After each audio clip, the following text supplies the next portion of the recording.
Yeah, he told me. I told him. He texted me. I said, I'm doing nothing. Good morning, everyone. The November 6, 2024 meeting of the City Council is called to order.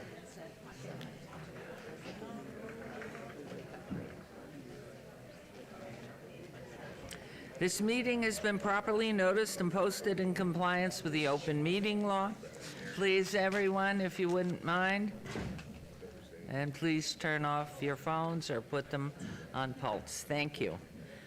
These proceedings are being video recorded as well as presented live on KCLV Cable Channel 2. You may also watch the meeting live on Apple TV, Roku, Amazon Fire TV on the Go Vegas app. The City Council meeting, as well as all other KCLV programming, may be viewed on the internet at www.kclv.tv/live. The proceedings will be rebroadcast on KCLV Channel 2 and the web the Wednesday of the meeting at 8 p.m., also Friday at 4 a.m., Saturday at 7 p.m., Sunday at 7 a.m., and the following Monday at 5 p.m. This building is protected by state-of-the-art fire detection and suppression sprinkler systems. If alarms should activate during our meeting today, please evacuate using the exit, the back of the chambers, go out to the mezzanine, proceed out the double doors to the terrace, and go down the back staircase. For anyone who has difficulty with stairs, please check with a marshal, fire official for assistance, and once outside, assemble on the northeast corner across the street from City Hall at Lewis and First Streets. Employees wearing safety vests or city marshals will inform you when it's safe to re-enter the building. For public comment related items on the agenda, citizen participation of public hearing items, we have available a speaker card which you may complete and submit to the city clerk. Cards are available in the clerk's office or at the rear of these chambers, but if you do not submit a card, does not prevent you from speaking under public comment, citizen participation, or specified public hearing items. If anyone's present today who has need for hearing impaired equipment, please see our city clerk staff. And if you park in the parking garage across the street, a self-validation machine is located in the foyer between our chambers and the security desk you walk through to enter chambers. You must have your ticket with you to use the machine. However, if you do not, please see security personnel when exiting for a validation coupon.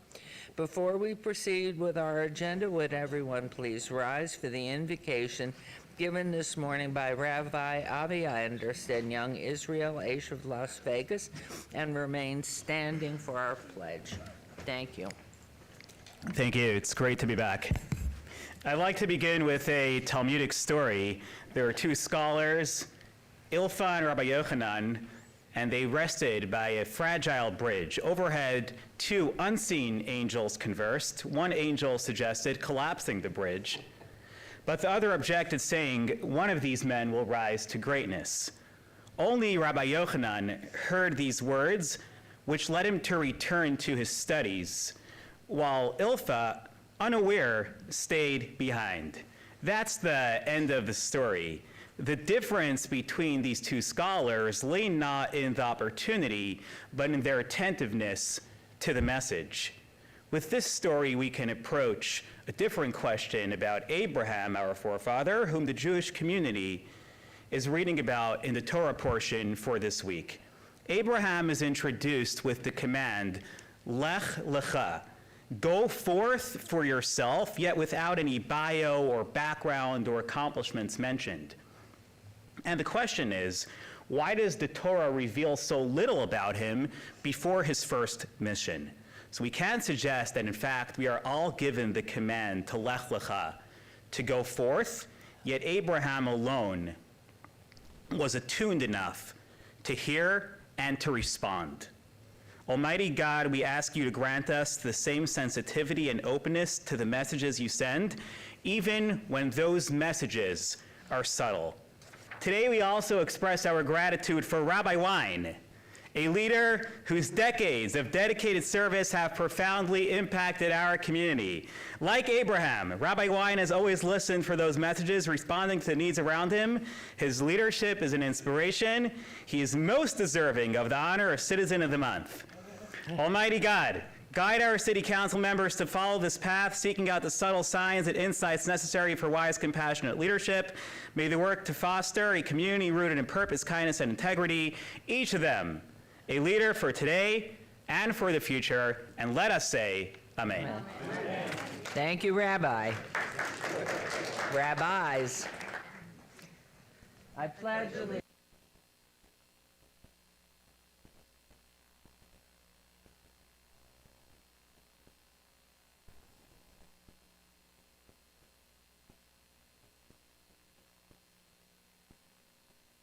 Words, Rabbi, it is time for Rabbi wine.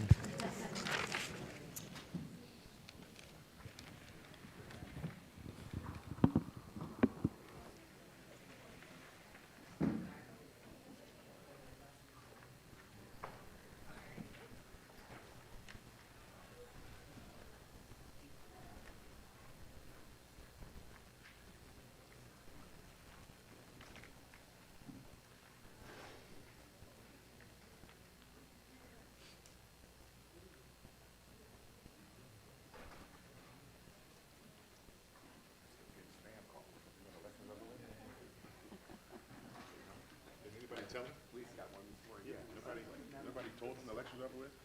I said I'm still getting spam calls. Are you I really? just got a spam call, yeah. That's amazing. Well, you know, you can still turn in ballots.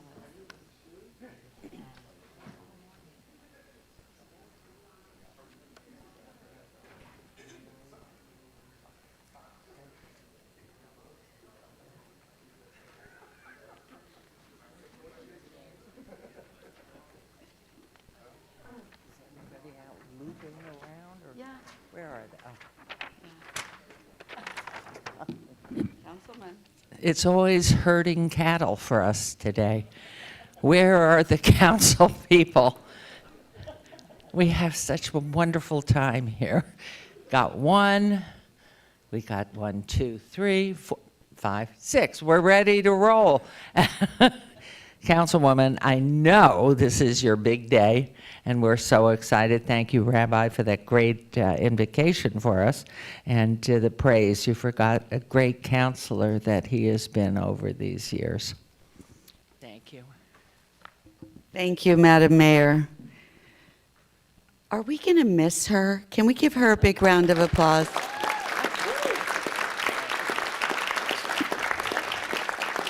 25 years. What a legacy. That's why we're wearing silver today. I just want you all to know. Anyway, it's not often that a council member gets the Citizen of the Month and the other ceremonial, but I've got him today. So I'd first like to bring up Rabbi Wine.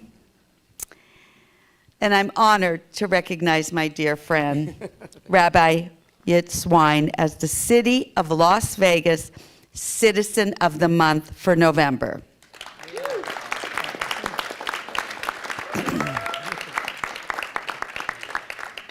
Rabbi Wine is not only the founder and spiritual leader of Young Israel-ish of Las Vegas, but he is also a beacon of hope and guidance for countless residents in our community. He embodies a profound sense of purpose. He dedicates his life to sharing the timeless teachings of the Torah and instilling its values within a broader sense of the Las Vegas community. It is a privilege to celebrate his dedication and impact, and I'm grateful for all he does for our residents. Congratulations, Rabbi Wine, on this well-deserved recognition. Congratulate this one right here. Yeah. First, you get the Citizen of the Month certificate, and then we have a proclamation for you. Yeah, I'll hold that for you. Thank you. Well, can I read it?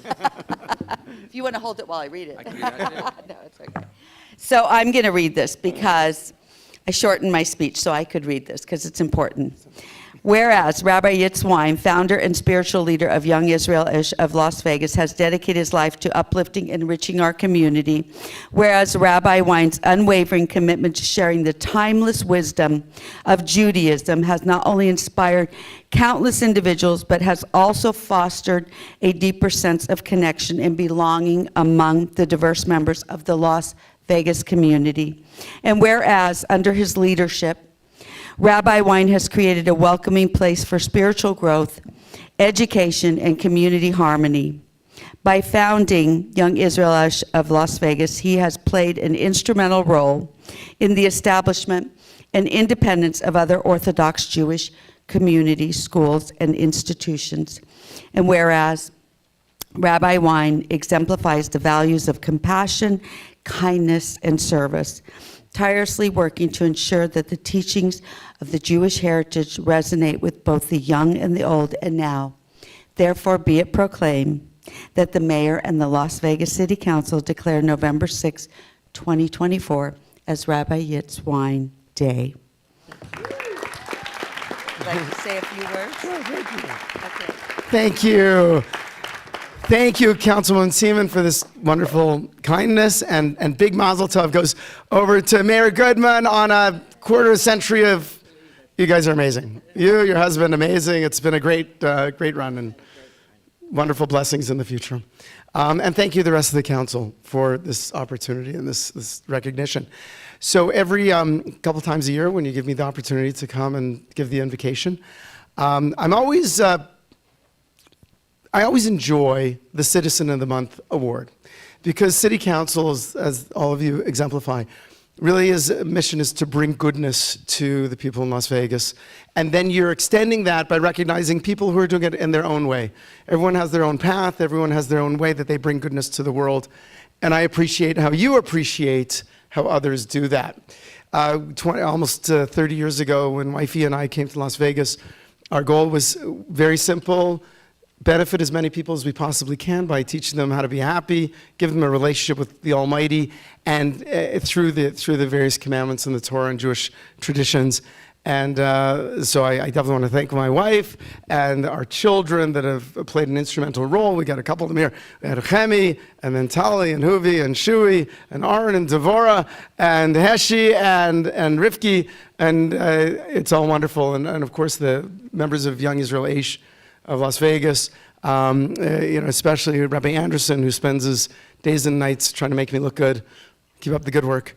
Right, and all of that, and the many other rabbis that have come through our shul and community and gone on to have other enterprises of their own. We're all bringing goodness to the world, everyone in their own special way. If I may, just one more moment, so we are reading in the Torah the story of Noah and Abraham, and our Jewish tradition teaches us that there were 10 generations from Adam to Noah, and then the world was horrible, but Noah was righteous enough to save himself and his family. And then there were 10 more generations from Noah to Abraham, and the world was a horrible place, and Abraham was righteous enough to save himself and the entire world. And what was the difference between the two of them? It can be characterized by an individual. One is in a cold room, so he's chilly, so what does he do? He gets a fur coat, and he covers himself, and he says, okay, now I'm warm. And the other person's in a cold room, and he says, I'm chilly, what can I do? So he starts a fire so it can heat up the whole room and warm everyone. And that really our goal is to be the second. That's Abraham. Abraham's the one who's not just concerned about himself, but really his primary purpose is to bring goodness, bring value to other people's lives. And that's something that we keep in our front of our minds at all times. And the Almighty has blessed us in our ability to affect others. And it's something I bless everyone here, that we should keep that message in mind, to bring as much value to other people in our special way, our individual way that we can. And by doing so, we will bring more blessing to the world. And thank you so much for the recognition, and may this continue and help us do even more good for others. Thank you. Now it's time for a picture. Oh, the picture. Oh, wonderful. Okay, good. This is awesome. And that maybe the mayor will hold your citizen of the month. Anybody else? I'll go on. Oh, one let's make side. sandwich. Oh, I love Okay. the sandwich. Okay.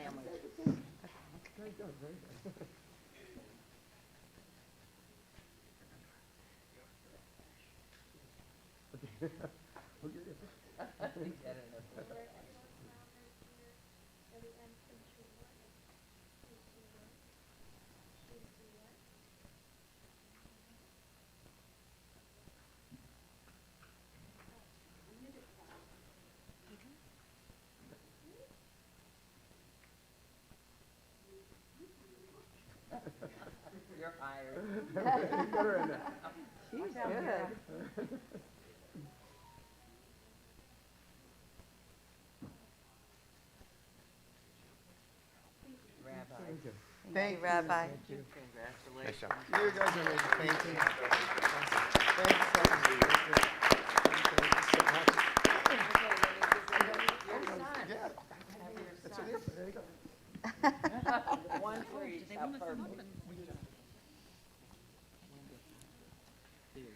Let's give him another round of applause for all the work that you've done. So it is my privilege now to recognize Arya Avraham. Can you come up, please, Rivkin?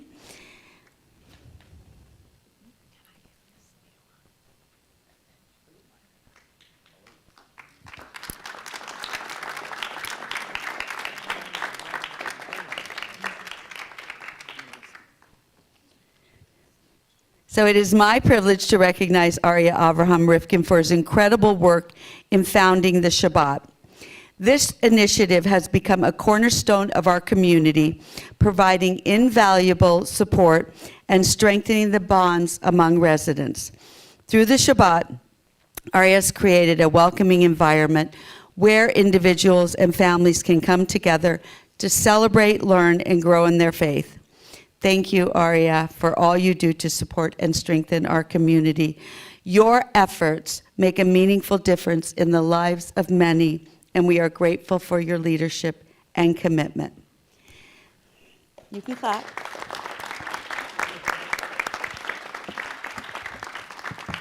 And now I would like to present a proclamation to you.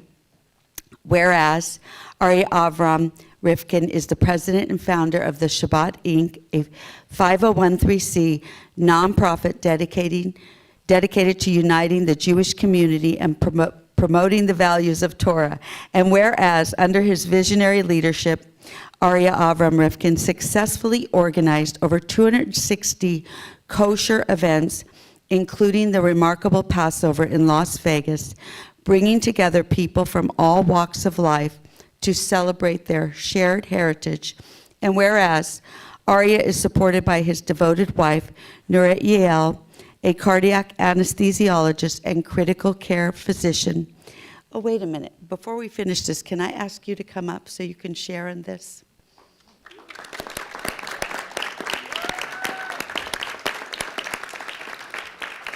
And their son, Cham, who actively participates in his mission, reflecting the strong family values they embody. And whereas Arya's professional journey as a CEO and entrepreneur encompasses multiple fields, including architecture, engineering, mortgage banking, and software technology, showcasing his versatility and dedication to excellence. And whereas in 2014, Arya founded the Jewish Activity Center of Los Angeles, JACLA, creating a vibrant hub for Jews that attracted over 500 weekly attendees. And now, therefore, be it proclaimed, you have to share your day. Be it proclaimed that the mayor and the Las Vegas City Council declare November 6, 2024 as Arya Avram Rivkin Day. Would you like to say a few words for your father? Yes. My name is Chaim Rivkin, and while you know him as Aryeh, to me, he is Dad. Ever since I can remember, my father has been holding events to bring the community together, but he's always made me feel like I had 100% of his attention. In my entire 16 years, my father and I have not even argued once. My dad wishes to first thank my stepmother for being there for him, myself, and the people of Las Vegas in every way. Thank you, Mayor Goodman, Councilwoman Victoria Seaman, the other council members, and city managers for recognizing him. He has a message, however. Torah teaches us that all honor is due to Hashem. God alone wears the crown. If God inspired your heart to honor my father, it is because he wishes my father to be in a better position to do God's will. If, however, he does not honor God, then the honor you give him is like a weed that grows only so that it can be plucked from the garden. Therefore, quoting the proclamation's emphasis on promoting the values of Torah, my father wishes to use this opportunity to invite you to see God in a more revealed way, right here in Las Vegas at a multi-sensory show he is producing called Genesis, What better place to premiere the greatest story of all time than the greatest venue ever built? I'm talking about the Sphere. How would you like to, for the first time in the history of the world, actually see the terraforming of Earth's surface? What better way than the outside of the Sphere? How would you, for the first time, like to understand how God infused his light in every atom of the universe? How would you like to look over the shoulder of the architect as he designs and builds all creation? Wouldn't you like to see exactly what the world was like before the flood? For the first time ever, secrets are being revealed. For example, we will show you exactly how the earth was flooded, not from above, but from below. Every rock formation and layer of earth will be explained with literally no rock left unturned. And finally, wouldn't you like to understand the genetics, psychology, and human migration in man's search for God after the flood? This live, original, symphonic composition will be accompanied by the most extraordinary visual experience of your life. By honoring Torah, Shabbat, and my Father, Las Vegas has chosen to be the city of lights, not of sin. May God bless the city managers and the people of Las Vegas for recognizing God in a more revealed way than any other city outside of Eretz Yisrael.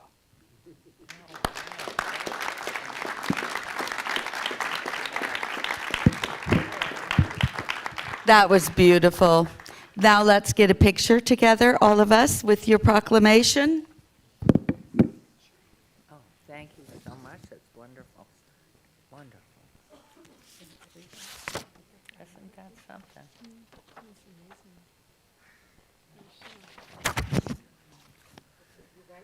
Okay, right in the center. Good. Thank you so much. This is really, that's extraordinary. Wow.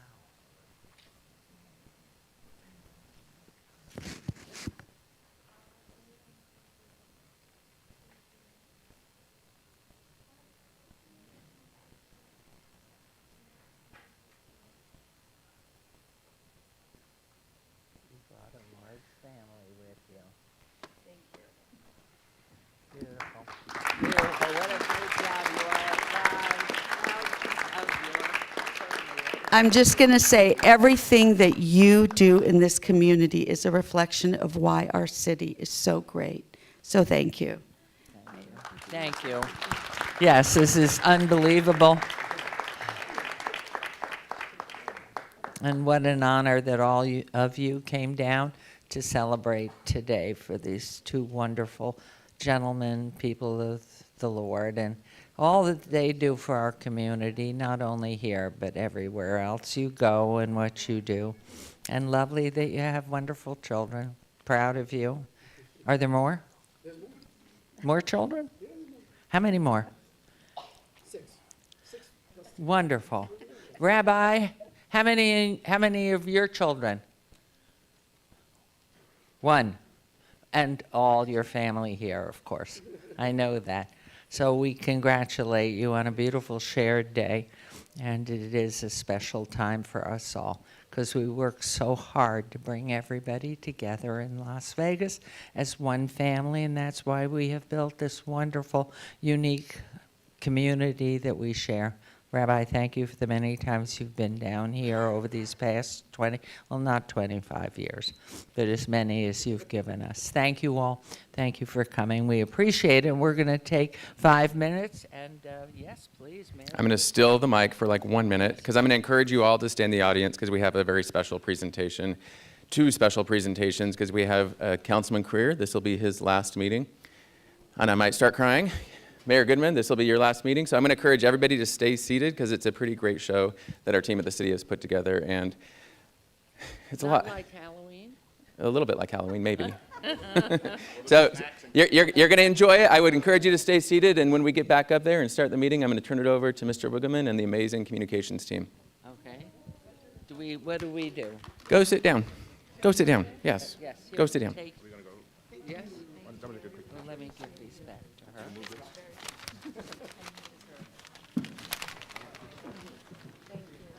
I got you. You're good, David. Okay. I'm passing by here. Yeah. Oh, I think it's on. that was the funniest thing with the ladies all. Yes.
So, Madam Mayor, as I indicated up below, this will be the starting of our meeting, and our communications team has put together a pretty special presentation for Councilman Creer, and you, of course, Mayor Goodman. This is a long-standing tradition for the city of Las Vegas. So, Mr. Riggleman, I'm going to turn it over to you. Thank you very much, Mayor Pro Tem. With that, we're going to go ahead and show a video recapping first Councilman Creer's 6 years on the City Council, everyone.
Okay.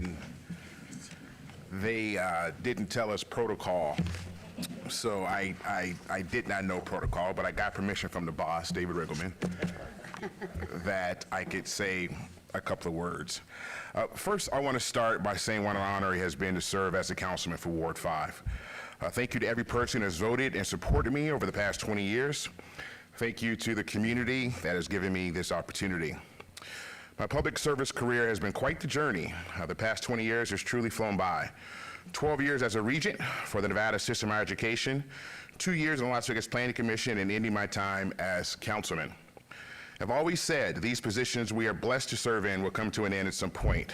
What are you going to do with your time to make our community better? If you cannot look yourself in the mirror and list off what you have accomplished, you have wasted your time, and more importantly, you've wasted the community's time. I end my career with my head held high, knowing we are leaving the community in a much better place than when we found it. As a regent, we created the system's first supply chain inclusion policy, the Inclusion, Diversity, Equity, and Access Council, the Diversity Summits, which takes place annually each year in Southern and Northern Nevada. We created the UNLV School of Medicine and addressed the challenges faced by first-generation going students. As council, in only 6 short years, we have changed the entire trajectory of an entire community. Just a few highlights: the Courtyard Homeless Resources Center, the Recuperative Care Center, the Federally Qualified Health Center at the Courtyard, the development of Circa Resort at Symphony Park, Park Haven, Southern Lands, Oric, Brea, and Capella, Red Ridge Developments, Origin, AC Marriott Element Hotel, and the soon-to-be Las Vegas Museum of Art, the new medical complex, and around the ward, the Becker Technical Recreation Park. We got new pickleball courts in our ward, and also the Lorenzi Tennis Complex.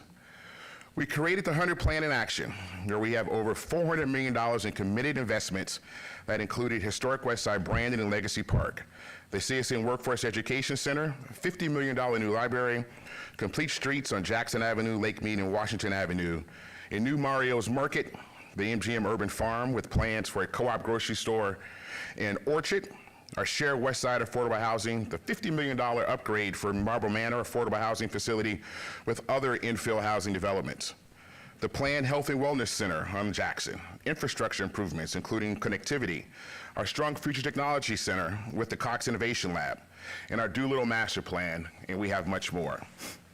All of this could not have been accomplished without the support of the mayor, my fellow council, and city team members. Mayor Goodman, you have been a supporter of mine since I was a little boy.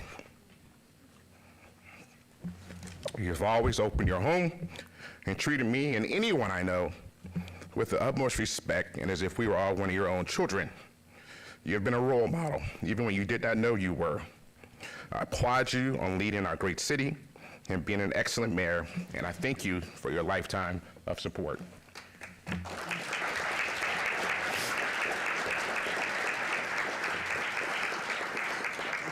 To my fellow council members, past and present, I thank you for your continued support of all my big ideas to improve our community.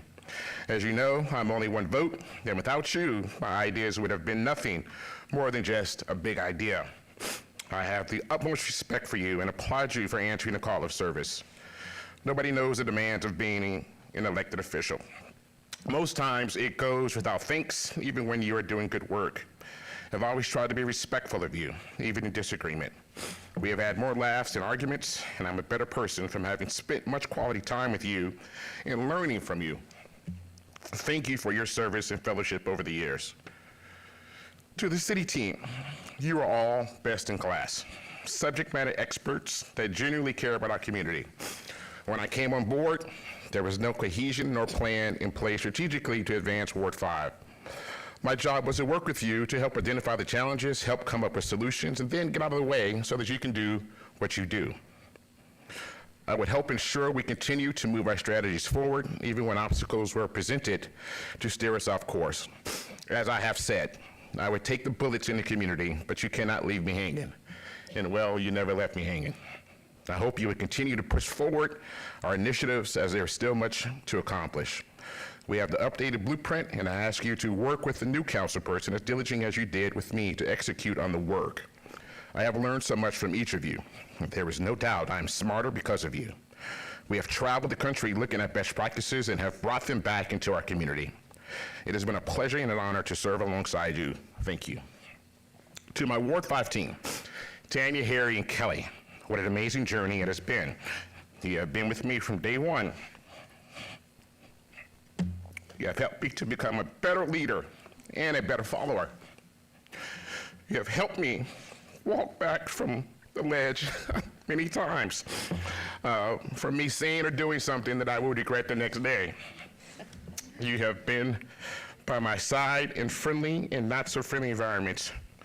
You have managed our office, dealt with constituents, internal and external, with professionalism.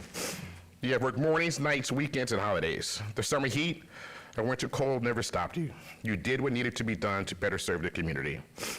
We have made such great memories, seeing our kids grow, graduate, and enter the workforce, celebrated birthdays, our amazing holiday dinners, all our community events, our Ward 5 roundtables in office, community forums, travels around the country, the thousands of kids that have visited the office for our civic engagement days. Harry, turkeys, and more turkeys for Thanksgiving, groundbreakings and ribbon cuttings. You have been there for it all. It has been an amazing adventure working and learning from each of you. We have laughed and sometimes cried, and we always had each other's back. Thank you for everything and for making me the best person I could be. Lastly, to my family, Kiba, Hagan, Kennedy, Kenneth, Rudy, and my extended family throughout the country. Nobody knows the challenges the family of an elected official faces.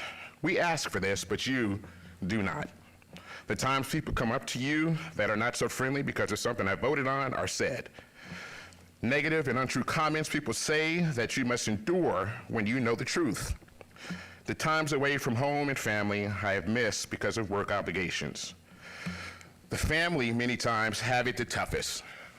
I have said this often, there is nothing I'm able to do in my life if I did not have the support of my wife, Kiba. She is the rock of my life and the rock of our family. Thank you, Kiba, for always being there for me and allowing me to serve in public office.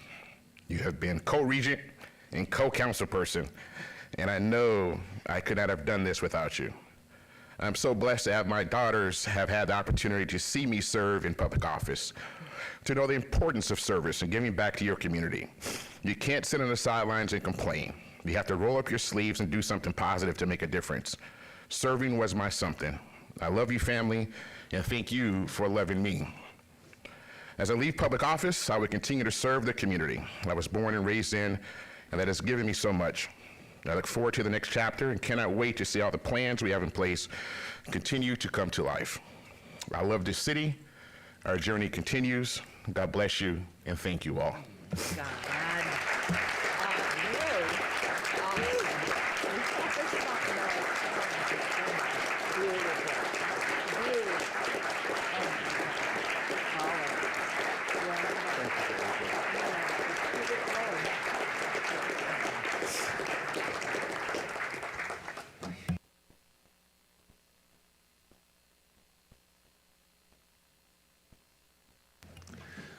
Mayor Goodman, with your indulgence also, David Riggleman, Communications Director here at the city, we also have a special video presentation for you.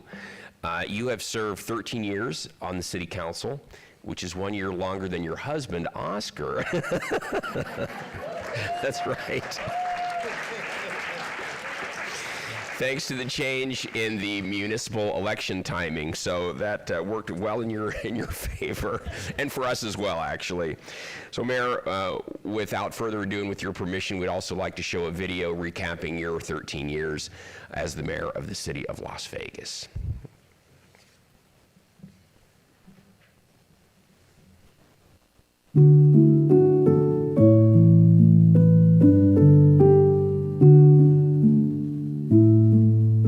We will be pulling together to make sure that we don't disappoint you. I will do my best, I promise you, but the blessing has been this man, as you know. And I love you, and I thank you, and I'm going to try and do my best.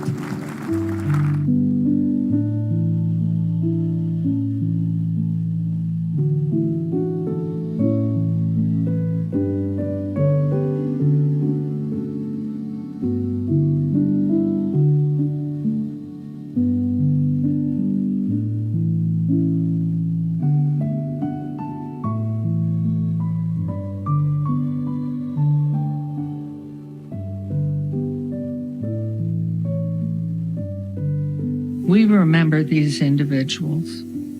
We remember them now, and I guarantee you, we will remember them always.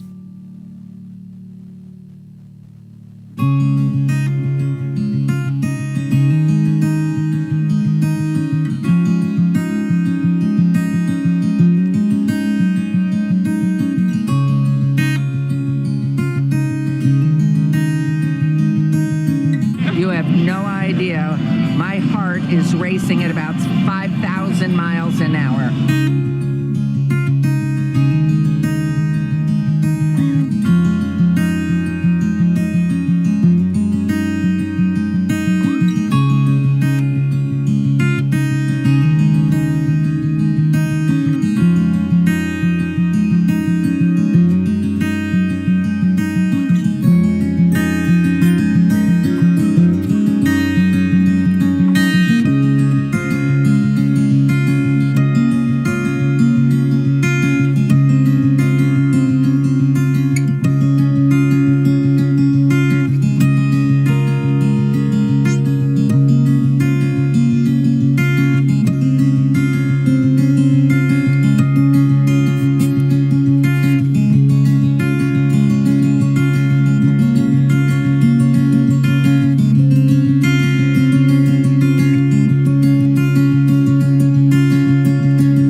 takes a village to build a village. And so it's really about everyone, the residents, the small businesses, the city.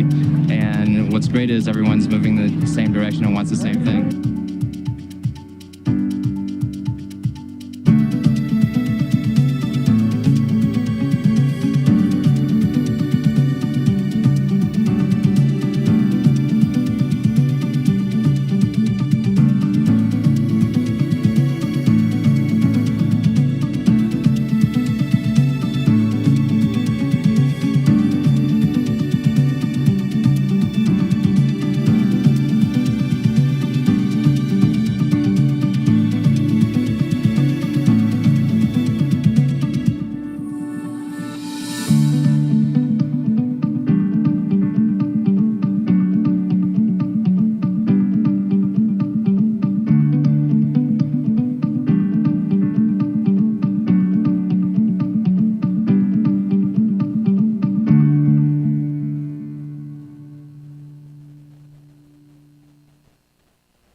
No, please.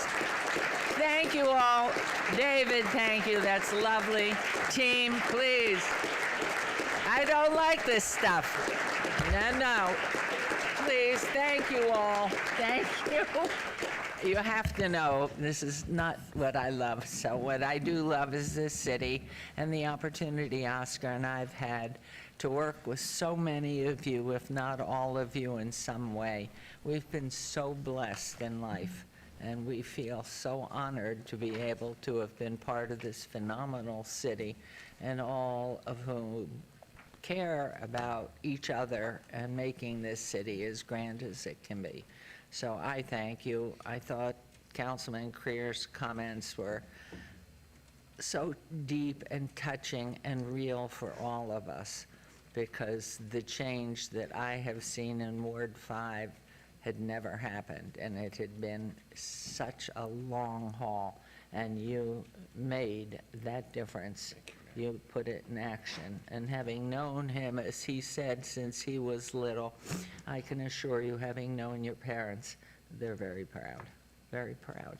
And so for all of us, what we hope is that we can continue to give in some small measure, each one of us individually, to continue to believe in yourself and those you care about, and give them the richness and positive vibes in life, that life is good, life is great. Oscar and I have been so honored and so happy. It's amazing, all these years, and I still clap for him, and I still love him, and he still shines like a giant light bulb with ideas and visions about this wonderful city.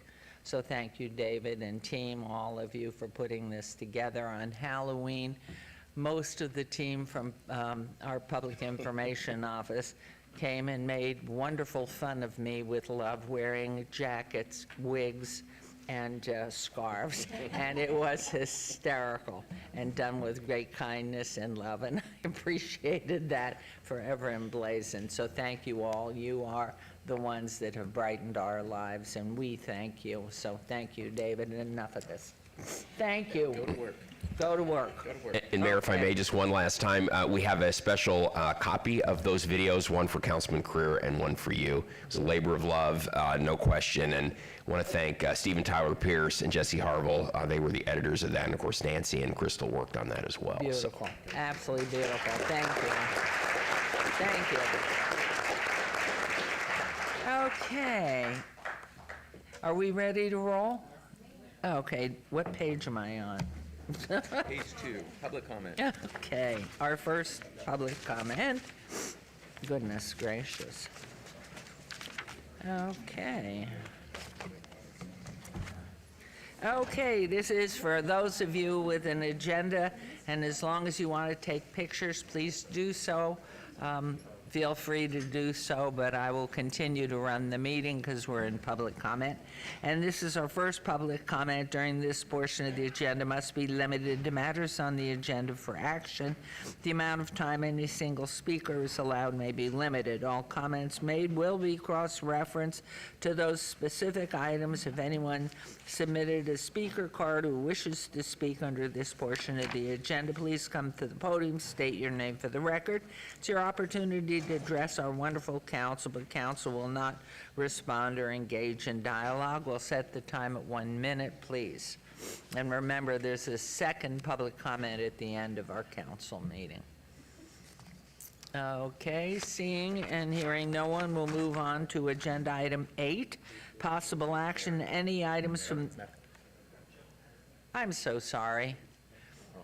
I have reading glasses on, not distant glasses. So please, sir, your name, please.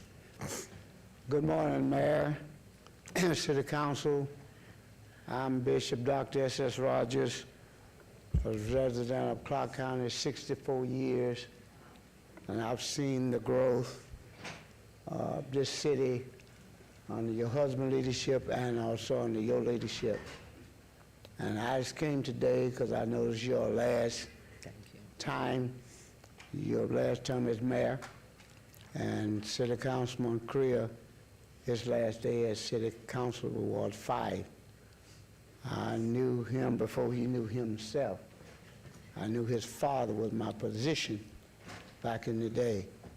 And I just came to address the council and the mayor of the wonderful work that y'all have done. I'd better give my name first. Did I give my name? Yes. Or did I give it Yes, all? sir. Okay, praise God. And the thing that you have done in this community over the years, the proclamations that you have signed and given to our church, the Greater Mount Sinai Missionary Recruiting Ministries, 1025 Bells Avenue, where I've been bishop the last 38 years. Matter of fact, Sunday we had our 38-year church anniversary. And I want to thank Councilman Seaman for coming, giving us a proclamation, which signed by the mayor, the city council. I want to make that note too, that on the 31st, she presented to our church Thank you. proclamation. And for the other proclamation for my wife's birthday, which is the 21st of December. So we appreciate it from the Greater Mount Sinai and the community for your diligence, what y'all have done, how you have done it, how we were able to come together and solve problems that was problem. It ended up not being a problem. It's where we just had to discuss and make sure that everybody's on the same page. So I give y'all shout out that my councilman is back. Amen. Thank you. Amen. Thank you and, very much for coming down. It's so wonderful to see councilmen working so uniquely together and carrying on the function of your responsibilities. And thank for our city attorney and everybody else who's involved. So I thank you for being who you all are. May God continue to bless you all.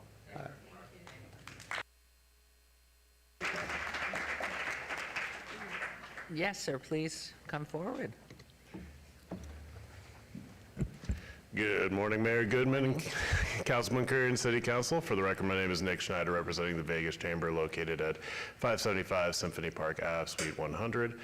Just on behalf of the Chamber, as well as personally, I wanted to thank both you, Mayor Goodman, as well as you, Councilman Creer, for all of your leadership in building the city to where it is today, as well as your partnership with the Vegas Chamber. We truly appreciate all of it, so thank you very much. Well, we're excited that we're going to be your home. So thank you for coming down.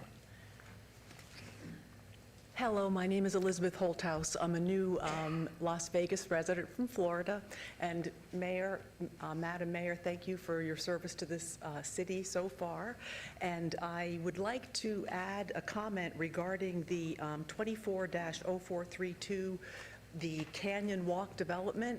I have tried very hard to read as much as I could, but I have not noticed one item that was considered in the development plan, and I was just wanting to include in the public record that I think it'd be marvelous if this development would also take into consideration the issue of light pollution from street lighting and also from lighting in the parks that are going to be developed there.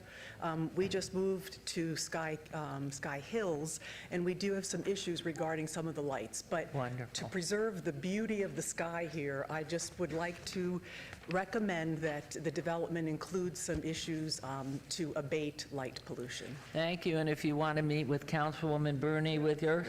Oh, it's in 4. We redistricted, so you moved out of 6 and now you're in 4. So Okay. I'm sure you could make an appointment with her Okay. office and get some traction here. Thank you, Madam Mayor. Thank you. And thank you, Councilwoman Ellen Polensky. I appreciate it. Good. Thank you. Thank you. Anyone else?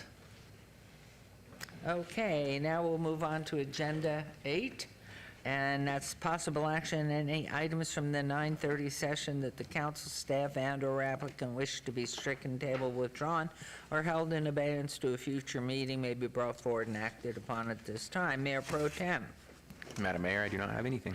We have nothing, so we will move on to Agenda Item 9 for possible action to approve the final minutes by reference to the October 2nd, 2024 regular City Council meeting. Mayor Pro Tem, may I have a motion on those minutes? Move to approve. There's a motion to approve. Please vote and please post.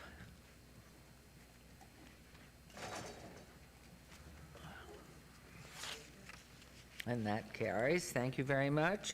We're on to 10 to 38. Items 10 through 38 on the consent agenda, considered to be routine or recommended for approval by the departments and may be enacted in one motion. Please note that the record should reflect my abstention on items 10 and 11 as they pertain to the medical marijuana industry and one of my sons involved in that industry. I'll be voting on all other items. Are there any other items council wishes to bring forward? No? Mayor Jeff Dorkak, City Attorney. It doesn't look like there are any items, but I do want to note that staff has 3 corrections on 3 of the consent items that we would ask the Mayor Pro Tem to incorporate into his motion. On item 26, the ward is misidentified. That item is in Ward 5. And on items 37 and 38, Acting Director Babsky has some updated documents that serve as the backup for those items. There were some minor changes needed in the resolutions, but otherwise everything is good to go for the Mayor Pro Tem's motion. Thank you. Thank you very much. And so, Mayor Pro Tem, I have a motion on the consent agenda for items 10 through 38 with those additions. Madam Mayor, I'm going to move to approve items 10 through 38 with the noted abstentions on 10 and 11, the change on 26, and the updated documents on 37 and 38. That'll be my motion. Thank you. Please vote and please post.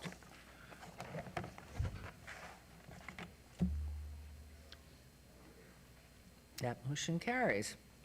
We'll now hear related items 39, 41, and 46 together, but act on them separately.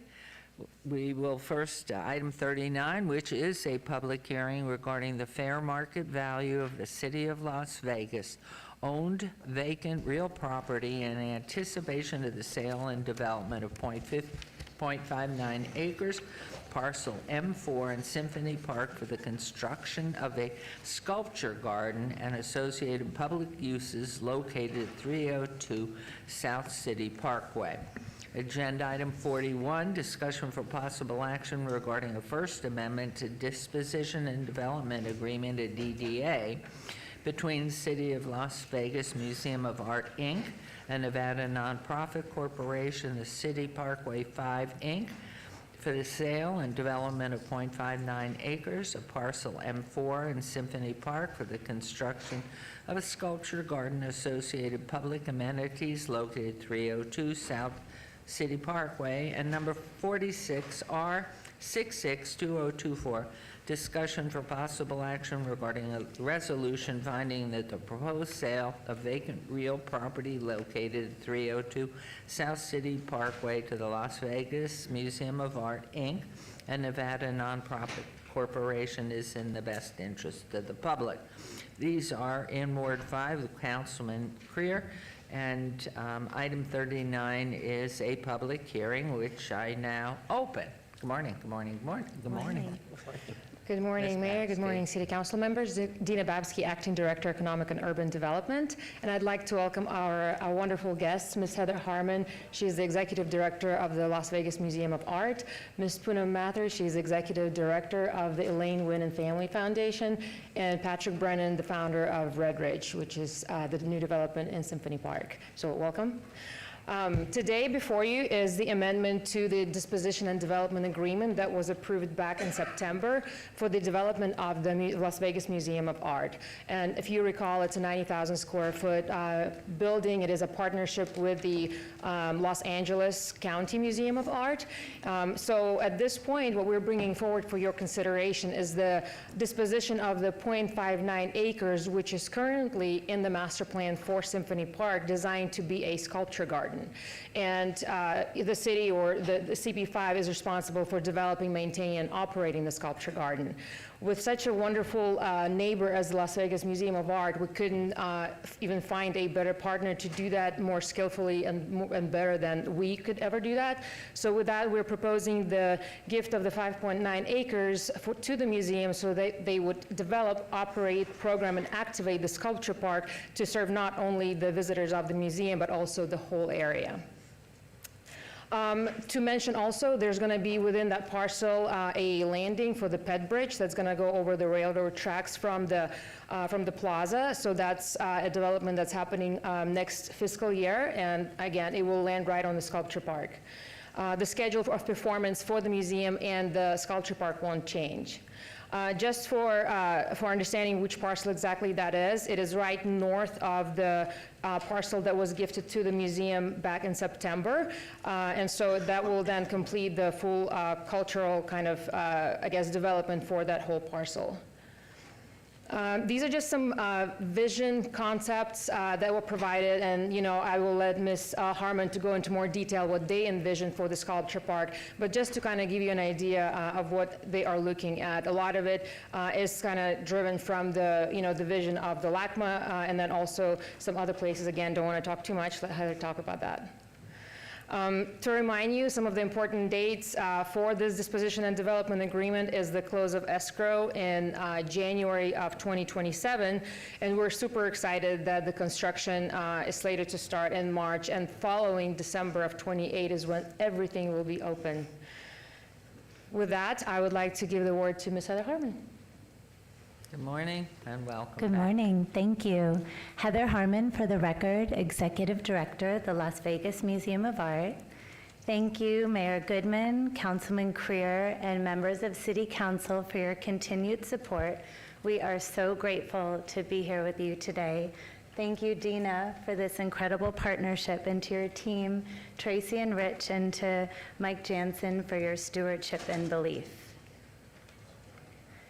I'm very excited to share our collective vision for the development of M4 into a sculpture park and community space. This is long intended use for this parcel, and the museum is so excited to bring it to fruition. It's our goal to enhance the already vibrant Symphony Park with art and a very welcoming space. This continuation of cultural space will connect with our neighbors and celebrate our community in concert with the beloved Tim Babington's Pipe Dream just across from the park. There is so much we can do in service of our community with this space, from engaging with art to sharing experience. It will be a great joy to bring people together. We can look forward to a wide range of programming there, highlighting art and community, and we can also complement the existing activities and festivals like the recent Arts Festival. This slide briefly outlines the many benefits of the sculpture park, both in the community, economically, and in health and wellness. Our partner LACMA is a great example of how these important spaces can function with families, jazz nights, gatherings, and celebrations.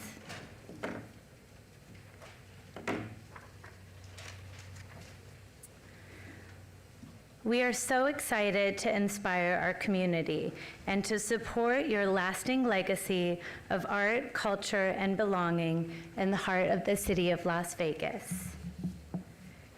Thank you for your leadership. I'm delighted to give you the woman who needs no introduction, our incredible Poonam Mather, who will speak on behalf of our board. Wonderful. Thank you, Ms. Harmon. It's on. You're on, rolling. Thank you. Good morning, Mayor, and thank you. My name is Poonam Mather, and easy to get out of an introduction. Madam Mayor, members of the council, I'm here today as Executive Director of the Elaine P. Wynn and Family Foundation. So I am sort of the lunch bag let down, and the only reason I am your bologna sandwich is that my boss would do anything to be here, except someone on the team's got to be in Los Angeles working on the partnership with LACMA, so that is where she is. I know she would be doubly sad as she watches this to realize that today's the opportunity to say thank you for incredible servants, for incredible service. And so if I could just inject that, I would like to, on Elaine's behalf and my own. Yeah, a place to commune and a place to be together and a place to celebrate art, the thing that cultivates an individual perspective, an experience, a place where there is no right way, wrong way, young way, old way, black way, white way. It's just the experience. I've been verklempt, which is what happened to my boss when she was with you. I don't know what it is about appearing before you that makes women cry, but I've been so struck by where we are as a community and as a country, frankly. And I feel less united under God. And it makes me sad for the country and for our community. And there's no right or wrong, but there's got to be a together. And so spaces and places like this, that's based on a vision that you planted a seed for so long ago. It was so prescient. And I think we're going to cut ribbon at the end of 2028 at a time when our community is going to need it and appreciate it more than it ever could have before. And so to echo Heather and to channel my boss, on behalf of Elaine Wynn and the Board of Directors of Las Vegas Museum of Art, thank you for your enthusiasm. Thank you for your leadership. Thank you for your partnership. Thank you for hiring the best darn team ever.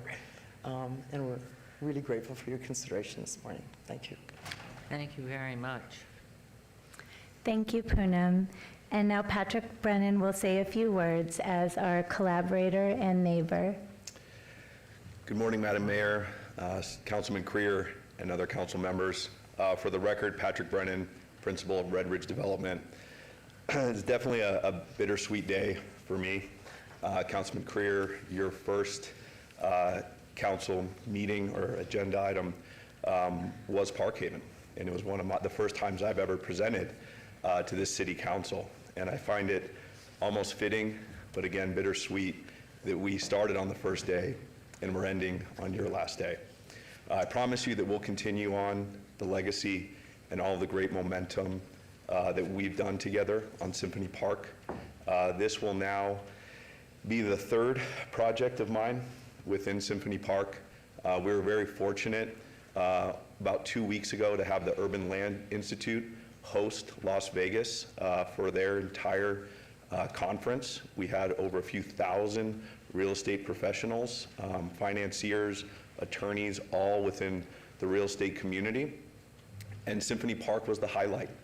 I commend the team because they worked tirelessly, including myself, doing numerous panels, presentations, and about, I would say, over 25 to 30 walking tours of Symphony Park. We kept running into each other, coordinating, almost pairing off of each other, and it showed the amazing partnership that the city has, even with the developers for Symphony Park, that we all speak the same language. I'm here today to represent the Las Vegas Museum of Art, but also on behalf of the developments within Symphony Park. I'd like to speak just about the intent of the Symphony Park Design Guidelines. I've now been through it a few times, even with the Symphony Park Design Review Committee, and this is very much in the spirit of the design guidelines and the intent for Symphony Park to be the cultural epicenter of Las Vegas for the community, for the locals, and we continue to say that Symphony Park is for the locals. And yes, we'll always welcome the tourist, but this is something that the city is seeing as a maturity. We're really starting to see from your foundation, from your focus and your guidance and your leadership, to really see the city growing beyond what was just a tourism destination city, and people not really understanding what the culture and the community is within Las Vegas. And Symphony Park is now that beaming light coming out of downtown, the heart and the jewel of Nevada, as Mayor Goodman, you always say. So I'm very excited to see the continuation of the Museum of Art. There are requirements within the Symphony Park Design Guidelines that ask for public art, for these spaces, for individuals to become a community, to gather, to experience this beautiful work from artists from all around the world, and even local artists that will participate within the sculpture garden. So we are very supportive of it, like I said, not only as a representative of the Las Vegas Museum of Art, but also as a developer and property owner within the remainder of Symphony Park. So I just want to say thank you to the museum for all the forward thinking. Thank you, Dina Babsky and the EUD team. Thank you, Mike Jansen, for your leadership and support. And thank you again, Madam Mayor and Councilman Creer, for all your tremendous leadership through the number of years. Thank you. Wonderful. They're just, I must say, it's an exciting time, and it's been beyond 25 years at that brownfield boasts uniqueness and creation in a lifetime of this community. That, to me, is the most amazing thing, to look back to what it was and the vibrancy and high quality of everything that's been done in Symphony Park. And so we're grateful, we're so proud, and see nothing but rosy days ahead and beauty. And I know, having spoken with Ms. Harmon just recently about some mornings that we've learned as we continue to develop, I know it's going to be absolutely superior. Of these items that we're going to be discussing and voting upon, this is the public hearing. So first, I'm going to turn to council and see any comment, question here. I think we're okay. Anyone, please, from the public who wishes to make comment or ask a question, please come forward. Okay, I'm going to close the public hearing, and let's go ahead and, if no one does wish to speak on this, no action is going to be, I thought it was the one thing that we did have. It was just 39. a public hearing? Yeah. Number 39. We And I don't want- have to act I'll on say it. something. Correct? No motion to accept? Correct. Okay. Well, lucky us. A plus. I will say. Moving on, yes. If you don't mind. Just, You may do whatever you want. that is true. It's my last meeting. Right. What are you going to do? Kick me out? You're fired, right? Yeah.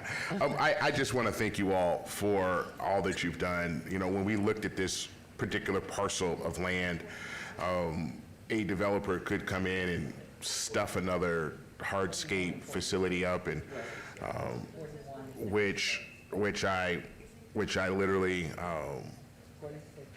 could potentially support depending on the project. But if you look at the Symphony Park, there's a lot of hardscape right now. There's only a little bit of green space, and I think this adds to what Symphony Park is all about. It rounds it out with the Performing Arts Center, with the museum coming. It is a destination, and when you have a destination, you need some place to, something a little softer that's there. And from visiting LACMA and seeing what the levitation has done and how unique that is, I can't wait to see what's going to go there. Hopefully you guys can, I'm sure you will come up with something that is very unique to the city of Las Vegas and that is exclusive. I've said that I believe that the museum will be a must-visit facility. People will come down specifically to see the museum, and so it just adds to it. And it adds to all we've done in Symphony Park. You know, we just had the topping off ceremony for the AC Marriott Element with Jackson Shaw, which is great. I hear cello is just moving quickly and fast. It's great. It's just beautiful to see, as the mayor said, from someone that's looked at that field for decades as a young man and driving and seeing what it is now, starting with the vision of Oscar Goodman and continue with the vision of Mayor Carolyn Goodman. You know, I always show deference when we talk about Symphony Park. A lot of things we just push forward in a silo, but when it comes to Symphony Park, I always would say, well, what's the mayor think? Let me talk to the mayor, because it's their baby, and I was just blessed to be the shepherd of it, and it's great. One of the things that I would, this is nothing to you, just in general, since it's my last meeting too, I would love to see Symphony Park, we need to look at a lighting plan around the entire Symphony Park, right? It's beautiful now, but there are strategic ways to light Symphony Park that would create a beautiful sort of vision that carries throughout. And that's on streetscapes, that's in private walkways, that's just a beautiful lighting package. And then at some point, we're gonna have to address the issue of just traffic, egress and ingress, coming in and out when you have a show at the Smith Center, when you have a something performing at the Art Center, at the museum. You have people living there, getting in and out, people going to VIX or whatever. You need to figure that out. And I don't know what that looks like, 'cause I'm not an expert, but you know, maybe some streets become one-way streets and people come in one way and leave out another way. But it is going to get to a point where we're gonna have to address that. And so I just leave that with you. But very happy. Couldn't have a better crew of people that love this city and love what you're doing. So congratulations. Thank you, Councilman. So what we need to do, I am reading here, is a motion related on agenda item 46. So let's go ahead, Okay. Councilman Creer. Great. You'll make that motion, Yes, please. I will make a motion on item number 46. to approve item 46. Okay, there is a motion. We're seeing this before 41. Please vote. There's a motion to approve 46. And if you'll please post. And that unanimously carries, of course. And then lastly, a motion on agenda item 41, please. Right. I will make a motion to approve item 41. Thank you very much. You will vote on 41, please, and also please post. Go for it. And Hopefully you that invite me to the motion. opening. Congratulations. Yes. Thank you. Yes, the mayor and I, look, if you don't invite us, we're going to show up anyways. So just give you fair warning right now, we will be there. Thank you. Thank you very much. Very exciting, and our best wishes and congratulations to Mrs. Nguyen. Please. Thank you. Okay, at this point, I want to pull forward agenda item number 42, which is discussion for possible action regarding the ratification of Diana. I had no idea that was your first name. Dina Babsky is Director of Economic Urban Development, $169,089 plus benefits internal service fund. And I have to commend you. I think you have come into this city and been extraordinary. I have never seen anyone work so capably in administrative capacities and being noticed by superiors to commend you. I've worked with you from the time you came, I guess, into economic and urban development with Ryan Smith, who had been the head of economic and urban development. And you have handled that time for us beautifully. You're out working in the public. You're garnering business and interest around the world, actually. And have been so instrumental in the function of the EUD office on the campus. And I cannot tell you, I've enjoyed every moment with you. I respect you. I appreciate you. And instead of blabbering off, I'm going to give it to this wonderful gentleman. Please, if you would, announce your name. Thank you, Mayor Goodman, Member of City Council, Mike Jensen, City Manager. And Mayor, you touched on it a little bit. I'd be remiss if I didn't say today is an emotional day for a lot of different reasons, and we have some additional items on this agenda today that I think carry some emotion as well, and you kind of alluded to it. I'm pleased to bring before you today for ratification as our new Economic Development Director, Dina Babsky, and related to the emotional side, 8 months ago, our city faced a very, very difficult period when our beloved EUD director at the time, Ryan Smith, passed away suddenly. That was most definitely a very, very difficult time. Dina was placed in the role as acting director to help the EUD department heal through that loss, but at the same time, continued to carry forward so many different initiatives, projects, and activities that we could not continue forward with without her leadership on the acting director side. Her work ethic that you alluded to, Mayor, has been exceptional from my perspective, and there hasn't been an assignment yet that I've asked her to work on that she hasn't delivered upon. And so with that, I want to just explain to our council a little bit more about Dina. She began her career with us in 2017. She's held various positions, including the IT Business Relationship Manager, the Strategic Initiatives Manager, and the Deputy Economic and Urban Development Director. Prior to City of Las Vegas employment, Dina also held a position of Technology Project Manager at the City of Henderson, and she was the Director of Finance for the ITT Technical Institute. Dina has a bachelor's degree in business administration from Texas A&M. I know I was joking with Councilwoman Bruni. She's a UT connection, but she's okay with Texas A&M. And also a master's degree in management information systems from UNLV. And Mayor and Council, with that, I happily pass the mic to Dina for your consideration in this matter. Thank you all. Thank you. Well, thank you very much. City Manager, thank you very much, Mayor and City Council. I stand here before you understanding the incredible honor and the significant responsibility that this role brings, and I do not take it lightly. Yeah, I'm super excited. I have been doing the acting role for 7.5 months now, so I understand what the job is and, what it takes. And so with that, I'm excited. While we have some, challenges as growing pains, as we're a young city, I'm more excited for all the opportunities that are out there for us. And I commit to all of you, I commit to my colleagues in our city leadership that I will work hard, I will do my best, I will deliver solid results. I would like to thank more people, but I don't know if you're supposed to vote first. Yeah. Well, I would just offer any comments, questions here before I turn to, yes, please, Councilwoman.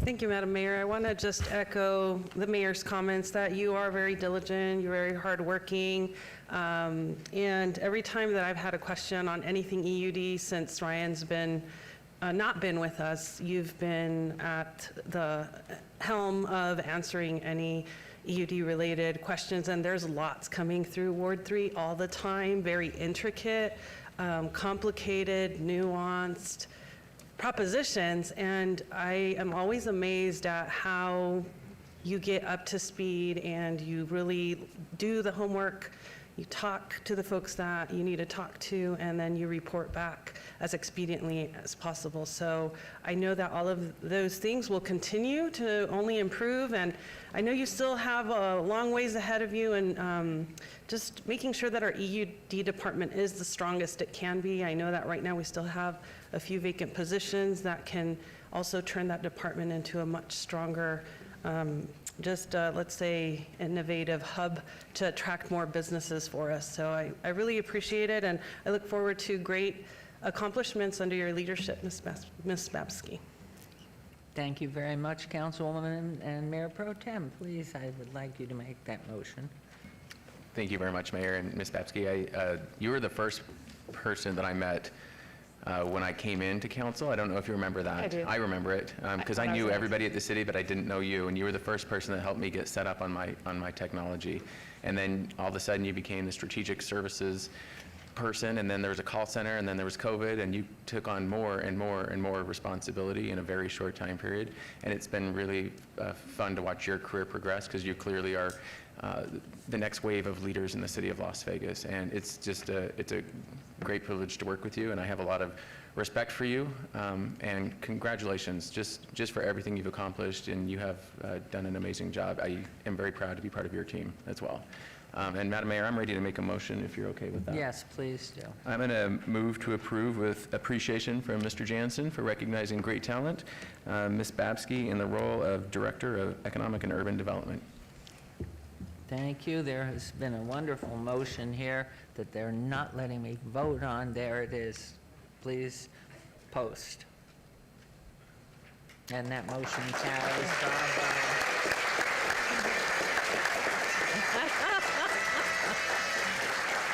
Wonderful. Thank you. You're all Thank you. supposed to be working.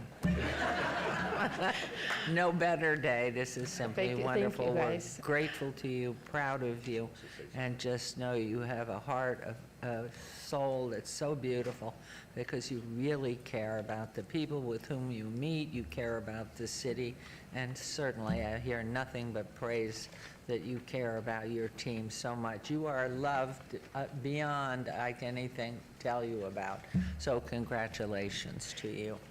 And that agenda item passes. Unless she wants to say something. I'd like to thank a couple of people. I wanted to thank all of you, Mayor and City Council, for your support through the last 7 months and before then, but even more so, I've spoken so often with all of you lately. I also would like to thank our City Manager, Mike Jansen, and the whole CMO team for your leadership and your guidance. It's much appreciated.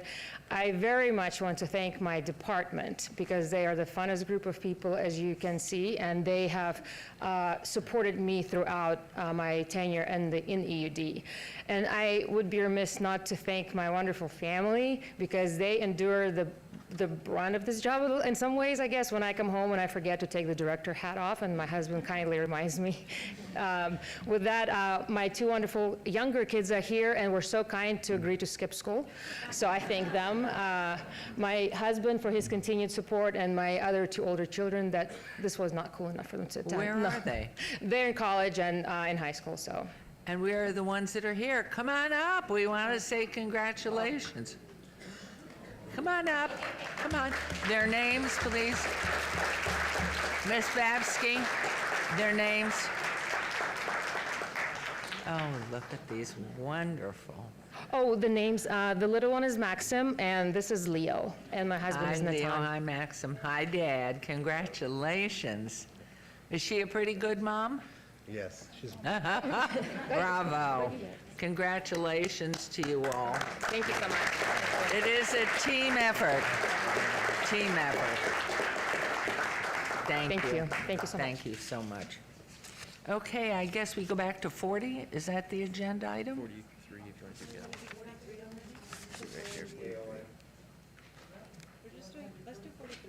We'll do 43 first as well. Okay.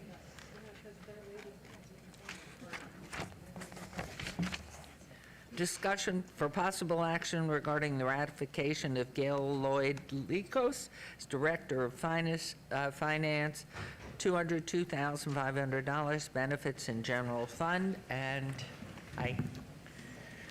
Good morning, Mayor Goodman, member City Council, Mike Jensen, City Manager. You know, I'll tell you, Steve Ford and I have been here a long time, and we truly enjoy seeing employees that we've worked with a lot move up the ranks. And I'd be lying to you if I didn't tell you that today I am pleased to bring before you for ratification our new Finance Director, Ms. Gail Lloyd Likos.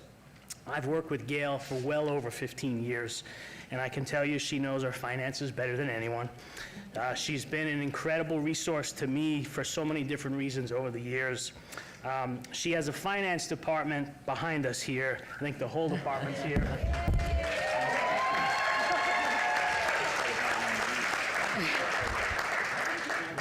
She has a finance department that truly loves working for her, and I know how well she's worked with our CFO, Susan Heltzley. I will tell you, together these two make a dream team for any city manager. Well, a little bit more about Gail. Gail began her career with the city a little over 20 years ago, in 2004. She's held various positions, including financial analyst, financial data and payroll manager, and deputy finance director. She's currently the acting director for finance. Prior to city employment, Gail was also holding the position of payroll application systems manager for Sierra Health Services, as well as cash accounting manager for GE Capital. She has a bachelor's degree in finance from the University of Saskatchewan. In case you're wondering where that is, it is in Canada. Gail is a huge hockey fan. Go Knights, go. And I'm just happy to present Gail to you today, so congratulations. Is she a Knights fan? Yes. Is she a Knights fan, or is she like an Edmonton Oilers fan? I am a Knights fan. Don't forget, we're voting on you. It's okay. No, I'm a Knights fan, true and true. Good, good, good. So thank you for this opportunity today.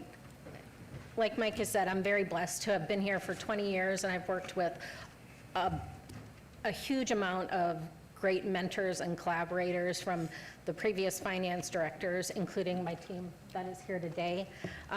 Also some ex-employees that have come to support me today, which is a lot. This is the piece that makes me very nervous. If you give me numbers, I'm much more comfortable. I can sit back and relax a little bit. So with that, I am very excited to lead the finance team to the future and accept our challenges and fight through those financial hardships or struggles that inevitably we will have. It's just the fact of finance. We have ups and we have downs. So I am very excited to take on those challenges and work with an amazing team. Well, we certainly appreciate everyone in your department, and over these 25 years, I know how the department has had challenges and grown, and what a great group. And I know the safety of numbers that everyone always loves to hide behind, because you can rely on your numbers unless you get somebody who doesn't know the first thing about math.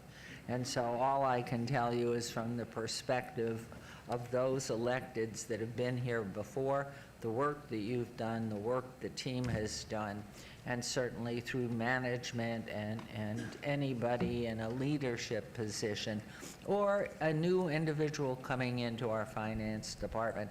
You have certainly earned this. You know what is needing attention and what doesn't. And we are in a challenging time, and as the country goes forward now in this city, to look to save those dollars. So it is wonderful to hear the recommendation of our city manager. And any comments and questions here? Yes, please, Councilwoman Bruni. Thank you, Mayor. I just want to say that I've appreciated our interactions. I have one question. What's the Yoda reference? So many years ago, I worked in information technology, and the nickname I was given was Yoda when it was related to Oracle. And I liked Yoda, so it was the same thing. And then as the new Yoda came out and there was Baby Grogu, I also like Baby Grogu. And my team knows that, so. And because she's brilliant.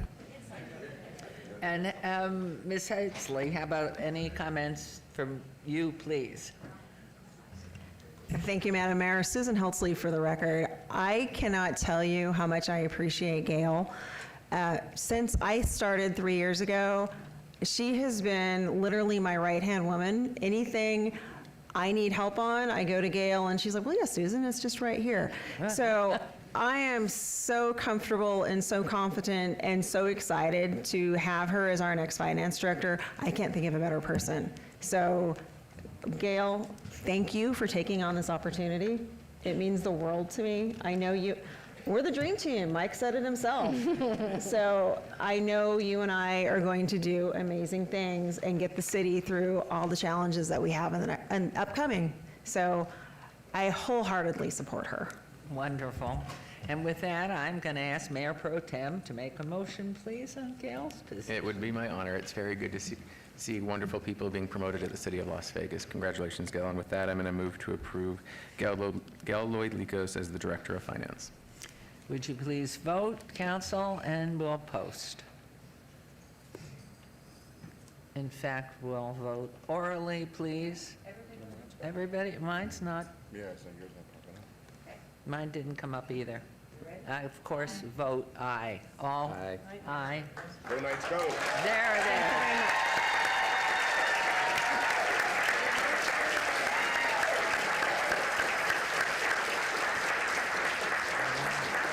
What a team. Mr. Jansen, you know, you could go ahead and take this whole team and open a private company. Wow, look at this group. What wonderful support, Gail. Congratulations.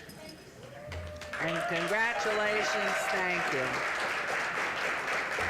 Wow, that is the number. Okay, so now Now we'll back go to 40. Okay, and now we'll move backwards, but forwards. We are going to agenda item 40, discussion for possible action to approve settlement to the 180 Land Company LLC, 4 Stars LTD, and 70 Acres LLC, collectively the plaintiffs of the following litigation, and in exchange for dismissal with prejudice thereof.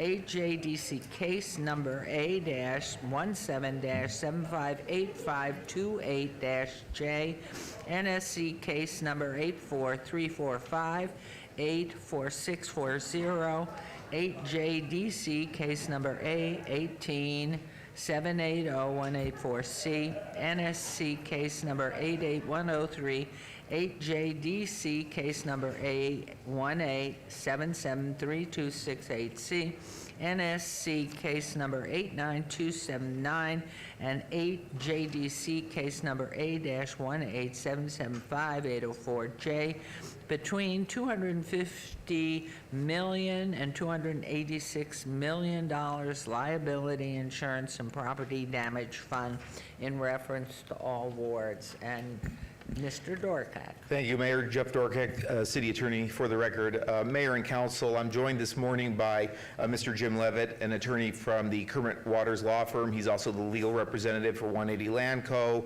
EHB Companies, and all the names the mayor just read into the record.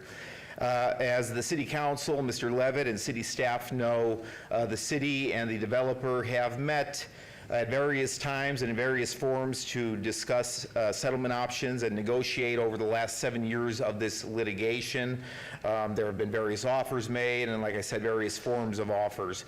In the last 15 months, City Manager Jansen and myself have met regularly with Mr. Levitt to discuss various settlement offers, options about how to get to a settlement agreement and things like that. About 2 weeks ago, some new energy was pushed into the discussions with Mr. Levitt, and the city manager and myself were there, and that was bringing in his clients directly. Mr. Johan Lowy and Ms. Vicky DeHart were in the room, and we began again in earnest with some new discussions and some new offers, both from the city and from Mr. Levitt and his clients. As a result of some of those meetings, particularly a meeting about 2 weeks ago, the city manager and myself and Mr. Levitt and his clients were able to get down to this range of money that would be required to reach a settlement of the litigation, and that is what we were able to put on the agenda this morning in the parenthetical. 2 weeks later, we've continued talking. We're continuing to work out the details. Right now, we do not have a written settlement agreement for the council to review and take under its consideration for vote. And that's not to say that we've stalled out in our discussions or the negotiations are flailing in any way. In fact, we've got a lot of ideas. We've got a lot of creative people in the room working on things, including Mr. Levitt's clients, other attorneys that they have on their side, and we brought in additional attorneys from our city attorney's office, and with the help of the finance department and the CFO, Susan Heltzley, we were working towards getting the details down. But we don't have a written agreement right now to give you to review, which obviously we would give you before you would consider a proposed settlement agreement. But at this point, I'm going to turn it over to Mr. Levitt for his comments, and he's going to have I think, conclude with a request of what we should do with this item for the remainder of the year. Jim? Thank you, Mr. Dorkak, and welcome, and thank you for coming. Thank you, Mayor. Mayor Goodman, members of the council. My name is Jim Levitt, 704 South 9th Street. As stated by Mr. Dorkak, I am the attorney for the landowners in the Badlands litigation. As stated by the city attorney's office, we have been involved in significant negotiations. There is a third party that's also involved in those negotiations, and we believe at the end of the day we're going to get to an agreement. We do need more time to finalize those terms and to memorialize those terms to present to the council. So for that purpose, we would ask that this matter be obeyed to the December 18th council meeting so that we can have the time necessary to finalize and memorialize that. We're grateful and thankful to the mayor and Councilwoman Seaman for their efforts in assisting with that settlement. But as stated by the city attorney's office and on behalf of the landowners, we believe we're going to get there. We do need that additional time, and therefore we ask that it be obeyed to the December 18th council meeting. If I might ask, our city manager, you've been in these meetings, and is that your suggestion as well? Mayor Goodman, member City Council, Mike Jansen, City Manager. Yeah, Mayor, I would definitely echo the messaging and words that you've heard today from Jim Levitt and from City Attorney Dorkak. I would tell you that in the last 10 days, we've had more efforts on both sides to bring a settlement forward that we think could work for both sides. And I want to thank Mr. Lowy, Ms. DeHart, and Mr. Levitt and his team for making the effort and just continuing to work with us as we've committed to our employees and we've committed to our community. We've always strived to find the right settlement that can work. And as Mr. Levitt has indicated, I think we're very close, and I would be supportive of his request to obey this item to 1218. Okay. Thank you very much. I appreciate it, and I think because of the efforts, your efforts over these years, Councilwoman Seaman, and rather than have questions and anything, this is concise. This is a recommendation, but I would like you to make that call for the vote on it, please. Thank you, Madam Mayor. I have too been in one of those meetings, and I'm confident that we will have a good settlement. So thank you, Madam Mayor, and I would like to move to obey this item. To December 18th? December 18th? To December 18th. Okay, there is a motion if you'll all vote, and if you will post it, Madam Clerk. And that motion carries unanimously. Thank you, team. Thank you all for working on this. Okay, and now we're on to 45, is that? 44. Okay, this is Parks and Recreation. Discussion for possible action regarding the City of Las Vegas Arts Commission Municipal Arts Plan for fiscal year 2025 for public art within the City of Las Vegas. This is in reference to all wards. Good morning, Madam Mayor. Hi. Members of the council. I'm Jennifer Clevin. I'm the Deputy Director of Cultural Affairs, and today I have Laura Machado with me. She is the Public and Visual Arts Section Manager. Laura and I are happy to be here today to share information about our team's work. Our goal is to help create a more vibrant and beautiful city. For a little background, the Arts Commission was established in 1987 and is responsible for encouraging the creation of public art. The 12-member commission meets regularly on the third Thursday of each month, excluding July and August. Each year, the city transfers 1% of the city's annual capital improvements budget into the percent for the Arts Fund. As you can see, the amount fluctuates considerably based on various financial factors. For fiscal year 25, the transfer was $315,000.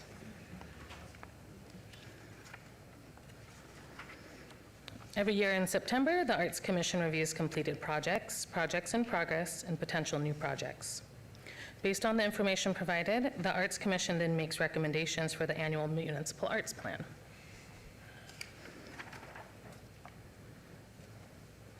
Throughout fiscal year 24, the Public Art and Gallery program team completed 5 projects funded through the Percent for the Arts program.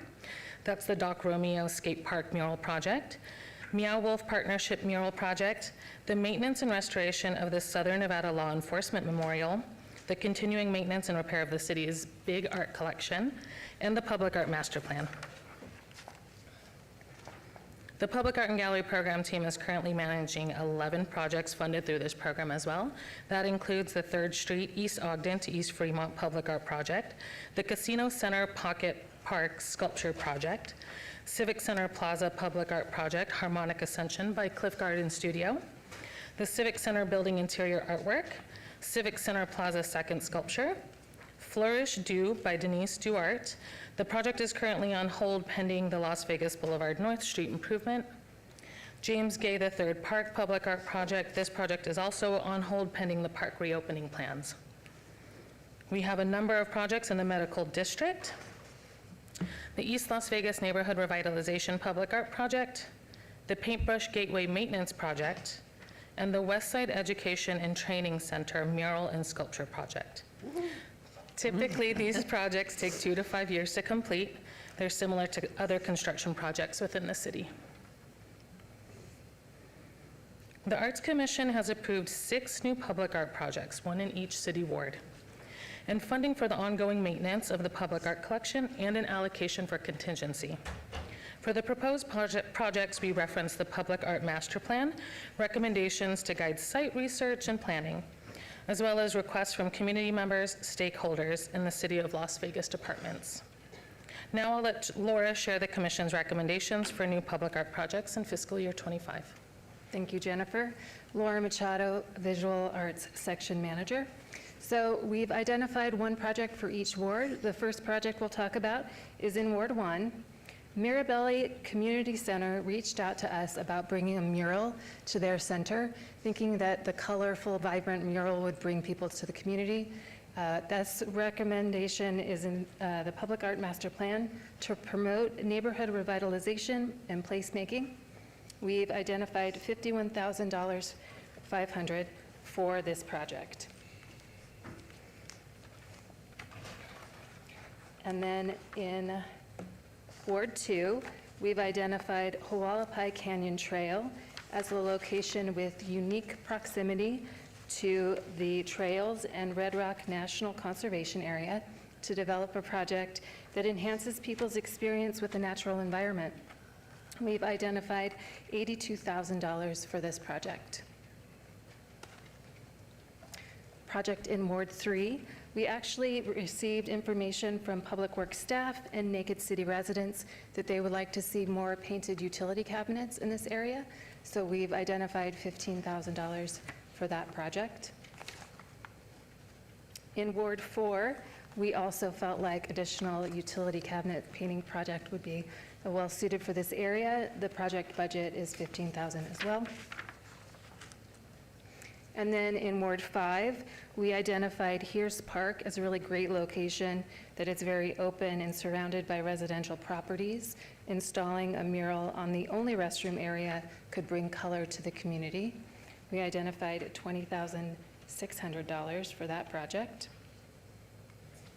And then in Ward 6, we identified a restroom area in the Centennial Hills Park.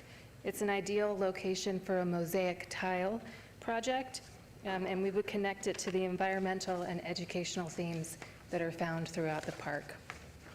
We've identified $30,900 for that project. So in addition to those 6 projects, we also allocate money for the maintenance and conservation of the public art collection. This year, we're asking for $80,000. It's the same amount that we asked for last year. And then we also have our final item on the project list. It's for contingency. It's a 7% because we know that even the most successful projects sometimes incur additional cost overages. So this is $20,000 to hold for contingency. And that concludes our project list. Happy to answer any questions that you guys might have. Thank you. It's very exciting, and we look forward to seeing the changes and what you're going to be doing. Will you be reporting back as plans specific arise? Yes, that is our And with plan. damage to the artwork, is this artwork that the city will own? And is each piece or whatever is happening legally assigned to the city, wherever our council is? Does it become the property of the city, or does it retain with the artist? Jeff Dorkak, City Attorney for the record. I believe these are usually set up with a loan agreement. Okay. Laura Machado, we have an artistic services agreement. Is that the full? Yeah. And so once the process goes through, it transfers ownership to the city, and then we maintain. And will you make the decision in this plan, or will it be similar to an RFP where you invite the public to participate, and then will you come back to this body, or will that be decided only through our Parks and Rec?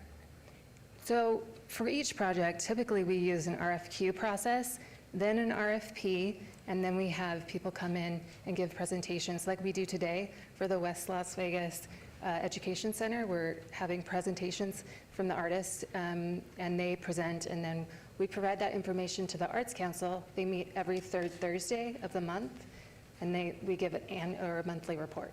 And then the assigned recommended council will come back to their different council people Yes, to that's share correct. with them that this is what's there. Yes, that's Okay. correct. Well, it's exciting and wonderful. And yes, Councilwoman Diaz, Thank you, please. Madam Mayor. Thank you, ladies, for all the work you do to ensure that the arts are alive and strong in the city. I do have a question because it's often coming through our office, and everyone is wondering when those magnificent Oppenheimer paintbrush gateway will be repaired. So I kind of wanted to know the timeline or where we are in the process of restoring those. And if I could interrupt you and could you get, I know when it was put into construction, its purpose and what it was supposed to be doing, which seems so many blocks apart that you don't even see it. Yeah.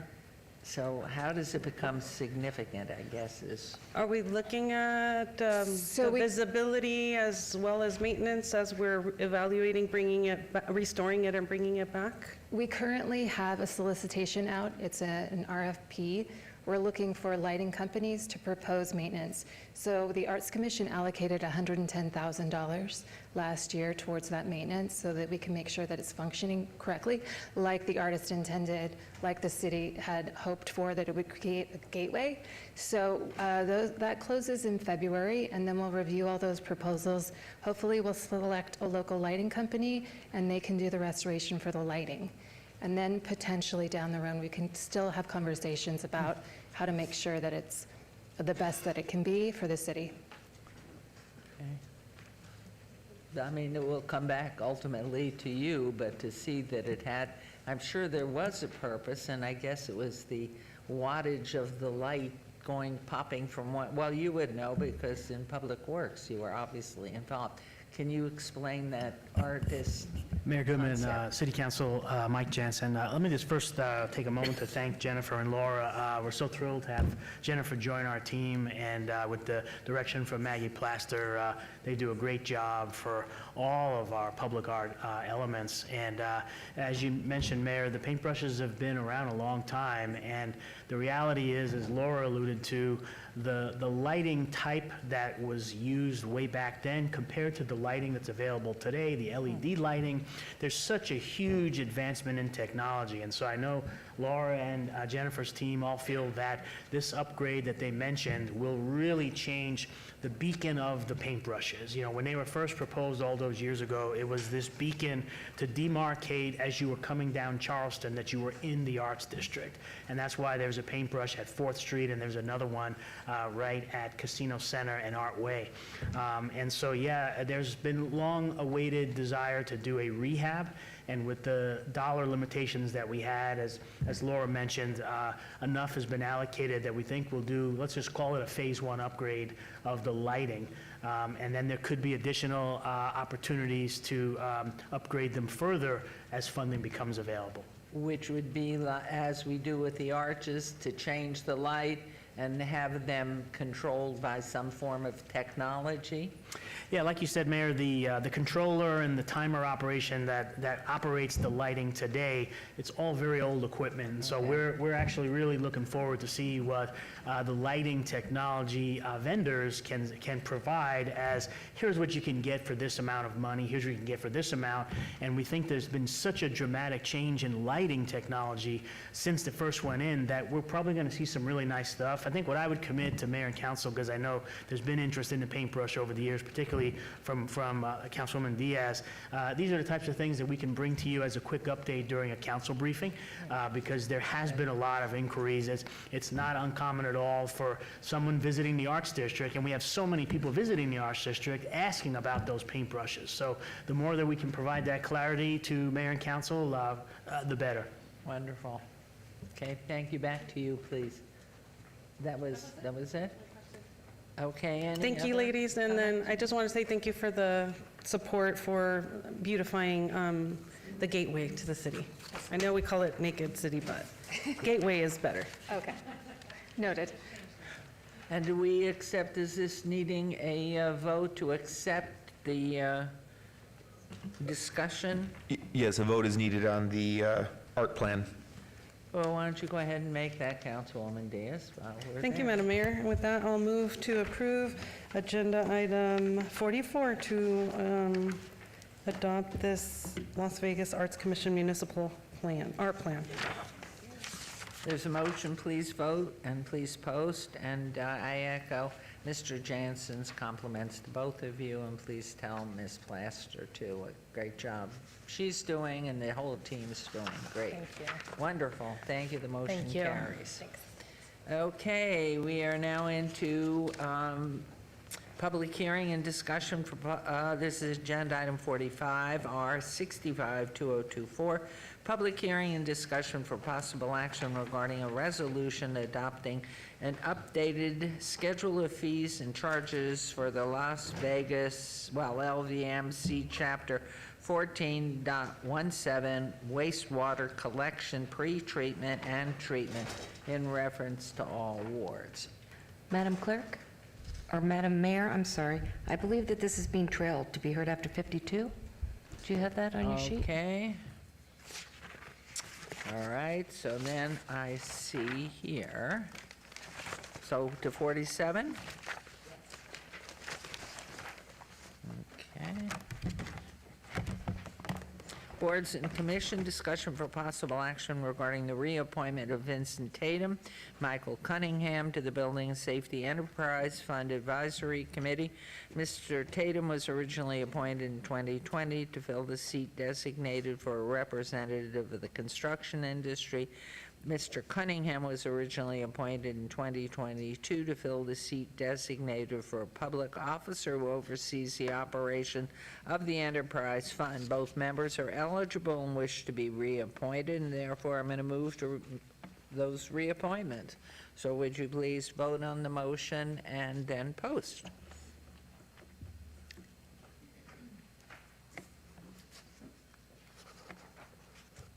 And that motion carries. Thank you, gentlemen, for service so far, and offer to continue. And agenda item 48 for possible action regarding the appointment of Councilman Brian Knutson to the Las Vegas Convention and Visitors Authority effective November 13, 2024. Normally, this item would be handled after the general election. However, Mayor Goodman and Councilman Creer both serve on the board, obviously leaving a city representation vacancy. This appointment will ensure that the city will maintain its representation on the LVCA board until the new mayor makes their appointments. And I move to approve the appointment, which has been accepted by Mayor Pro Tem. Thank you very much. Not that you're not busy enough.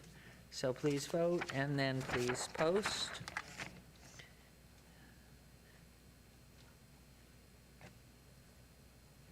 Okay. So now, someone that has voted against it will make a recommendation. Is that correct? Jeff Dorkak, City Attorney. No, that's not really necessary with this one. It's straight up on one person for an appointment, so there's really not another motion to make other than at this point if someone wanted to hold it in abeyance, but it's been voted down. So therefore, nobody will sit for the 1 month of December representing the city. That would be correct. If everyone's right on the meeting dates, which I suspect everyone is.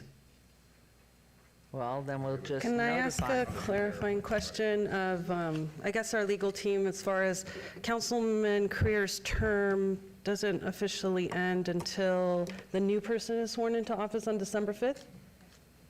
Yeah, both of us are swearing in. December. Correct. His city council term, yes.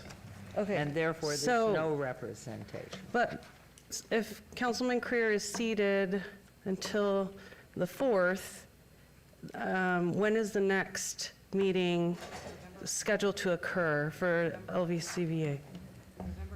Hold on. It's usually, what is it, the first or second Tuesday? Pardon? Second.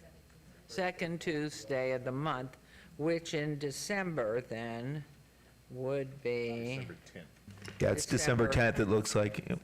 So the new mayor will have to appoint somebody on the 4th. no, it would be the 7th. No, it's the 10th. Excuse me. Okay. Right, so we won't have representation on the 10th, No, the new the mayor. 7th. The new mayor will have to appoint someone on the 4th. We'll have to put it on the agenda on the 4th. So is there a meeting happening in November? I'll be there in November. Okay, so Councilman Creer will be representing the city still. I'm on the.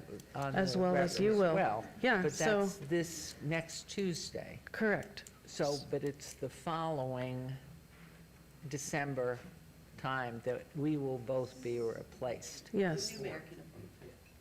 So it failed, right? Yes.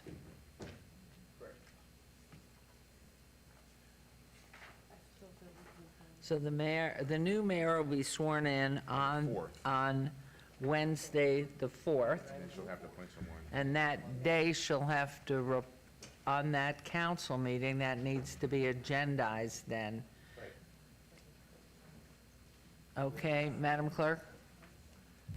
It'll have to be agendized on So the council. November 25th is the deadline for that agenda. That means the person, before we seat them, would have to make that decision and Right then. recommendation. November 25th, we'd have to have the information. Their name has to be listed on the agenda. See, and they can't, and if something should occur that includes the city, everyone that serves on the board of the Las Vegas Convention and Visitors Authority is sworn in to the office. So that was why the recommendation was made when I realized not only would he not be sitting, I would not be sitting.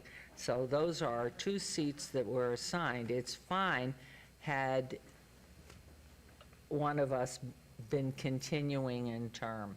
So we will be out without a voice on whatever is brought to that meeting. And they need notification so they can swear in, which they had orchestrated. So I'm not in a, Madam, Mr. Attorney. Jeff Dorkak, City What Attorney. else Yeah, do I we think do? we've got it. We need an agenda item on the first meeting in December with the City Council in order to have someone seated for the December 10th LVCVA meeting, and that's Dr. Luann Holmes is all over that. Okay. Luann, Dr. Luann Holmes, who's not all over that, for the record. So just so we have clarification, for an item to be on December, it has to have a name. For December 4th, it has to have a name. You can't just leave it open for anybody. And we need to have that name to go to print on November 25th. So the question then becomes, who provides that nomination? Which is what I had done to Correct. agendize it for 1 month seat until we had the new mayor and new council. We needed an individual to agree to sit for that month who might be reappointed. Now, can't we have somebody who voted against this, Mr. Attorney? Usually, if somebody has brought a motion to failure, somebody who voted that can make a new motion and see if we can get that passed, because we will need, you cannot leave those 2 seats vacant. And they have to arrange through their protocols to have someone sit for the city of Las Vegas. So I would ask, in my opinion, either Councilwoman Bruni, Polensky, Seaman, or Diaz to now make another recommendation. Oh, I see where you're going, Jeff Dorkak, City Attorney. So this is back to the first question after the motion failed. There isn't really an available motion on this item because we had to identify the councilman in the agenda item. We can't throw in a new name now. We have to have a standalone item. Thus, we're going to be waiting for the first meeting in December.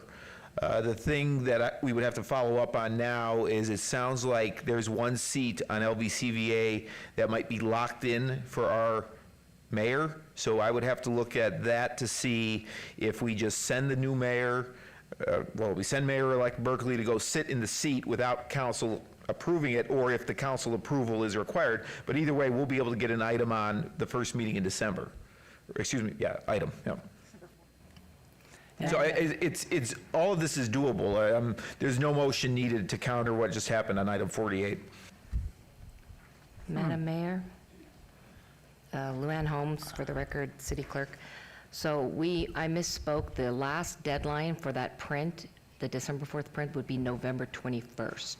We need to have a name for the print on November 21st, before the holidays. I will still be in office. What I will do is, or ask our council, if you will go ahead and call the council, Caroline, at LVCVA, and let her know what our conundrum is here and how to resolve it, and that we have to resolve it so they can swear in whoever that person is, and I would highly recommend it only be for the 1 meeting with an agreement by that person, because the new mayor and a new council person may put a whole different concept together, because there will be 2 vacant seats. So can you do that and then get back to Ms. Dr. Holmes here? And then she can get back to me and we can figure that thing through. Because we have to have representation. That could be a disaster if not. So can you do that, Mr. Attorney? Yeah, we're going to look into all this to make sure we're covered. Yep. And will you make your comment known just in email to all of us so we all know where we're headed? When we figure things out, is that what you're referring to as a comment? Yes. Okay, yeah. If we can figure it out. We've never had this before. Okay, so now we move on. We've got that solved, Madam Clerk. It's in your ball game. It's off my table, it's on your table. Okay, so now we're into agenda item 49? Okay. Agenda item 49, discussion for possible action regarding the reappointment of members of the Youth Neighborhood Association Partnership Program, YNAP, Grant Review Board from the following list of nominees. Ido Uraldi, Ward 3, Brenda Flank, Ward 4, Harry Williams, Ward 5, Maria Fajardo and Arnold Parker, Mayor's adult designees, Melanie McNair, Monica Sarkeesian and Chloe Camarillo, Mayor's youth designees, and the appointment of nominees Alexander Fuller from Ward 1, Samantha Burgess, Ward 2, Madison Weingart, Ward 6, Marquetta DeVille, Mayor's adult alternate Rachel Martin, Jericho Cruz, Ian Cantos and Damari Birch, Mayor's youth designees, and Justin Buma, Mayor's youth alternate, all wards.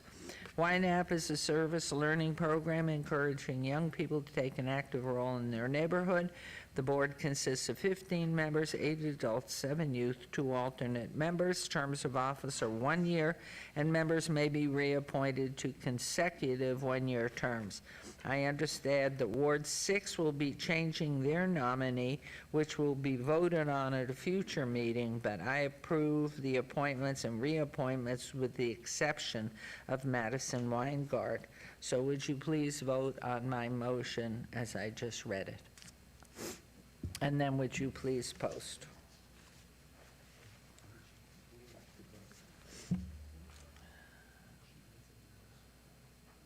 And that motion carries. Thank you. Okay, we're moving on to agenda item 50, recommending committee bills eligible for adoption at this meeting, bill number 2024-29. Councilman Knutson, would you like to have the bill read? Yes, Mayor.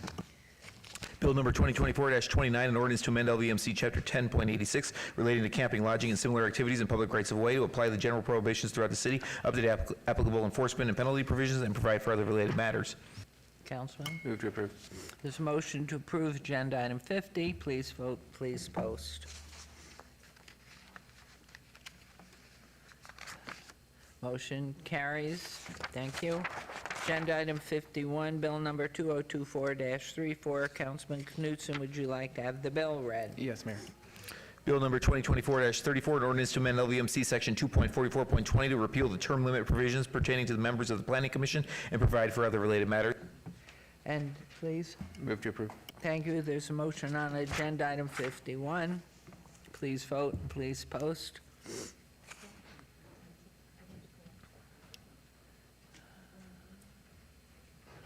That motion carries, and we'll now hear items 45 and 52 together, but act on them separately.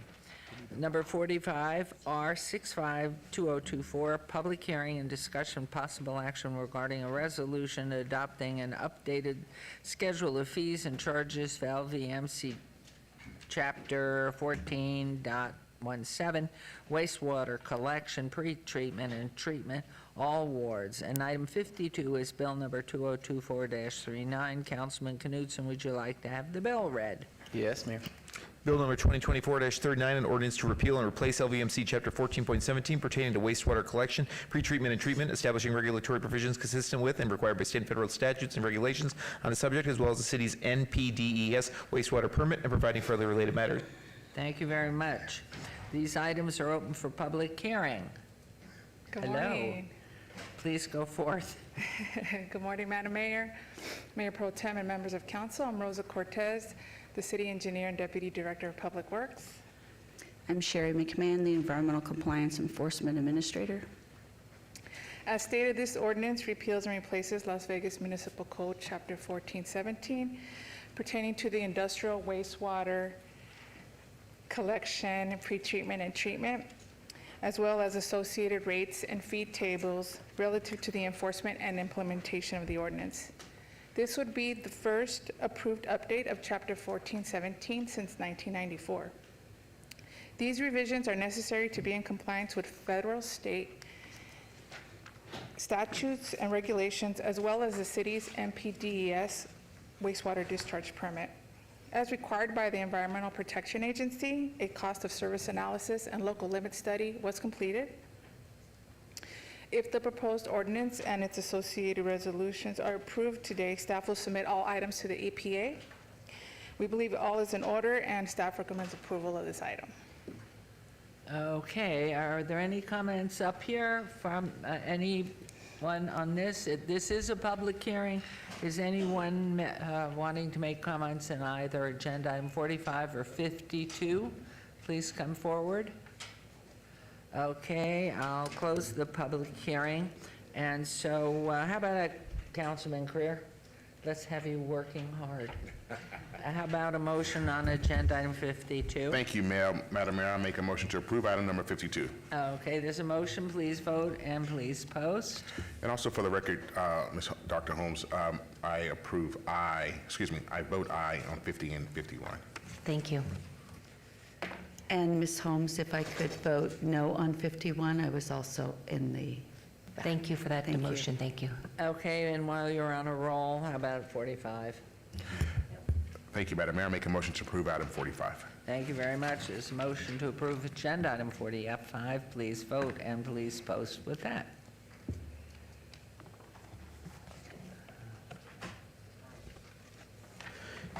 And Mayor, Jeff Dorkak, City Attorney, I know you're going to do 53, just so we don't skip that one like the last meeting for the bills eligible at a later meeting, and then you'll transition into the community development items.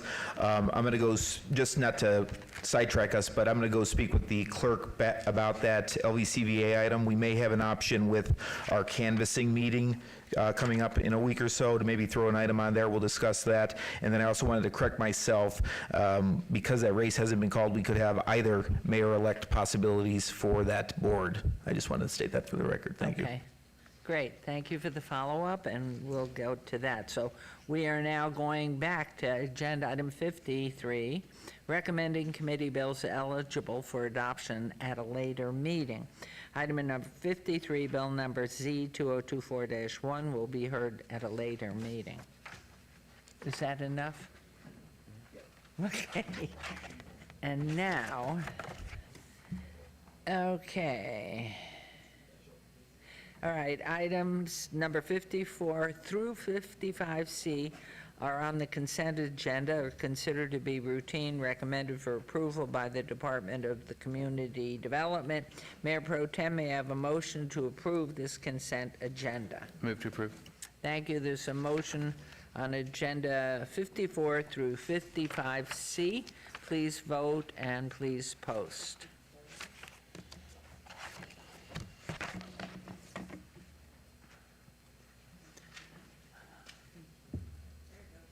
And please post.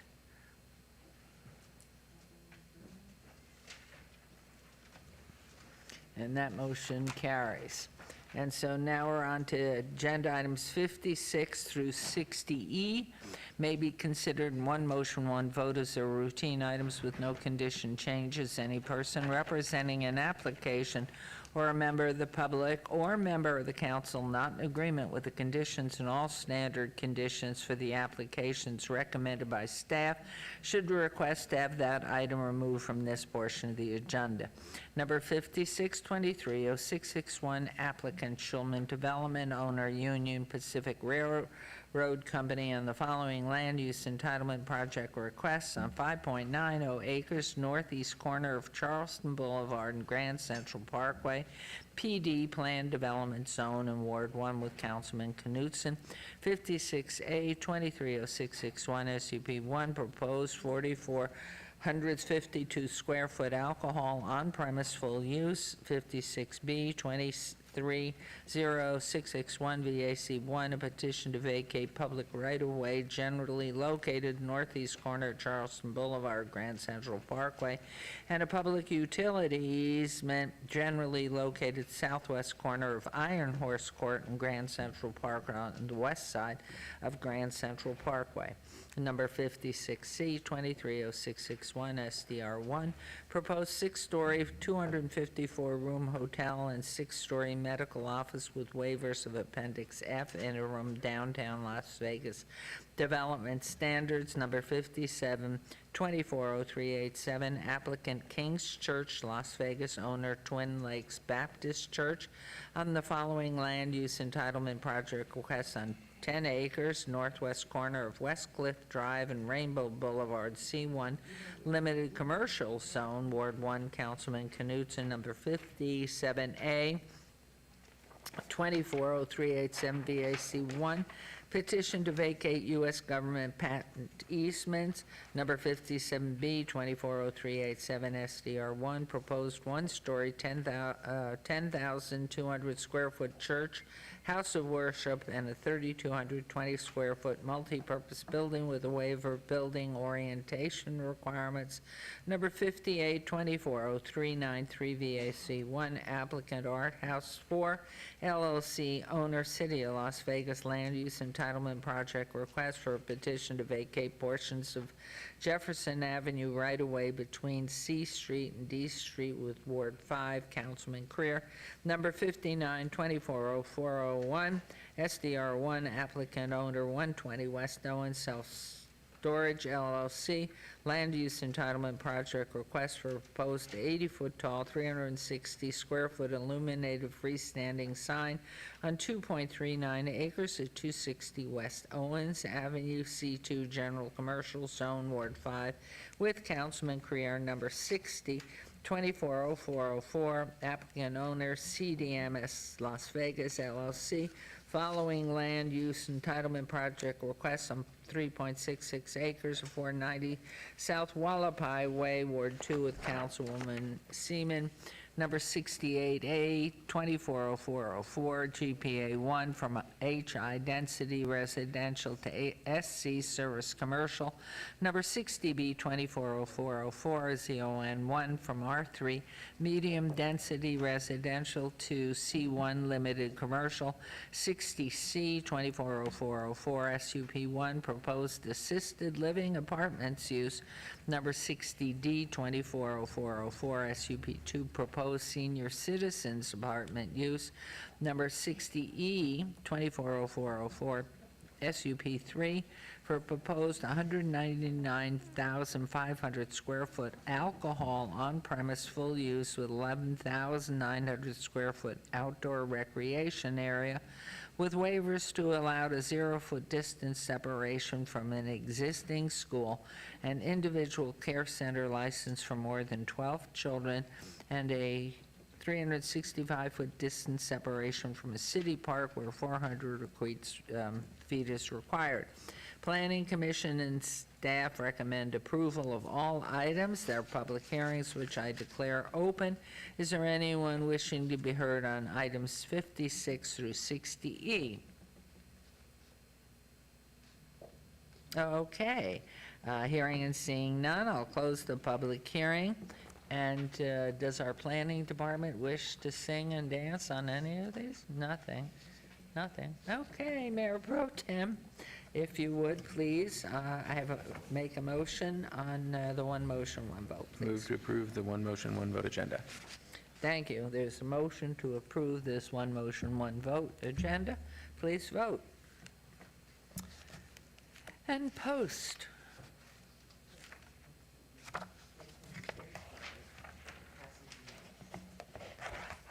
Do we need a,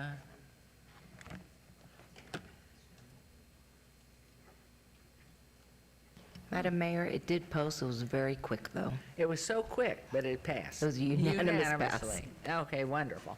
It passed unanimously. We're on to 61.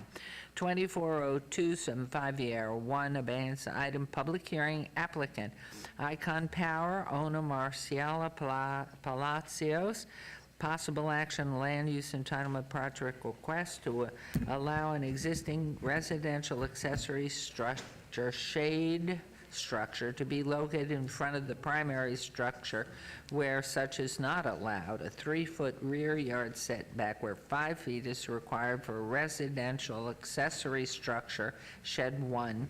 A 2-foot side yard setback where 5 feet is required for residential accessory structures, sheds 1, 2, and 4, and to allow all residential accessory structures to not be aesthetically compatible with the principal dwelling unit where such is required on .50 acres at 815 Clark Drive Way, RE Residential Estates Zone, and this is in Ward 5 with Councilman Creer. Planning Commission and staff recommend denial. This is a public hearing, and I declare it open. The applicant or representative, please introduce yourself. Thank you. Laura Drea, 520 South 4th Street, and I'm really glad that I could be here with all of you guys today. It's nice to see you.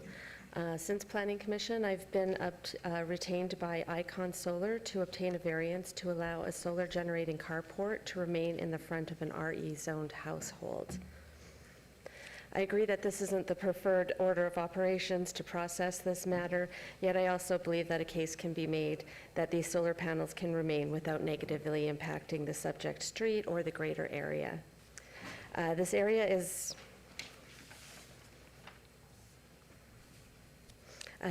at Bonanza and Clark Way in between MLK and Rancho.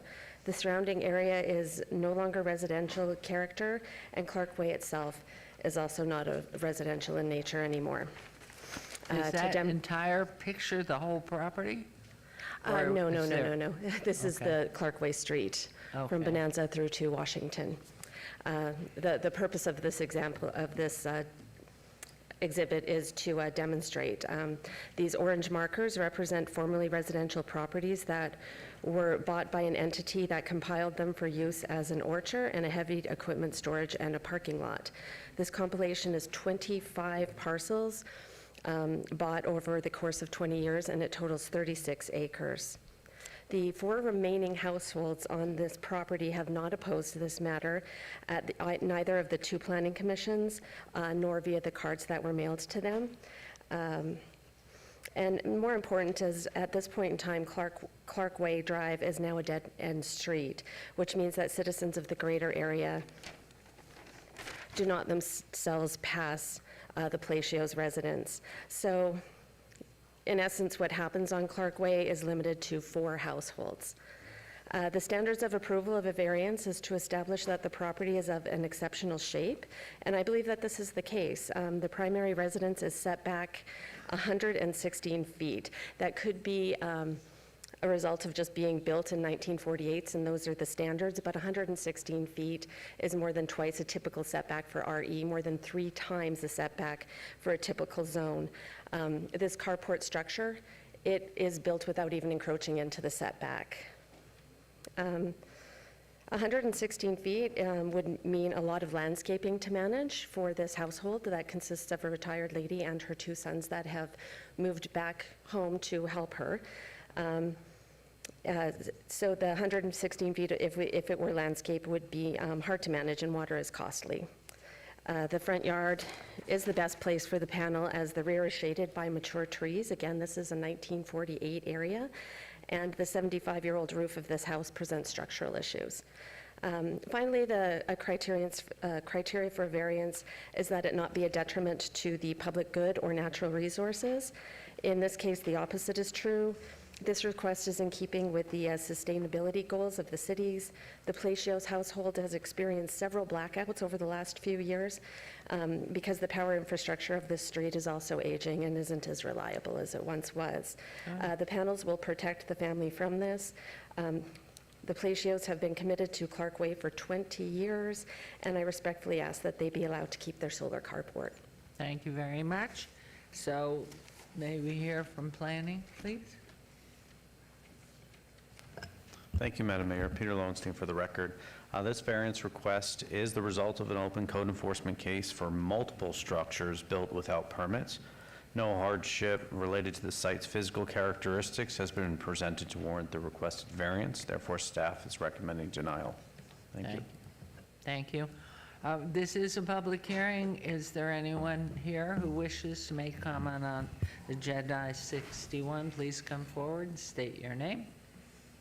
Hearing and seeing none. Any comments, questions from council? Okay, Councilman Creer. Thank you, Mayor. We've gone through this with my team. Thank you for coming to see us. I'll make a motion for approval.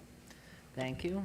There's a motion to approve agenda item 61. Would you please vote and then please post? That motion carries. Thank you for coming down. Well done.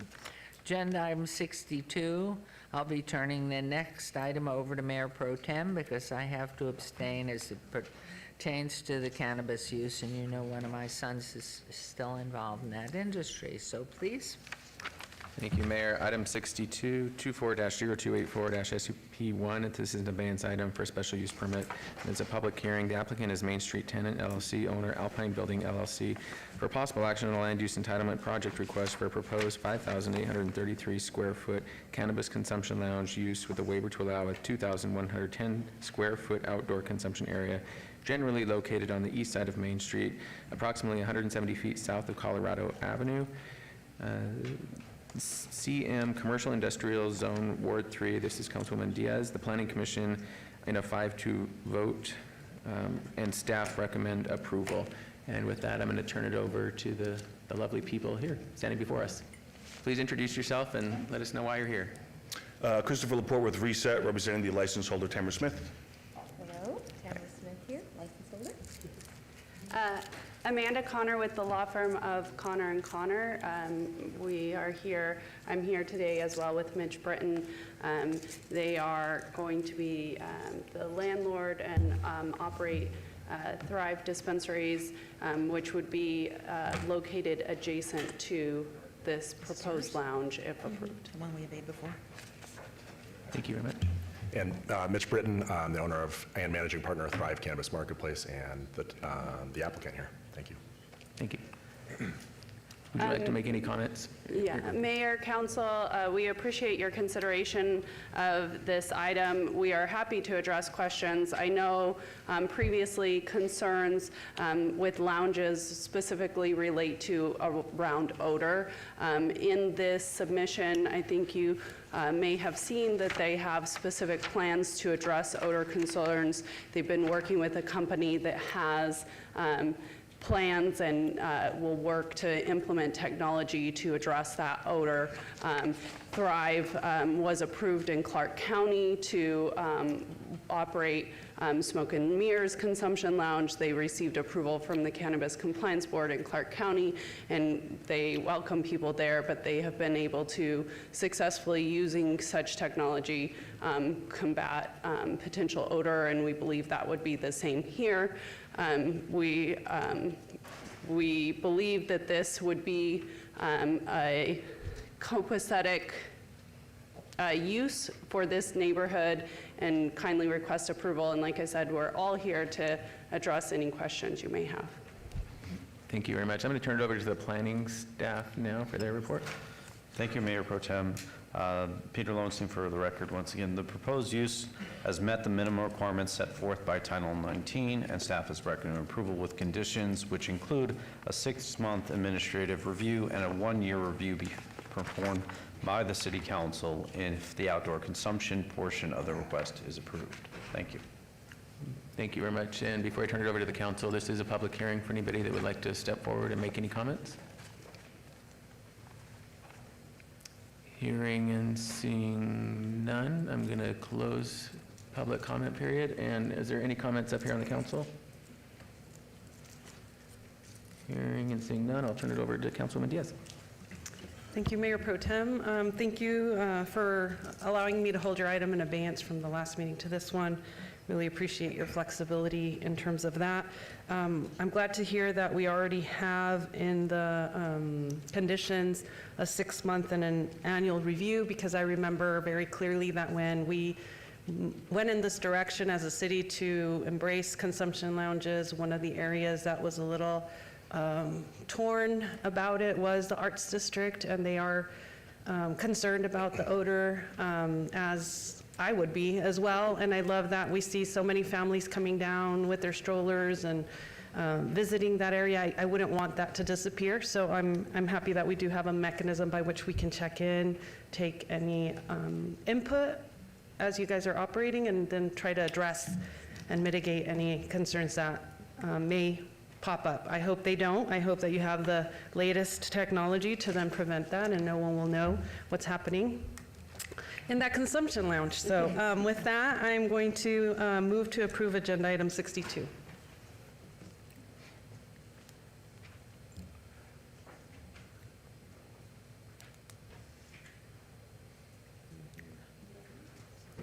Congratulations. Thank you very much. Thank you.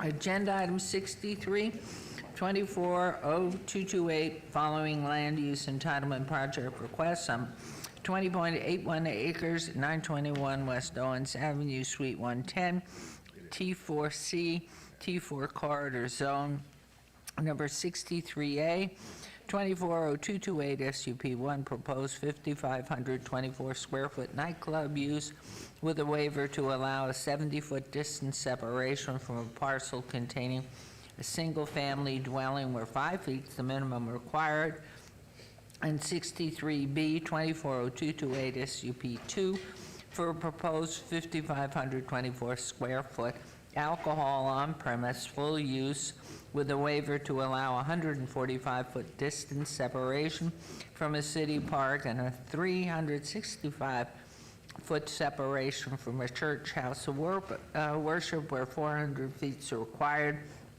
The applicant owner is Devarim 18 LLC et al. The Planning Commission staff recommends denial on land use entitlement project. These are in Ward 5 with Councilman Creer. Public hearings, which I declare open. Are the applicants present or representatives? Good afternoon or good morning. Ms. Teo. Good morning. Good morning, Mayor, council members. Edgar Montalvo, XPC Architectural Studio, representing the applicant, 3606 Calico Brook Court, Las Vegas, Nevada, 89147. So pretty much this is a nightclub, and we've been trying to obtain the approval on this one. As you know, as probably you should know, we already submit the application to the building department, and the building department is the one who requests us to send. Of course, we're not going to obtain the approval if we don't have the special use permit. On this particular item, we're asking for 3 waivers, and we think we can work with it. One of them is the distance to churches, which actually the landlord on the property already sent some letters, and they're not going to be renewing any of the leases for the churches close by. On the houses, the application says that it's 70 feet, when in reality it's about 140 feet for the houses, and we think on the parks, we can actually waive that requirement, because pretty much the business hours that we're going to have, people is not going to be on the park. The business hours for this type of business is going to be pretty much from 8 to 5 in the morning. So no people, we don't expect any people on the park. As you know, this property is been having a lot of, the proximities, they're been having a lot of issues on the security, and our clients here, which are going to be the tenants, they're willing to help to avoid that. They already have a banquet hall there, which is the Pedregal, and they're being a banquet hall owners. This is a family-owned business that has been running on the city for 16 years, and they've been there for 4 years already, because their previous banquet hall in Clark County got in fire. So even though they've been passing all those burdens, and they're still doing some banquets for the Hispanic community, and they don't have any complaints, and they're being very good managing their businesses. One of the things that we're proposing is, of course, to have increment the security on the place, and they already got in touch with Metro Police, and they agreed to install the cameras on site, so they can actually supervise the security of this area 24/7. So one more thing that you should know, as I said, the whole family is here present. Is the wife, daughter, Alejandro, which is the owner, and the husband of Alejandro that is also here. It's a family business, home business, and I want to let you know, if Alejandro allowed me to do, he's a cancer survivor, and he's just doing this because, of course, he wants to leave this as a heritage to their family, so they can actually continue with this all this and don't have any issues on the future. So this is what it is, and we're here to answer any question that you may have, and we agree to all the conditions that you may have, so we can have this project be a reality on this property. Wonderful, looks very nice, but let's turn it over to planning, and would you make comment about the parking and lighting of the parking? Yes, Mayor, Seth Floyd for the record. The proposed nightclub use is not compatible with the existing development in the surrounding area, and this is evident by the distance separation waiver request from an existing single-family dwelling, city park, and church, and therefore staff is recommending denial of both entitlements. And Mayor, you wanted me to address the parking lot lighting? Okay. Madam Mayor, Peter Lowenstein for the record. So this is part of a larger commercial subdivision. There's ample parking on the site. The parking lot lighting is the existing poles that are either 20 to 30 feet in height and spaced accordingly as they've been for many years. So if additional lighting is needed, additional improvements would be needed. But it's the existing condition of a commercial parking lot. I just am curious about that because I know so many of our projects, if there's not ample lighting on the parking area, that's where issues happen. So just curious as to this. And I'm open this to the public. This is a public hearing. Is there anyone who wishes to make comment on 63, 63A or B? I'll close public hearing. I'm going to turn this over unless there are any comments, question from council. Over to you, Councilman Creer. Thank you very much. Bienvenidos, caballeros y señoras. I've had the pleasure, and I would say the pleasure, of visiting his current facility, which is in the same complex, and it's beautiful. They've done a wonderful job of operating this facility, and the vacant space that they're going into, just to give you a little history, was approved for a restaurant, sort of bar, at one point. Never heard from the people again. This is a few years ago. And I didn't know what was going on. So for them to come in and want to come in and do something nice there, we have approved this once for a restaurant bar, and I think you all would do a great job. So felicidades y buena suerte. I make a motion to approve item 63A and 63B. Thank you. There's a motion to approve. Please vote and please post.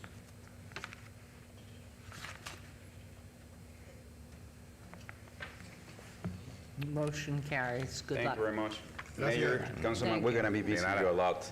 Thank you very much for everything. Thank you. Okay.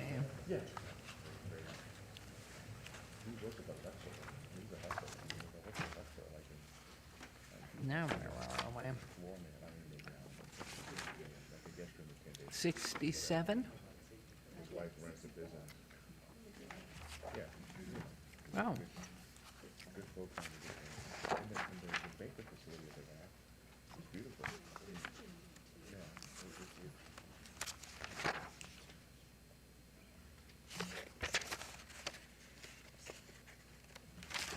Okay.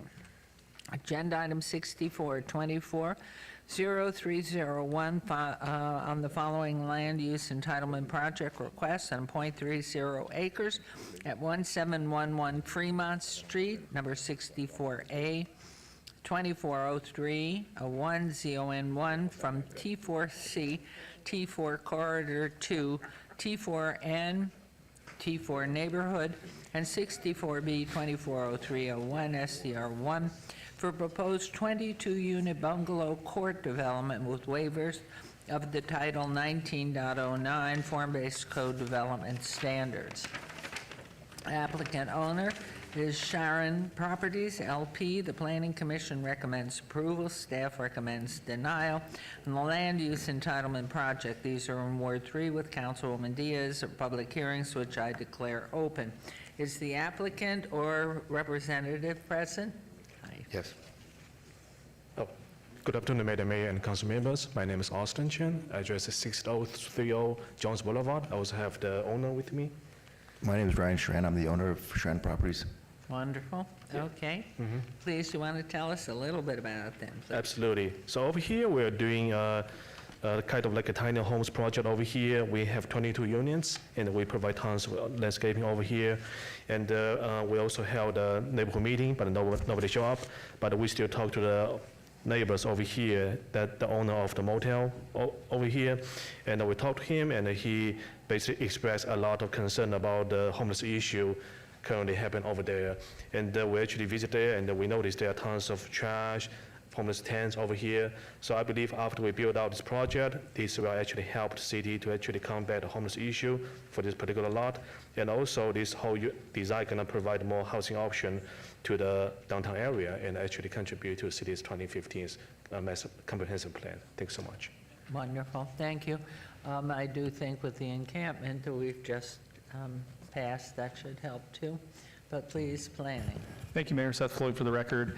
Mayor, the proposed bungalow development is overdeveloped as proposed. This is evident by the requested waivers of the Title 19 requirements regarding parking, setbacks, and trash enclosure placement. The associated rezoning request to T4 neighborhood is considered to be spot zoning, where a parcel is rezoned to benefit an owner for a use incompatible with surrounding land uses. The adjacent properties fronting Fremont Street are all zoned T4 corridor, which don't allow the proposed bungalow building type. Therefore, staff is recommending denial of both entitlements. Thank you. Okay, thank you. This is a public hearing. Do we have anyone in the public who wishes to make comment? Please come right on up, and if the light is on, your mic is live. Right here is perfect, yes. Okay. Hi, good morning, Mayor and Council. My name is Teresa Bartoldes. I live in this neighborhood. I live very close to this proposed development. And my concern, and the concern of some of my neighbors, is about the lack of parking, which I understand is not included in the development. The downtown neighborhood has enormous residential parking problems. People park all over. They park in their yards. They park on the sidewalk. They park in front of your house. There's not sufficient parking downtown. So my question was about that, and how is that going to be addressed for this development? Because our concern is that if there is no parking, people will come over to our neighborhood and park in our already overparked streets. Thank you very much. Good point, and I know we're always concerned about parking, and so as Councilwoman Diaz goes forward, and that's one of her passions as well, because as we see the continuing growth and development in our downtown arts district, Fremont East, the entire downtown area, so I know our city managers very aware of that, and we're always looking through our economic development plans to make sure we're working on providing more parking. So thank you, and I think it will be up to Councilwoman here as we move forward. So stay in touch. You can call her office at all times and on this. Okay, is this a final decision being made today about this housing development? Yeah, well, to my knowledge, unless there's an issue that she has already discerned that will hold it in abeyance, but I don't know that. So at this point, the answer is yes, it would be final. But keep in touch with her office. And is there anyone else wishing to make comment? Thank you, by the way, for coming down and making your voice heard. Appreciate it. All right, I'm going to close public comment. Any comments, question, council? Okay, Councilwoman, please. Thank you, Madam Mayor, and I want to thank Ms. Bartoldes for coming down and letting us know that the area is already strapped for parking. I think there will be a property manager on site every day at this future housing site. So I would encourage that neighbors be communicating if they're seeing the residents from there parked in the neighborhood to address those concerns, and then we can put our heads together and figure out how we proactively work so that they don't take over residential parking that belongs to the homeowners that are already, I see it in my neighborhoods as well, where we're already strapped. There's usually 3 to 4 vehicles per home, and so there really isn't much wiggle room for the community. But I think that if we keep the open lines of communication, the neighbors can then tell your property management about these issues. If you can come to the microphone too, so that you can then confirm that I'm not making up that you're going to have a property manager on site, because I know we discussed this in the office yesterday. Yeah, it's that's correct. We'll have somebody on site, and the last thing we want to do is have a traffic jam right outside our site too. So we'll communicate with the neighbors, or somebody on site will communicate with the neighbors, make sure that that's not the case. And then we can also put our heads together and see if there's anything in the adjacency that you could look to maybe have a cross-access agreement to, and maybe have access for your residents for parking, but we won't know the demand. Sometimes these are going to be folks that work in the area, and they may just need to walk to the neighborhood to and from, and I hope that they don't need a car to commute. That's the idea, is right on Fremont Street, and we looked at the transportation route. It was within, I think, what was it, 2 or 3 minutes of walking? Yeah, there's actually, over here, there's actually a bus station over here. So the walking distance from here to our site is almost, I was maybe 5 minutes, even less than that. So it's totally walkable. And as the owner previously mentioned about this whole design is actually designed for someone actually to walk in a surrounding area. Like it's actually designed for someone who doesn't actually need to have a vehicle to do the commute every day. So, and also maybe people can just do can ride on their bicycle to go to their job space. So that's the purpose of this whole design. Awesome, and I know as part of form-based code, we really don't have a standard of parking for anything in the form-based code area of this type of development, or yes? Through you, Madam Mayor, Peter Lowenstein for the record. So yes, we do have parking standards for the form-based code. It's a weighted, there's the straight requirement pursuant to the code, and then the form-based code has a percentages based on availability to other modes of transportation. Okay. This request actually is changing the transect to another one, so predicated one of staff's recommendations for denial because of the spot zoning. But we do have parking requirements. This is asking a waiver from those requirements to only provide one handicap parking space.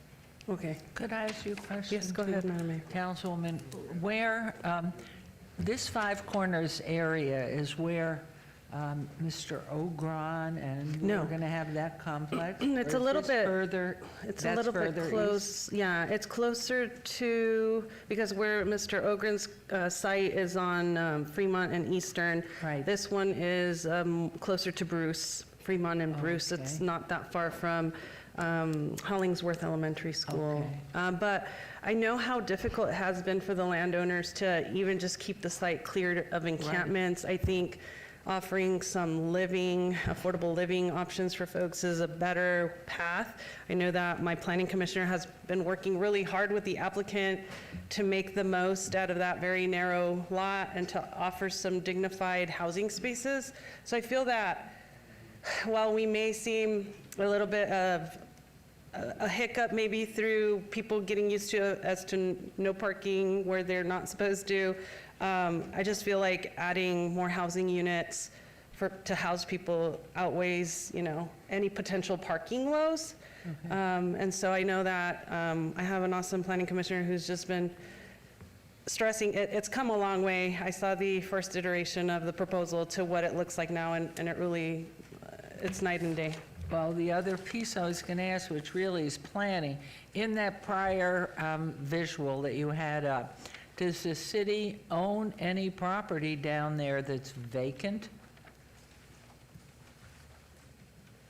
On the map that you had that showed your parcel? Sorry, Madam Mayor, we'd have to take a look and check the Okay. ownership. 'Cause I at don't some know of any point- off the top of my head. There is some undeveloped land out there, but I think the majority of it is private ownership, but we'd have to double check and get back to you on that. Okay. Well, just listening to this and in the future, since I won't be sitting here, to look with and see if there's any opportunity for asphalting and providing parking that the city can be handling as some joint venture, or building a garage in the area with land that is vacant now or that is in repair need and should be demolished. So I just agree. for the future, and sorry to interrupt, but I keep hearing the same thing over and over, and I know our city manager is always looking to ways that we can help people who live in the area or work in the area, so that you are not parking, or if you hire somebody to do parking for the restaurant or business, that they will go wherever they can go to find a place to get back to the property. So just to keep that there, looking at some vacant property. And that's always Thank something you. that we're also keeping our very busy folks in parking, looking for future sites and offerings for the community. So I think this has come a long way from where you started. My planning commissioner, has worked a lot on this, and I think that we do need more housing offerings within our community. And this will be a really nice one because I heard that in your units, even though they're small, you're including a washer and a dryer, which will then not cause people to have to further figure out how they're going to get that to and from their units. So I love that you came up with a dignified housing model. So with that, I'm going to go ahead and approve agenda item 64A and B. Are there any conditions, Mr. Lowenstein, that I need to include in my motion?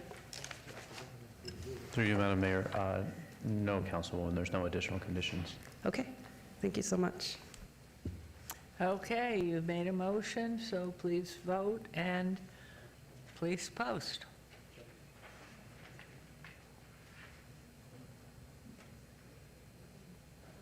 There it is. Thank you. Congratulations.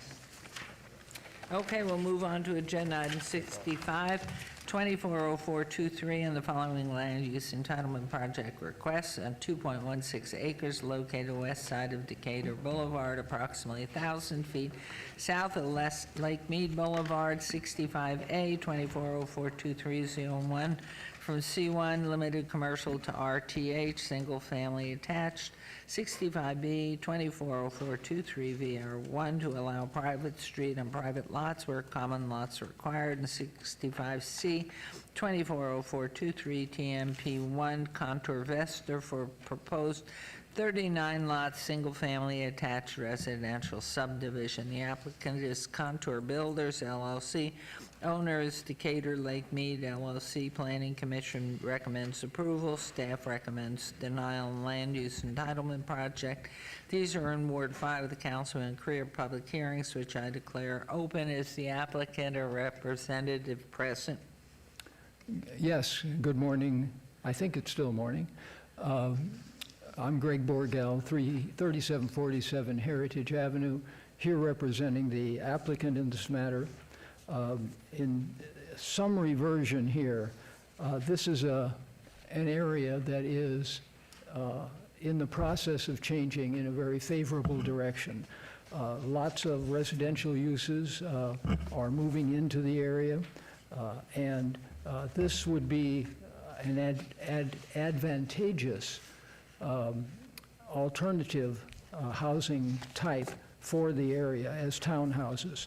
And it would be a for-sale project. In other words, there'd be an opportunity to build equity here on the property in question. Everything else in the area shown in orange here is rental property. So this would be providing an additional amenity possibility for the would-be homeowners who would obviously want to proceed to purchase the properties. So it is being built by a reputable developer, and we would respond to any concerns that you might have. Okay, thank you. Let's start our planning. Thank you, Madam Mayor. The property lines of the proposed townhomes lots go to the street center line where a private street is required to be a common lot owned and maintained by the HOA. This has resulted in the variance that would allow the developer to overbuild the site that staff is not able to support and recommends denial of the project. Thank you. Okay, thank you. Okay, I have comments. We're into the public hearing part. I have Joseph Gomez and David Grant and Kathleen Mino, and Anthony Mosley and Michelle Tambari. So if you'll just come up and make your comments. Thank you. Can I get back to you? My name is Joseph Gomez. First of all, thank you, Madam Mayor and council members, for hearing us. I'm a 22-year resident of that community. We are all for that property being developed. It has been the vein of our existence for 20 years with the ingress and egress, hopping over the fence, cutting the fence, people living on the property in a compound type of situation with tents and stuff, so we're constantly calling and having them removed. We have a parking issue along Fairhaven where big rig trucks park there and then people abandon their cars there, so we're constantly having the traffic issue. I am all for development. Although we are in the county, I noticed that his map did not even show our houses. So we are not just a bunch of gray lines there. We're a community, a residential rural community. We have horses. Most of the people on the street have horses. My wife rides her horse up and down that street all the time, and we have issues with cars. So we are in agreement with the staff that something needs to be done, not only with the amount of units that are there, but the ingress and egress from Decatur. We are willing to be able to be okay with I'm not speaking for everyone, for them to change it from residential to the, from commercial to the residential for the housing like that. However, our request is that a wall go up on the Fairhaven, the west wall, where there's no ingress and egress from Decatur. I would like to propose that we abate this issue so that we can have time to speak with the developer or the owner and come up with a common idea of what's the best, not only for the development and the city side, and for our residential rural community. I just want to make sure I don't miss anything here. Oh. First of all, I never got one of these white ones, and about 3 weeks ago I got one of these. I have several of these that neighbors have given to me and signed. Oh, we have, I never got one of these white ones. I just found out about this about 3 weeks ago. So several of the neighbors have not received this one, so I've got a couple of them represented here, and we also faxed them into some number that she'll tell you about. I walked the whole neighborhood. Not one person was in agreement to having, I'm not sure where this goes. Over here? Okay, and you can pull that mic closer to you, that mic right in front of you. Then you can point to your chart. These are all people that are opposed to the ingress and egress of the street to Fairhaven. We understand there's not even going to be a gate. So if they could just have their development come in through Decatur, I'm pretty sure you would have unanimous consent from all of the neighbors to the west of this development to proceed, because we want that lot to be developed. It's like I said, it's been the vein of our existence for many, many years. I'm sure my neighbors will be able to add more things, but these, I don't know, do we put these in the record? Yeah, Oh, great, please. so I'll submit them and they can put them in the record? Thank you. Fantastic. Let me see if I have anything else here. Oh, I'm concerned about the 7 parking spaces for 39 units. So when you look at it, the 39 units will probably have at least 2 people in the unit, maybe 3 or 4. So that's going to scoot into 100 people or so living there. Only 7 parking spaces? Okay, well, we'll go on. Let's hear from your colleagues here. Okay. Please, your points, any data you have, if you'd give to our Thank city you. clerk there. Thank you. Thank you for taking the time here. Thank you. And your name, please. Hello, Mayor Goodman. Thank you for hearing me. My name is Michelle Tombari, and I live in the residential neighborhood. One of the neighborhoods is going to be affected by this development. In the county island or Yes. city? Okay. I, as well as the Planning Commission staff, strongly oppose this project for many reasons. While I understand the city needs more housing, trying to put 39 houses on a 2-acre lot just doesn't seem to work. This plan does not even meet the minimum requirements for a transit-oriented development. without the requested variance to allow parcels to extend onto the private street center line. And planning staff mentioned that.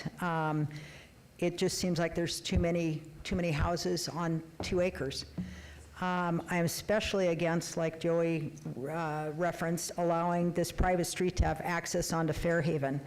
I believe it would encourage many drivers to take a shortcut from the Lake Mead and Decatur intersection to come into our neighborhoods. And we, like you said, we already have problems with parking, the Big Rigs Park on Fairhaven, which is on the city side. So it's very difficult for parking. I'm also concerned about the overflow parking, like I said, but also pedestrians coming through onto Fairhaven. So they take the shortcut from Decatur onto Fairhaven, and then they're into our neighborhood, residential neighborhood. Another factor I think you should consider is that our neighborhood school, which is Western High School, is already over capacity. It's at 104.11%. So adding that dense of housing when we already have a huge 4-story apartment building coming in at 1501 North Decatur, that's a lot of students, potential students, on an already overcrowded school district. I ask you to listen to the people who live in this residential neighborhoods near this project and deny the request. I ask that you take the time to review the many reasons the planning commissions have documented and oppose this request as currently presented, or at least to stop the access onto Fairhaven. Thank you. Thank you for coming down. Yes, sir, please. Good morning. My name is Anthony Mosley. I own the property at 1845 Fairhaven Street. So my property, if you were looking at the map, is right across the street. I've lived in Las Vegas for 47 years. I've been living in my house for 20 years. I'm a graduate from UNLV and an ex-Clark County firefighter and a business owner. And most of us that live in that little area back there, we're all business owners. We're just middle-class folks, business owners. In fact, most of us, a lot of them are retired, and we're small business owners. Just to give you an idea of what we've already been through, let me tell you what happened in our area that we just came through. A 10-year drug house has just been closed. We're talking craziness. It was shut down with the help of the Clark County Commissioner, William McCurdy II, and his liaison. The house was littered with drugs. This is right across the street from where they're proposing. So it is county, it's not your problem. But let me tell you what we just came through. The house was littered with drugs, drug runners, people overdosing, murders, raids, something you see on TV. This happened right next door to me. The house was burned down in like a flurry of fire, and everybody was in my yard watching the house burn down because they blew up their meth lab. So this is what we've been living with for 10 years, and then it finally got shut down, and before the ink is signed on the sale papers, now we got this thing. We've got this thing starting. Right after we finally got this thing closed down, yeah. So, this house had no power, no roof, people living in the backyards, over my fence, and all I could do is just pray about it. And I was saying I'm gonna go down there to the county and I'm gonna make some noise.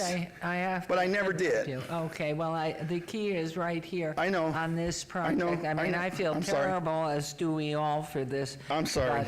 But we can't know and understand the pain in which you've been living. But again, But it got shut down, so we're good. And now the area finally started going quiet again, like when I first purchased it 20 years ago. But right next door to this proposed property is Diamond Head Apartments with like 400 units right next door to them. 400 apartments right next door to them. At 1799 Decatur and 1813 North Decatur, Diamond Head. Excuse me, is Diamond Head, the 400 units, is that in county or is that city? That's city. It's on Decatur at 1799 Decatur Boulevard. I called them and they said they had 200 units at 1799, but then you've also got 1813 North Decatur, just right past the Wells Fargo, and there's a bunch of more apartments. So I'm thinking it's twice as big as this one. So I'm just assuming there's another 300 apartments in there. Frank Hawkins just built, well, he built Ethel May Fletcher, which everybody knows, which was nice. And it's over there, you know where it's at, over on Vegas Drive, and it's nice. They knocked down some old apartments and built these nice little one-stories. And it's been quiet, it's been peaceful, but now Frank Hawkins just built this enormous 4-story, 40-unit income, low-income housing. I mean, a monstrosity right on Vegas, right on Decatur at Vegas Drive. 40 units, and they haven't even named it yet, but I was told yesterday they're going to call it Governor O'Malley. So we got that. At 2555 North Rancho, they just opened up a 17-building, 300-unit apartment right at Rancho. 2555 North Rancho, it's building right now. How do I know? Because they hired my company to go out there and clean up an oil spill that they did. So that's how I even knew about it. At 3265 Lake Mead Apartments. At 3265 Lake Mead, you have what's called Lake Mead Apartments. It's a low-income. I think we understand the amount of apartments you've got there. Is there anything else you wanted to add? Yes. It looks like we're becoming the dumping ground for mass low-income housing and low-rent apartments. If you want a cheap apartment, come to Vegas and Decatur. We'll find you one, because they're everywhere. We already have thousands of apartments from Vegas Drive, going up Vegas from Decatur. We have thousands of apartments going all the way up to Rainbow, and then on Lake Mead at Rancho, you got budget suites and apartments going all the way up to Rainbow again. It's like,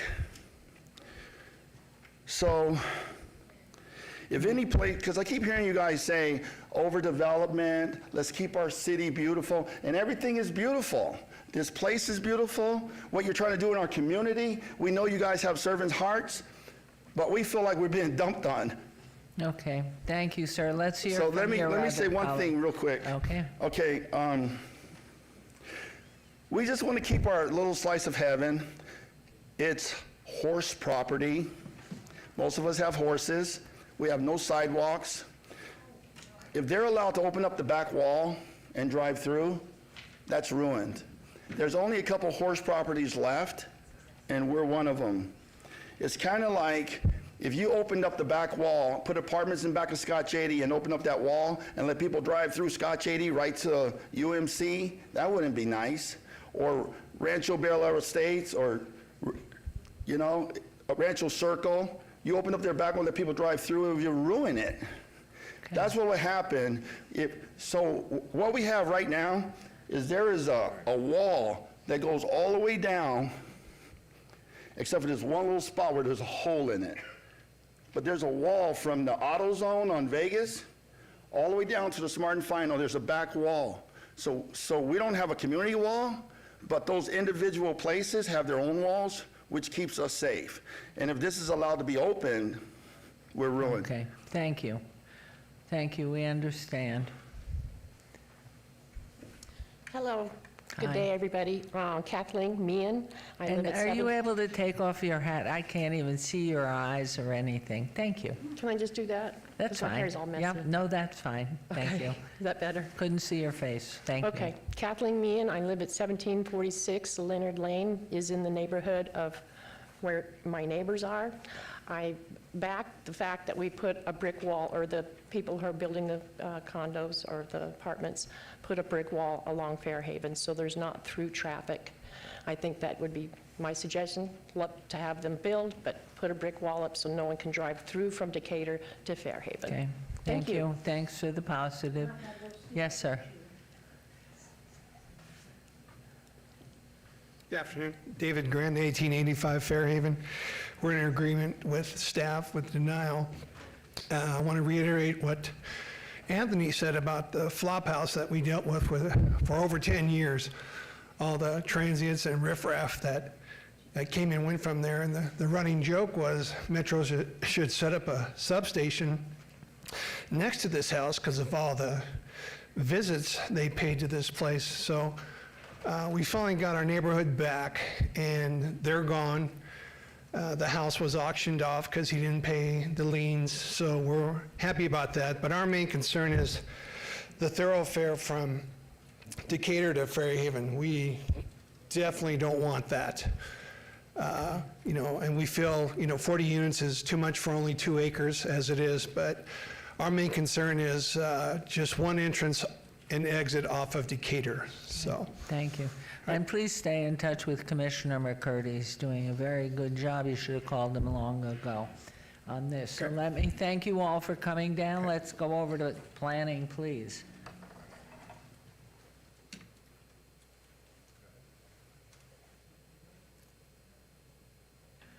Okay. Can we hear from you all? Mayor, I think we already did the report, so we're... It was so long ago that I forgot. So did we, so you're in good company. Now, hearing the comments, though, because of the delineation from the county and the city and the suggestions that were made, any appetite in there for Councilman Creer to hear about a one-way street, whatever, with keeping those big rigs off of there? Is there anything that can be done too? Madam Mayor, so that might be actually a more poignant question for the applicant on what their willingness to do as far as design, because any alteration to the design will probably result in less units, the provision of a cul-de-sac, block wall, crash gate. Some of these things will start to compound themselves, and we may need to obey it and go on if there's a subsequent application based on design. So there's a number of variables, but I'll give it back to Mr. Borgel to speak to that. Okay, so before I turn it over, are there any comments, questions from council? No? Would I have the all right, I'm opportunity going to to close the respond? public hearing, and then I'm going to turn it to Councilman Creer, then he can ask you, Mr. Borgel. Thank you. You have a response to the neighbors? Yes, there were 2 main issues raised. One was parking, and the primary one was access to Fairhaven. On the parking issue, these units all have 2-car garages, so they're fully providing code-required parking. The gentleman who saw the 7 parking spaces, that is separate parking, addition to the 2 per unit, that is located specifically at one of the 2 private parks that is being provided in the development. So that, I think, is conclusive on the parking issue. The more important one is Fairhaven, and I don't know how to say this any clearer. The applicant does not require access to Fairhaven, period. Having said that, the fire department doesn't want to back the trucks up that far, and so the solution to that is to provide what's called a knockbox, which is a gate at the Fairhaven end of the private street, which would only be accessible to emergency vehicles who could remove the knockbox accordingly. So the applicant does not require access to Fairhaven for anyone, and it would not be available to anyone by virtue of the locked gate facility that I think fully fulfills what the neighbors were concerned about, which is the applicant understood, and which in essence enables him, the developer, to provide just the access from Decatur as they have requested. And that would be an intention, and if that is necessary to be a condition, that's fine. The applicant certainly can deal with that issue, but he understood all along that Fairhaven would not be an appropriate access point. Okay, thank you. Great. If there's no discussion, I didn't think there was a parking issue, and I didn't think there was an issue with Fairhaven with having access as well. Unfortunate to hear about what happened with whatever that house in the county happened, but that doesn't correlate to what this particular project is. And so I'm going to make a motion with that statement that you made, for motion to approve items 65A, B, and C. Okay, there's a motion to approve items A, B, and C. Please vote and please post.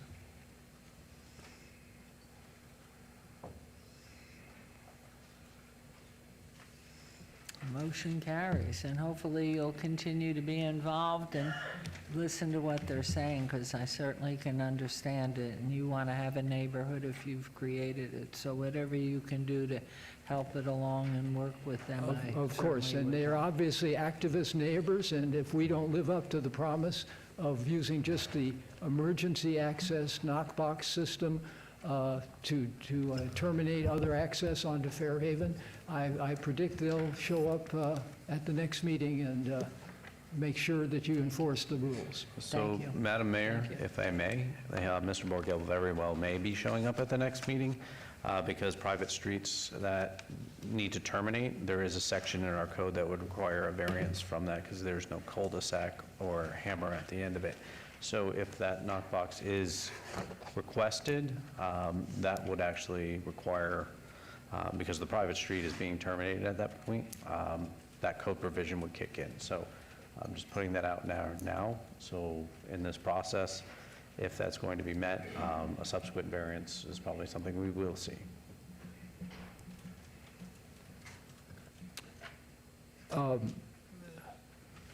The knockbox arrangement has been approved repeatedly throughout the community, and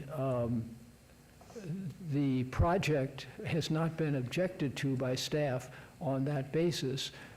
We would appreciate it if the project could be approved, and if that takes subsequent actions,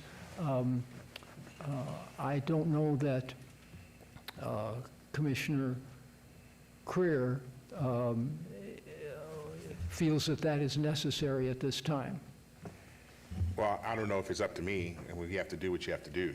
It's not like it's subject to interpretation. You either have to come back and get it approved, or you don't, correct?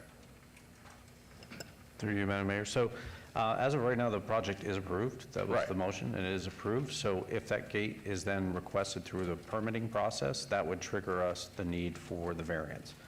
So that's how it would play out. Okay. I mean, it is what it is. Fair enough. It's lo que We es. understood your motion of approval, and we understand the staff's position, and we will proceed accordingly. We think it's in everyone's best interest if a variance is somehow, a variance beyond the variance that's already before you, if it's required, then it is required. But we, I guess, are surprised a little that that issue arises now when we've satisfied the requests of the commission, of the neighbors. Okay. But we'll take, Well, I we'll guess take you'll work the that out approval, we'll with, take the approval, and we'll work Success with and staff. planning. Yeah, you work it out with planning. Thanks.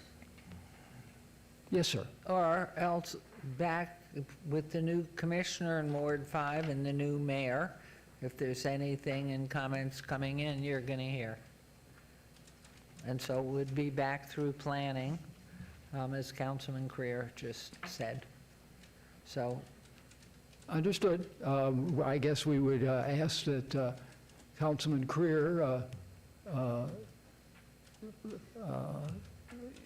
consult with both staff and the new commissioner, whoever that is, the new councilman, whoever that is, Just, and hold on. update them in the process. Understand something. It is what it is. Understood. Okay, so go through the process, and the process will bear itself out. There's nothing else to discuss, I don't believe. Fair enough. All right, thank you. okay, Thank you. thank you. Okay, we'll move on to agenda item 66, 240431, following land use entitlement project requests on 9.38 acres northwest and northeast corner of Alexander Road and Durango Drive, number 66A, 240431, GPA 1, from DR Desert Rural Density Residential to R Rural Density Residential 66B, 240431 ZON1 from RE Residence Estates to R1 Single Family Residential, 66C 240431 VR1 to allow private streets without a gate to not be built to public street standards where such is required, to allow no amenity zone on Florine Avenue where such is required, to allow a 1.13 connectivity ratio as 1.30 is required. 66D 240431 VR2 to allow a 6-foot retaining wall where 4 feet is the maximum allowed, and a 12-foot overall wall height where 10 feet's maximum allowed on less than 2% slope. 66E 240431 VR3 to allow a 10-foot front yard setback where 20 feet is required, and to allow a 5-foot rear yard setback where 15 feet is required on lot number 4. 66F 240431 VAR4 to allow a 10-foot front yard setback where 20 feet is required, and to allow a 5-foot rear yard setback where 15 feet is required on lot 5. And 66G 240431 VS1 to vacate U.S. government patent and temporary construction easements generally located northwest and northeast corner of Alexander Road and Durango Drive. And 66H 240431 TMP1 Alexander and Durango for a 23-lot single-family residential subdivision. The applicant is Rich American Homes. The owner is Isaac Mann Revocable Trust. The Planning Commission recommends approval on the entire land use entitlement project. Staff recommends approval on items 66A through 66D and 66G and 66H, denial on 66E and 66F. These are in Ward 4 with Councilwoman Polensky, are public hearings which I declare open, and I see the representative. Good afternoon, Mayor, members of council. Stephanie Allen, 1980 Festival Plaza Drive, here on behalf of the applicant Richmond American Homes. If I could direct your attention to the overhead, this is a unique piece of property.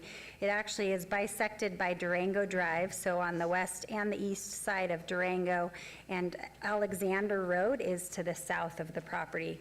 You can see on this aerial, there's some pretty significant development constraints on the property. There's a massive flood channel that goes right through the center of this western portion of the property, as well as a 100-foot power line easement that goes through that same area. So the layout is creative when you see it. It has made it difficult to develop these two properties. Richmond has done a great job of putting together a project that conforms with the interlocal agreement. This property is in the interlocal, and everything to the north is R&P, RE developed out homes, and then the city is this property as well as to the west and to the south of the property. So this is sort of the edge of the R&P. The interlocal requires that there be a minimum of 10,000 square foot lots, which are essentially quarter-acre lots, and we're meeting that criteria. The zone change we have before you is actually to R1 zoning, and the only reason we're asking for R1 zoning is to allow some flexibility with the setbacks. Because of this significant constraint on the site, you can see we've got some lots that are configured a little bit funny, and having some flexibility on the setbacks is extremely important to make this project work. So from a density perspective, we're at 2.45 units to the acre. So we have that quarter-acre lot density that's really low, but we are asking for the R1 zoning that staff and your Planning Commission has recommended approval of. The plan that's before you is for 23 homes, and this is the layout. You can see we have a couple of entrances just based again on that constraint with the power line and the drainage easement going through the center of the site. All of the homes, except for the 6 that are highlighted in yellow, are proposed to be their big one-story homes. Richmond does a great job of developing really nice one-story communities. They would do it on all of this if they could. However, these lots here, you can see this dotted line, are constrained where you can't have any type of buildable structure within that easement. So there are 6 lots with some pretty significant constraints that you cannot fit one-story homes on, unfortunately.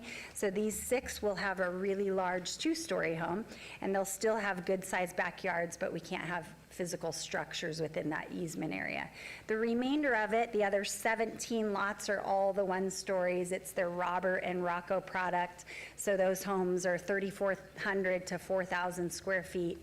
They start in the $1 million+ range, as does the 2-story, is about a 900,000 starting point. So certainly compatible and conforming with the area. That's what this area is to the north. It's all those RMP large lot half-acre developments. This is the quarter acres, and again, really, really great price points and a nice community. At our neighborhood meeting we had on September 17th, there were about 15 neighbors, and we've worked through a lot of issues with them since that meeting, at the meeting and since the meeting. The first request they had was that we make it all 1-story, and unfortunately Richmond's the first to do that, but we couldn't do it on this project. So I think they understand why, and you know, all of the project except for those 6 constrained lots have 1-story homes, excuse me.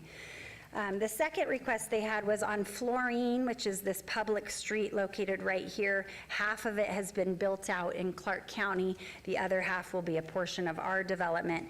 They asked for no streetlights, and your staff was phenomenal. Right after the neighborhood meeting, we submitted for a deferral of streetlights on that Florine Street, and that's been administratively approved. So we responded quickly to their request to have no streetlights on Florine, and that has been administratively deferred. Also, there was a resident that was at the meeting as well as at Planning Commission that lived here that really would prefer that these 2 lots be 1-story homes. We originally had 2-story homes on it because you can see they're narrow lots. They're still 10,000s, but they're pretty narrow lots. We were able to fit the Rocco on these 2 lots, but we did have to add a variance for setbacks on those 2 lots. And I can show you on the lot fit, the homes will essentially be side-loaded. So they do have 30-foot front yards, but they're on the sides here where you'll drive into the driveway. And then they have significant backyards, 29 feet and I believe 27 feet here. But the front yard setback is measured to the street. So those 2 variances that staff is not supporting are directly related to us trying to accommodate the neighbors and put 1-story homes on these lots. That's the only reason for those 2 variances, and they were added sort of late after the neighborhood meeting so that we could address the neighbors' concerns. So I think this is a great solution with those 2 lots and putting 1-story homes on those lots. The access, we have 3 access points, if you will, one off of Alexander for this section. Obviously, there's no connectivity because you've got the drainage channel. So that was one of our variances, was the connectivity of the project. It's obviously constrained and we're not able to meet the full connectivity because of that. So you have an access point here off of Alexander. There's an access point to these 5 lots off of Durango. And then Florine is the access point on a public roadway here to 3 lots here and then a cul-de-sac here as well. The neighbors' preference would be that the whole community be gated, and they did, they continue to say that. I have a feeling you'll hear that today from Mr. Myers, who's here. Initially, Richmond does not want to put 4 gates into a 23-lot community. It's a pretty significant load on an HOA to have 4 different gates or 3 different gates. We discussed pretty extensively yesterday the possibility of turning Florine into a private street. That was at the request of Mr. Meyer, so that possibly we could gate this if it was a private street. In discussing with both the county and the city, that's a pretty significant undertaking. It would require us to vacate the northern portion of Florine in Clark County and then annex that well, and then get the property owners that that land would revert back to dedicate it to us or deed it over to us, and then we'd have to annex it into the city and then make it a private drive. I'm not saying it's impossible, and we can certainly have those discussions, but we're not gonna have a solution on that today. It also would likely require a pretty significant redesign, so I'm not sure. I don't want to suggest it's necessarily a possibility. It's probably possible, but I don't know how actually feasible it is to do that. So right now, we're using flooring in that public street for access, and that's our current proposal before you today. The neighbors also had asked about the wall situation, because there will be a shared wall along this northern property line here.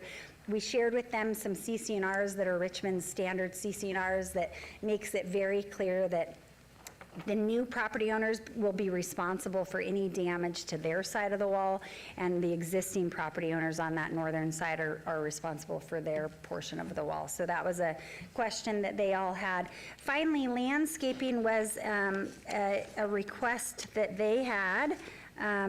In addition to what we're currently providing, you can see on this landscape plan, they asked for some trees to be added on this northern portion of our property. This would be in the front yard and the rear yard of this lot 17. We're happy to accommodate that. We did say that at Planning Commission. Right now on this plan I'm showing there are 8 trees that are 30 feet on center. And Commissioner Kasama asked us to increase the sizes of those trees to 36-inch box trees. We're happy to agree to a condition today that we would do 8 36-inch box trees on this lot 17.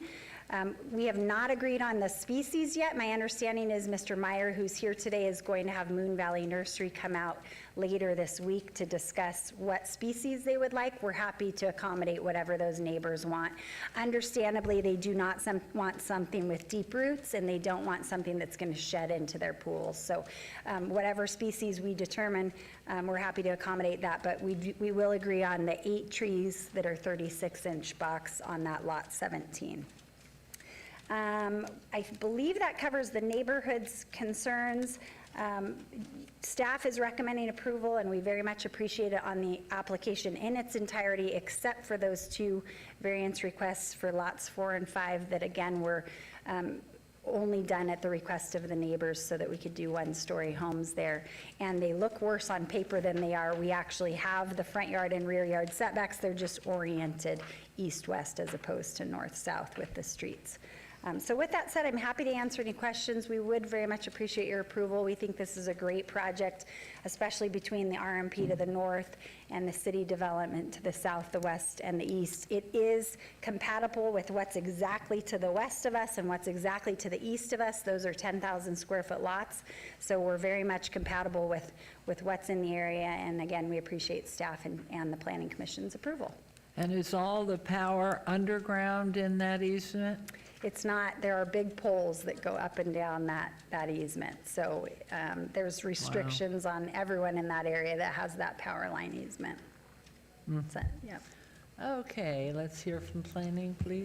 Thank you, Mayor. Seth Floyd for the record. Mayor, due to the unique shape of the lot and location of the drainage channel that intersects the subject site, staff supports the proposed project. The requested general plan amendment and rezoning are compatible with the existing residential development in the surrounding area. Therefore, staff recommends approval of the GPA rezoning, vacation, tentative map, and variances for the retaining wall height and the complete street standards. However, staff does find the requested variance of setback requirements to be self-imposed hardships, and therefore we recommend denial of variances number 3 and 4. And that's 24-0431 VAR3 and VAR4. And we have, Ms. Allen mentioned a possible condition for 36-inch box trees. We have that ready to go if that's the direction the council would like to go. Even though the plea and the understanding of why on 3 and 4, 4 and 5, why they have chosen to make those properties the shape and what they are? Mayor, as much as I'd love to tell you that we were approving a variance application in your last meeting, the same rationale applies, that it's self-imposed hardship, and we go denial on Terrific. those. Thank you. Good But we for are one. supporting the overall Okay. project. Okay. Yeah, it's wonderful. For one does the same for all. Sorry. Appreciate it. Okay, this is a public hearing. Is there anyone who wishes to make comment on any part of 66, which is 66 and then A through H?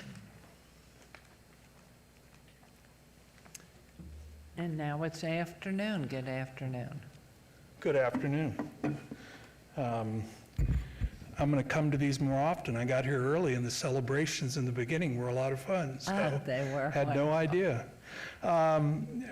I'm Jim Myers. I'm at 8493 Wolf Mountain Court, which is part of Elk Ridge Estates, which is directly north of the development. I first want to say the collaborative process has worked pretty well. Everyone's worked together, the Planning Commission, and I think the first thing, because it's kind of the issue with the homes that are, is that what we're talking about, the two homes on the smaller section that have been lowered to a single 60, story? C and F, Lot 4 Yeah, and Lot I can 5. tell, that was a really big issue because we have two families that have been living in that neighborhood for quite a period of time that have kids in the backyard. And the way the original design, it isn't even in mine where I live, in the original, if they knew that, they would be here. Because we left the Planning Commission feeling that those were going to be one story. Yeah, okay, they are one story, all right. And then the other issue, and I really appreciate we got the lighting and the trees resolved, because the trees are going to help in that layout there. And we'll get that species. We tried to schedule them a couple times to come out, but with the season, the landscapers haven't been able to get there. They'll be there Thursday. And then I want to clarify, just for the sake of being here representing the homeowners, that and I got elected to do this, I guess is the word, by proxy, but the lighting is just not on Florine, but it was the entire community.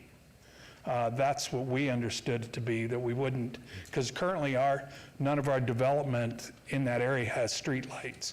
Now you're going to have them up and down, obviously Durango and Alexander, but inside the community itself, what we spoke very openly about is we didn't want to sit in our backyards and be looking at streetlights. Right now, there are none, and several of the communities don't have those. The biggest issue was the continuation of solving the crime issue, and that was the gated communities. Most of the areas out there, and the community we live in, Elk Ridge, is a gated community. And the the rationale that Richmond American gave us was it was a hardship on the ownership or the homeowners to add these security gates. And so based on that recommendation, Richmond American and their representative asked us to go look at like communities. So sure enough, we went to like communities, and guess what we discovered? They had security gates. So the community they told us to go to look at had the same security gates we've been asking for. So I think and we did find out in discussion with the offices here that it is possible to take Florine, very possible. Yes, it's going to take a little more work, but to turn Florine into a security gate access. And then the other side on Alexander to do that as well. The area across the street, I think that we all believe that people would buy that home and understand there's no security gate because the access off Durango would be almost near impossible to make a right-hand turn into a security gate, right? It's just not going to work. And we have some extensions of communities out there that do it that way. And in fact, Elk Ridge Estates has the majority of its homes in a secured gate area, and we have 3 homes on the outside that are not part of the HOA. So Richmond American can make that decision that those homes not be part of the HOA because they don't have the gate. But that would be the final thing that I would think that and speaking for the homeowners, we're concerned about crime. And several people in the HOA reminded us that they've had discussions with the Las Vegas Police Department up in the north there, and they've said that they prefer a gated community because it controls the access and the crime to our areas. And so we would highly, we love that there's development going, we support it, but we would ask that this be taken care of so we don't have an issue down the road. Thank you. Thank you. Thank you for coming, appreciate it.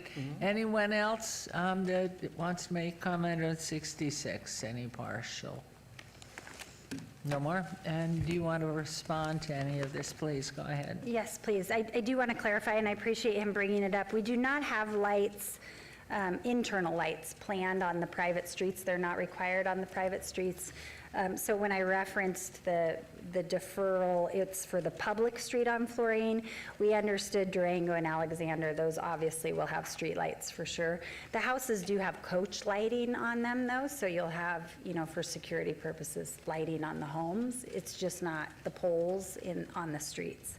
And then as far as the gated, we had a lot of discussions about this.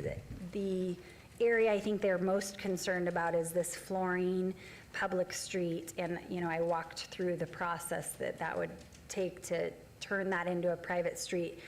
He's correct, it's possible. It's just a pretty big undertaking to make that a private street because number one, you've got two jurisdictions, so the county to the north and the city to the south, and then a lot of pieces have to fall into place. When you vacate a street, it automatically goes to the homeowners.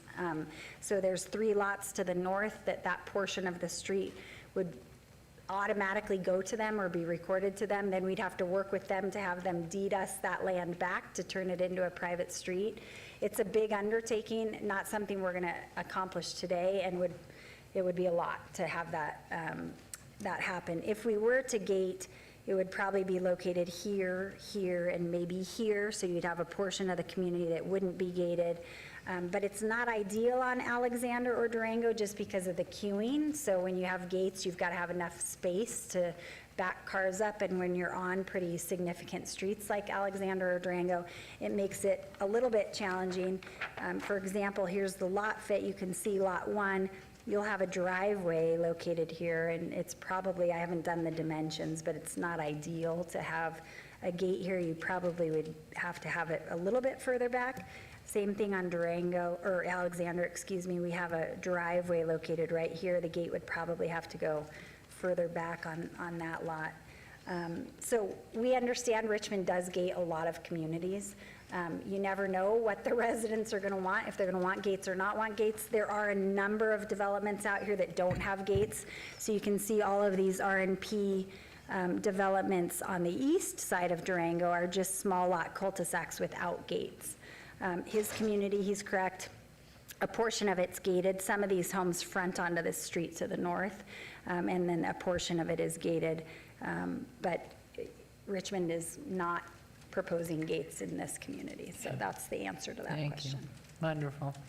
Okay, if there's no one else that has any public comment, I'm going to close the public comment. Any questions from council? We'll turn it over to Councilwoman Polensky, and thank you for coming down and being so informative. Appreciate it. Thank you, Madam Mayor, and thank you, Ms. Allen. I know this project has taken an enormous amount of work from you and the folks at Richmond, and I do thank you. I spoke to you early on, and it was very clear that most of the concern was derived from our county neighbors as opposed to our own city residents. And I expressed to you, I said, it's really important when the map becomes sawtooth and we want to be good neighbors. It doesn't matter that they're not city residents. We want to treat them as if they were and take in their opinions into account and accommodate their requests in totality. And where we are in this project right now honors that. And clarity for Mr. Mayor, Meyer, that we spoke earlier of the 2 setbacks. Would you point out the 2 homes there? Yep. Where orientation changed and it required 2 additional variances that are listed here? And Mr. Floyd mentioned that staff denies that because of the setbacks. So the developer wouldn't have any of those denials on record had they made them two-story. So we are accommodating those neighborhood requests, which I think are important to accommodate, but which triggered denials.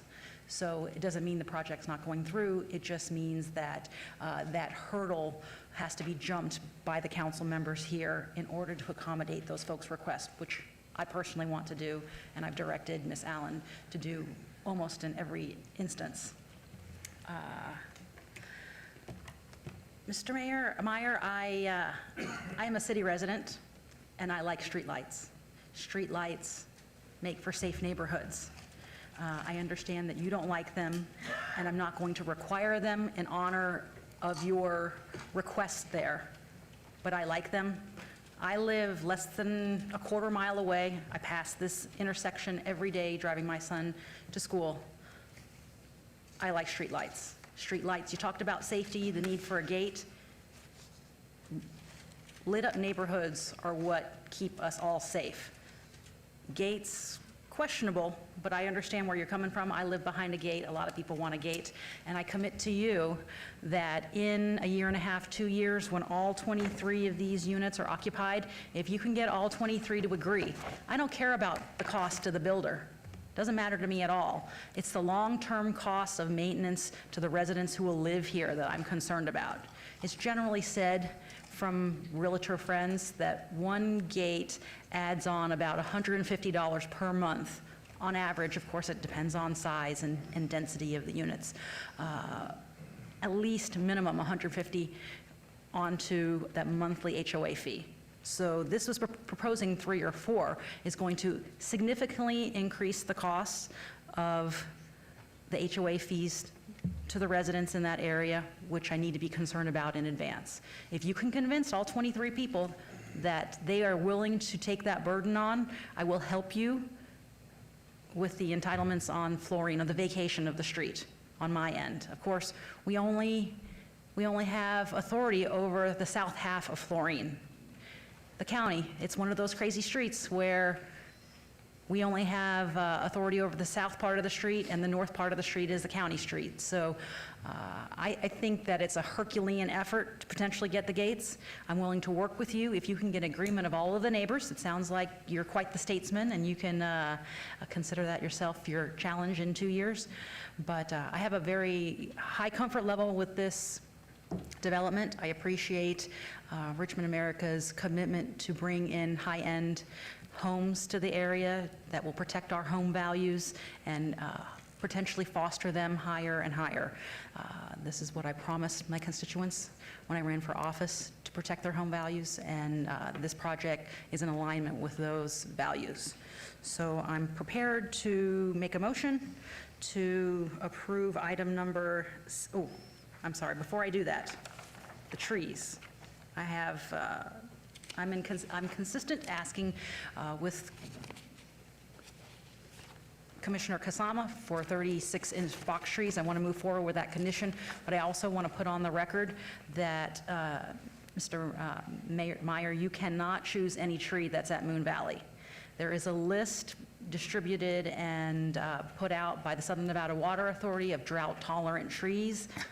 We're not going to put magnolias in. We're not going to put trees that don't belong in the desert. So as long as you choose a tree on that list, I have no problem with you selecting the trees that will be the buffer between you and your new neighbors.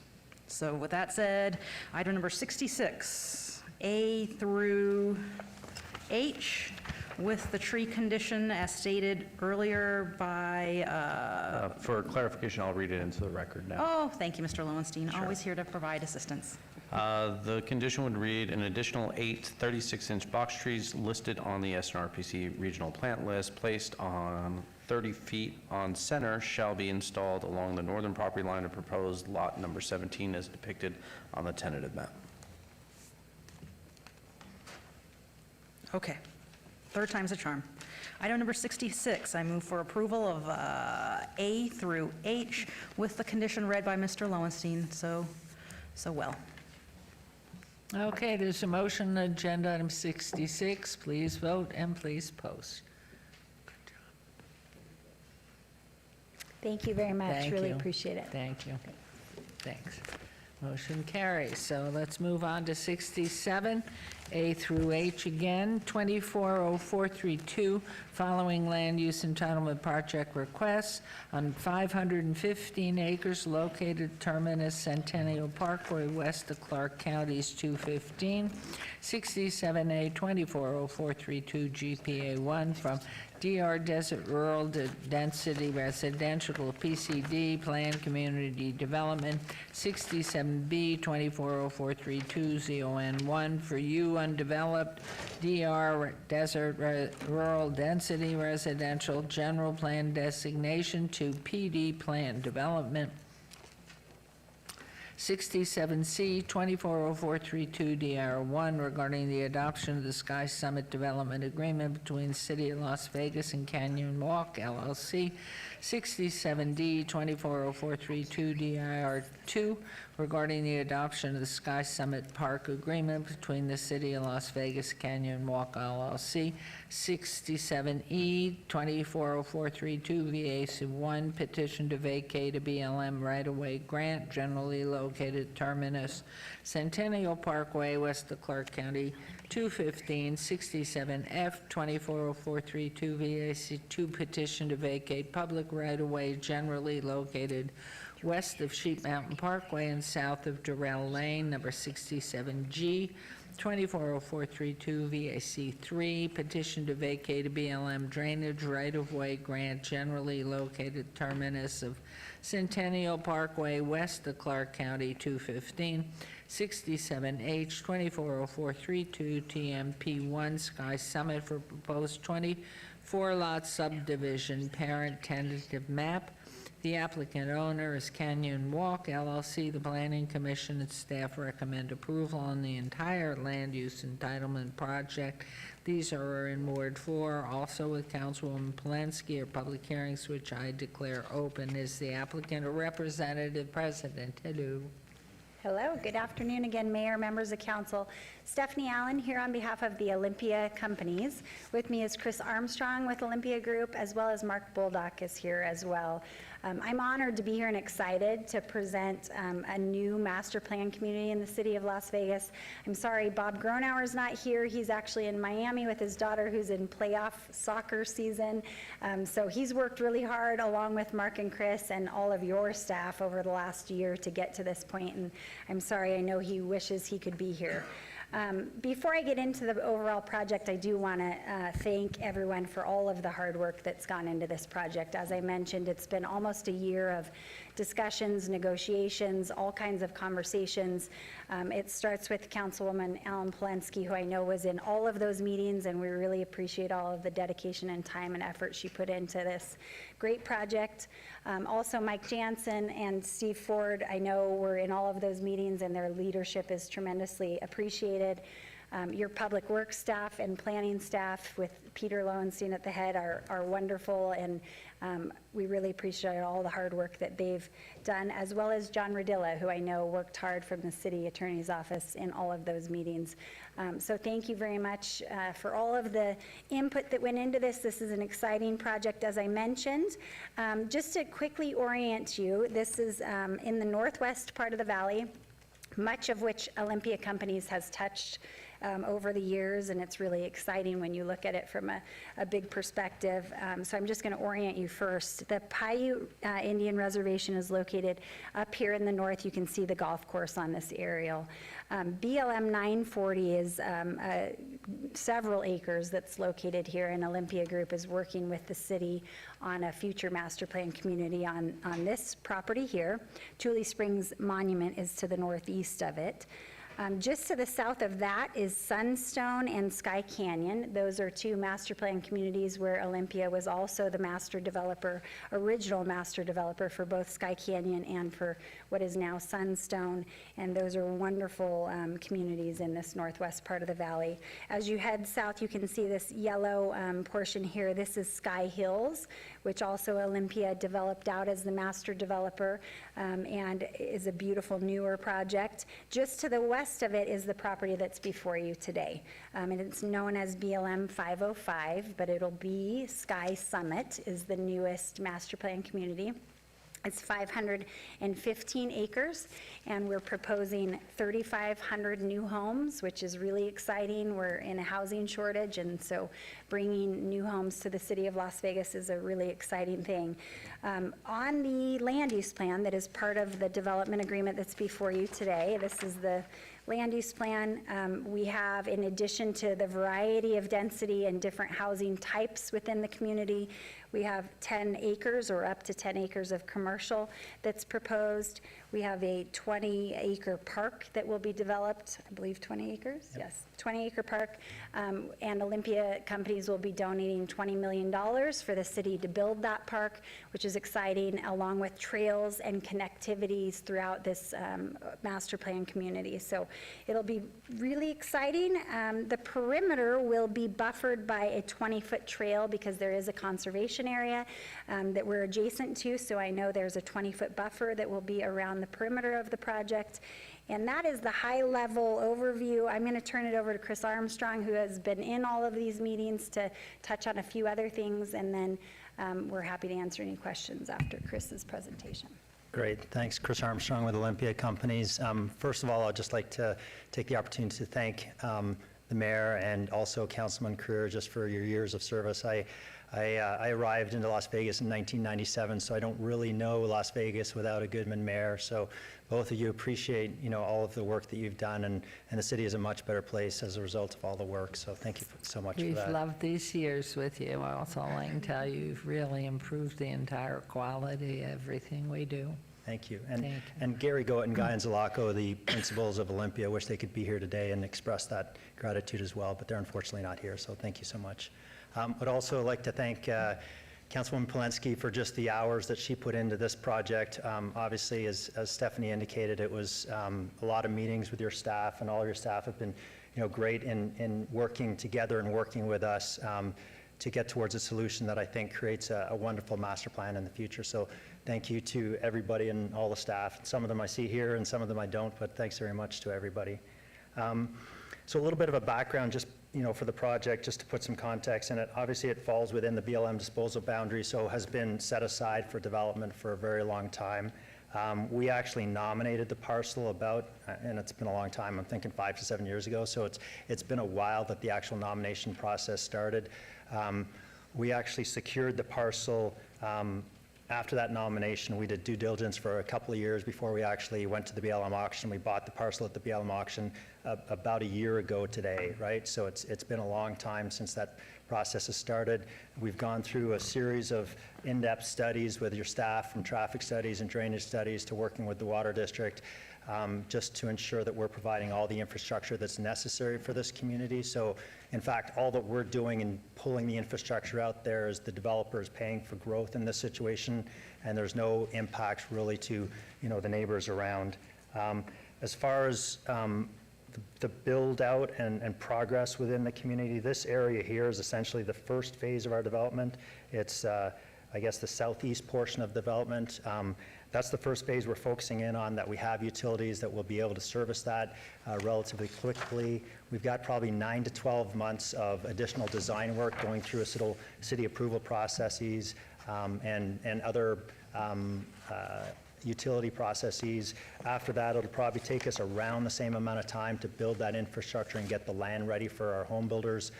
So within 18 to 24 months, you'll start seeing homes being built. So the whole process takes quite a period of time, but we're very excited. We're working with a number of home builders right now on a typical list that we've dealt with on our Sky Canyon and our Sky Hills projects. So we're excited about the home builders that we're bringing to the community. And as Stephanie said, it's a good mix of uses. We feel trying to figure out a full range of housing product that we're going to provide for the community. We've got a network of trails that exist and will connect the Sheep Mountain Parkway, which will also be a component of the project. We'll be constructing Sheep Mountain Parkway, so there's a connection from the city's actually doing from Log Yeah, is it Log Canyon? Log Cabin. Sorry, Log Cabin up to Cow Canyon. The city's doing that part, and I believe that contract's been awarded, so that work will be underway, and we'll make the connection through phases all the way. A portion's already built within Sky Canyon, then we'll make the connection adjacent to our Sky Hills project and all the way to Schaumburg over the course of the development of this community. As I was saying, there's along Sheep Mountain Parkway, there's going to be a trail that goes along the perimeter of Sheep Mountain Parkway, and we'll have trail connections that connect throughout the community to the perimeter trail and also to the 20-acre park that we will work in conjunction with the city, and we have a commitment to contribute $20 million to the development of that park. So overall, we're extremely excited about the project. We're very grateful for the partnership and the cooperation with the elected officials and also with staff, and here to answer any questions. Wonderful. Thank you very much. Do you want to finish up on this, or this is a public comment time too on general items 67A through H? Anyone wishing to make comment, please come forward and state your name for the record.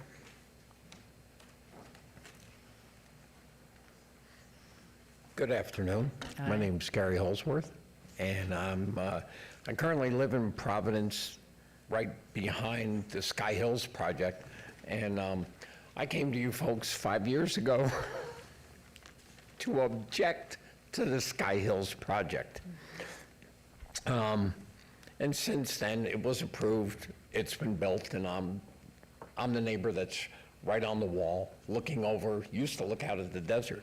And it was 2 weeks after I moved in that I found out they were gonna build behind me. I had a realtor that, well, didn't state that when I asked. In any case, since then, I have worked with Olympia, talked to Mr. Armstrong, and everything they said they were gonna do, they did. So, I've asked them, somebody else was up here earlier and said they were kind of the spokesman. I guess my neighbors kept coming to me, and so I would call them up and say, hey, what are you doing with this, with the walking trail, with all the stuff that they were going to do? And everything that we asked, they did. So this time, for the record, excuse me, because now I had to flip to the other way and just say, now, I wanted to come here today to say thank you for what you did and to thank them. And, if you object to something, that's good. It's like leaving a bad review.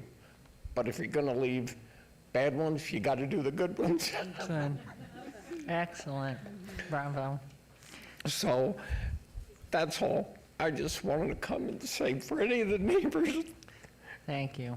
that object, Thank you. they're going to do what they say they do. Yes, and they do. It's nice to have somebody that's developing things and it's their business that really are looking out for the people in the neighborhoods that are already there. That's all. Beautiful. You can see yourself on TV every time this repeats and see how honest, beautiful you were. No, it's wonderful.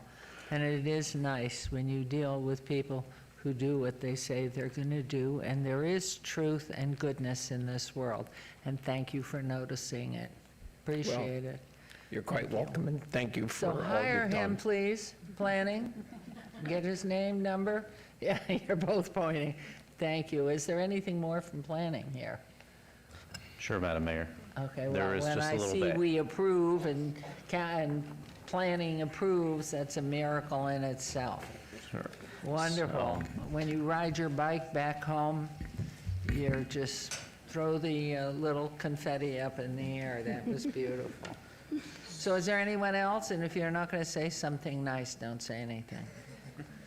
Okay, I'm going to close the public hearing. We're going to, unless there's comment from council here, nothing, so we'll go back to Councilwoman Polensky. Madam Mayor, I can do a quick staff report.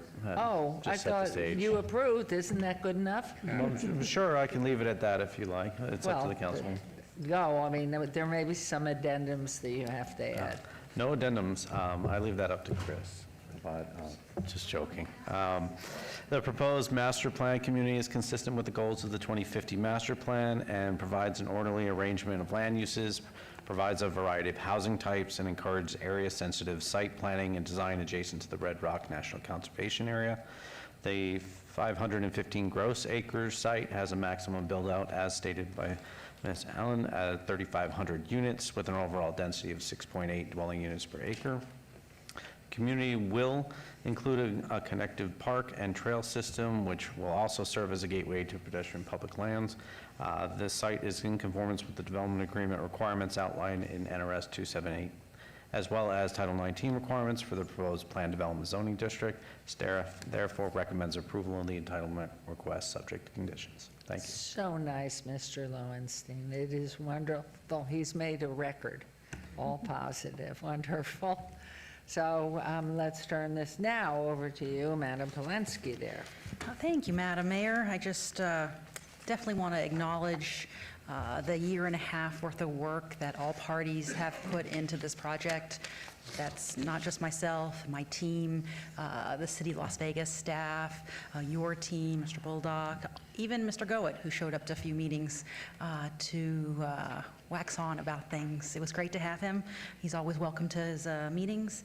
But I want to also remind the viewing public at home about design charrettes that we hosted over a year ago, community surveys that we asked the public what amenities they wanted to see. This has been a very long, arduous process that's been transparent and that's constantly sought out community input. Like Mr. Hollinsworth mentioned, this particular builder is quite responsive to community input, and they've been great to work with. Got to give a shout out to Seth, Fred, Sean, Lolo, Lucian, Bart. All of those guys toiled for hours and hours. Mr. Jansen, who came in for final negotiations, he could give a masterclass in negotiations, like the developer indicated.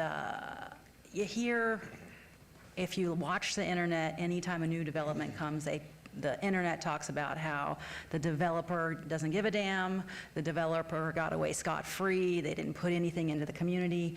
But in this case, there's no doubt between paying for Sheep Mountain Parkway, which will be the north-south artery there, and paying for what I expect to be the best park in the Northwest at $20 million. There's no doubt the community has been well served by this project. So without belaboring the point, I am going to move forward with item number 67, including A through H. Make a motion to approve. Thank you. There is motion to approve on 67. Every bit. Please vote and please post. And tell Mr. Gronauer that he even got praise. So that's good. Motion carries. Thank you. Thank you very Thank you. much. Good luck. And just briefly, Mayor and Councilman Creer, on behalf of Kemper Corps, we'd like to thank you. We'll miss you tremendously, and you've done such great things for the city over the course of all these years. It's just been a tremendous pleasure for me and all of my colleagues to work with you on all of the projects we've done over the years, and thank you for everything you've done for the city of Las Vegas. It's certainly a much better place because of you too, so we appreciate That's very it. kind. And you think 25 years ago, how old you were? So, I was in law school. baby I in think. front of us. Yeah, Good actually, job. when Chris said that, it's true. I moved here, and the Goodmans have been in office since I moved here for law You've school. done a great so. job. You've got great clients, and it's beautiful to see things. And history is a wonderful thing, and you see how this community's developed and become so classy because of the honesty and integrity of the people who believe in a quality community. And thank you for Thank doing you. so much. Thank you. Me and the mayor are like a group together. We should get a lounge show.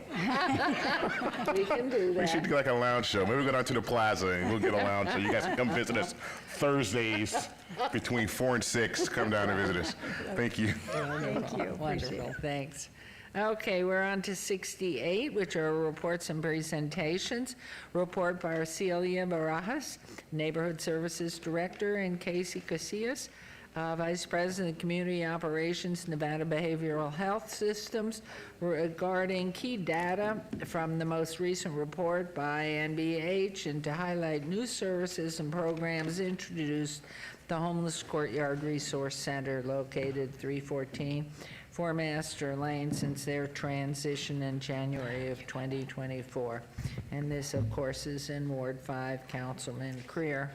And going back to the days when we first opened in 2000, whatever it was, 11, 12, 13, the courtyard, to see where it's grown and how service-oriented it is for those who need those services. It's just congratulations, great job.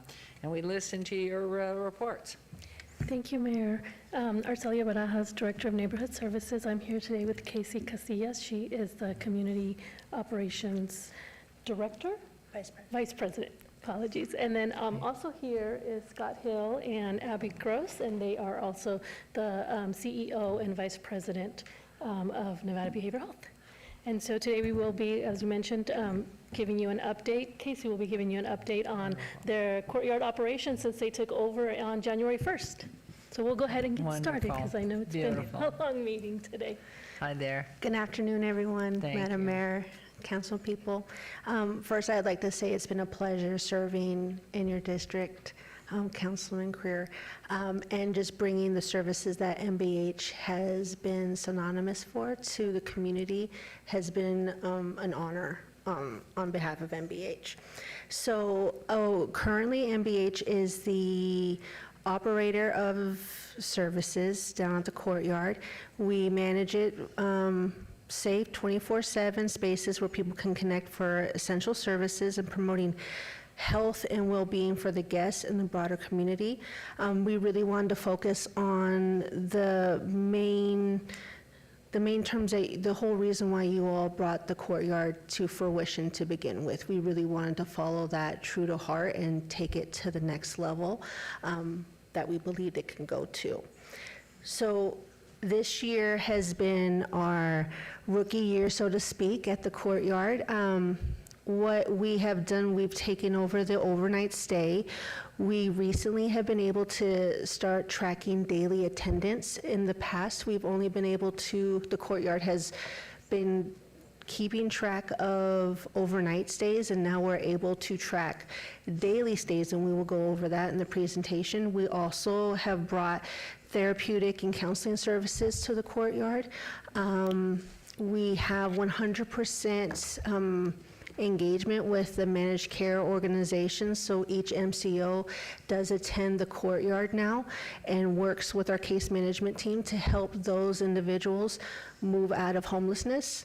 We have implemented the identification of each MCO with each particular guest at the courtyard, so we're able to identify what insurance they have, what resources are open to them, and how to connect them in a smooth process for continuum of care. We continue to have the transactional case management.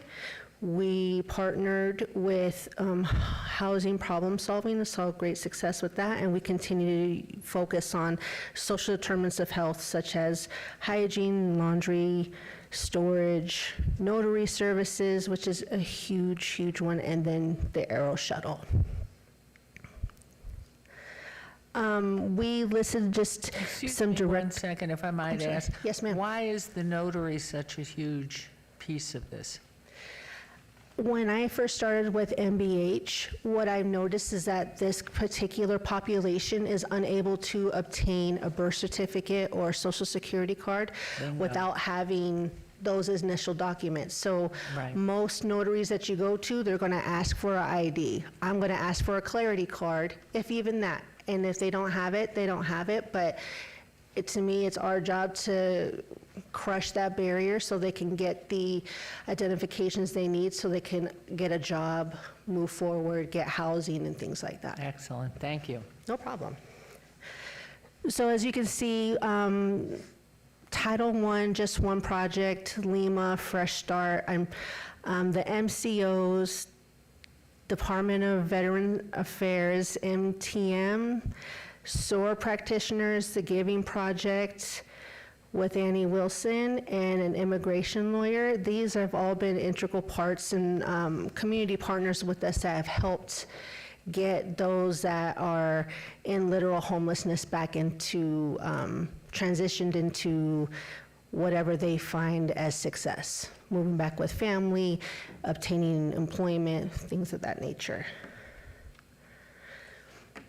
So since we started doing the attendance, October 1, this is our first month of accounting for it, and as you can see, despite what others have said in the community, the courtyard is actively being used all the time.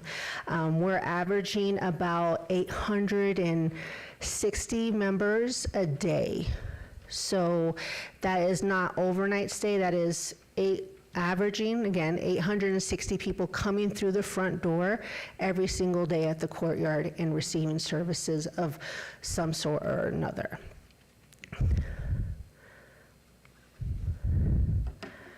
This slide represents the trend that we saw since taking over in January 1st.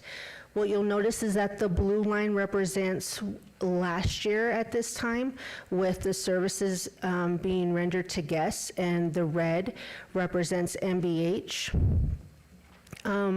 We saw a slight decrease in July to August due to some, when I say, elements that come with working with the population, such as lice outbreaks and things like that. So in order to contain certain aspects, we would have to shut down laundry for a few days or even a whole weekend in order to make sure that we don't continue with the huge problem and try to stop it where the tracks are at, so to speak.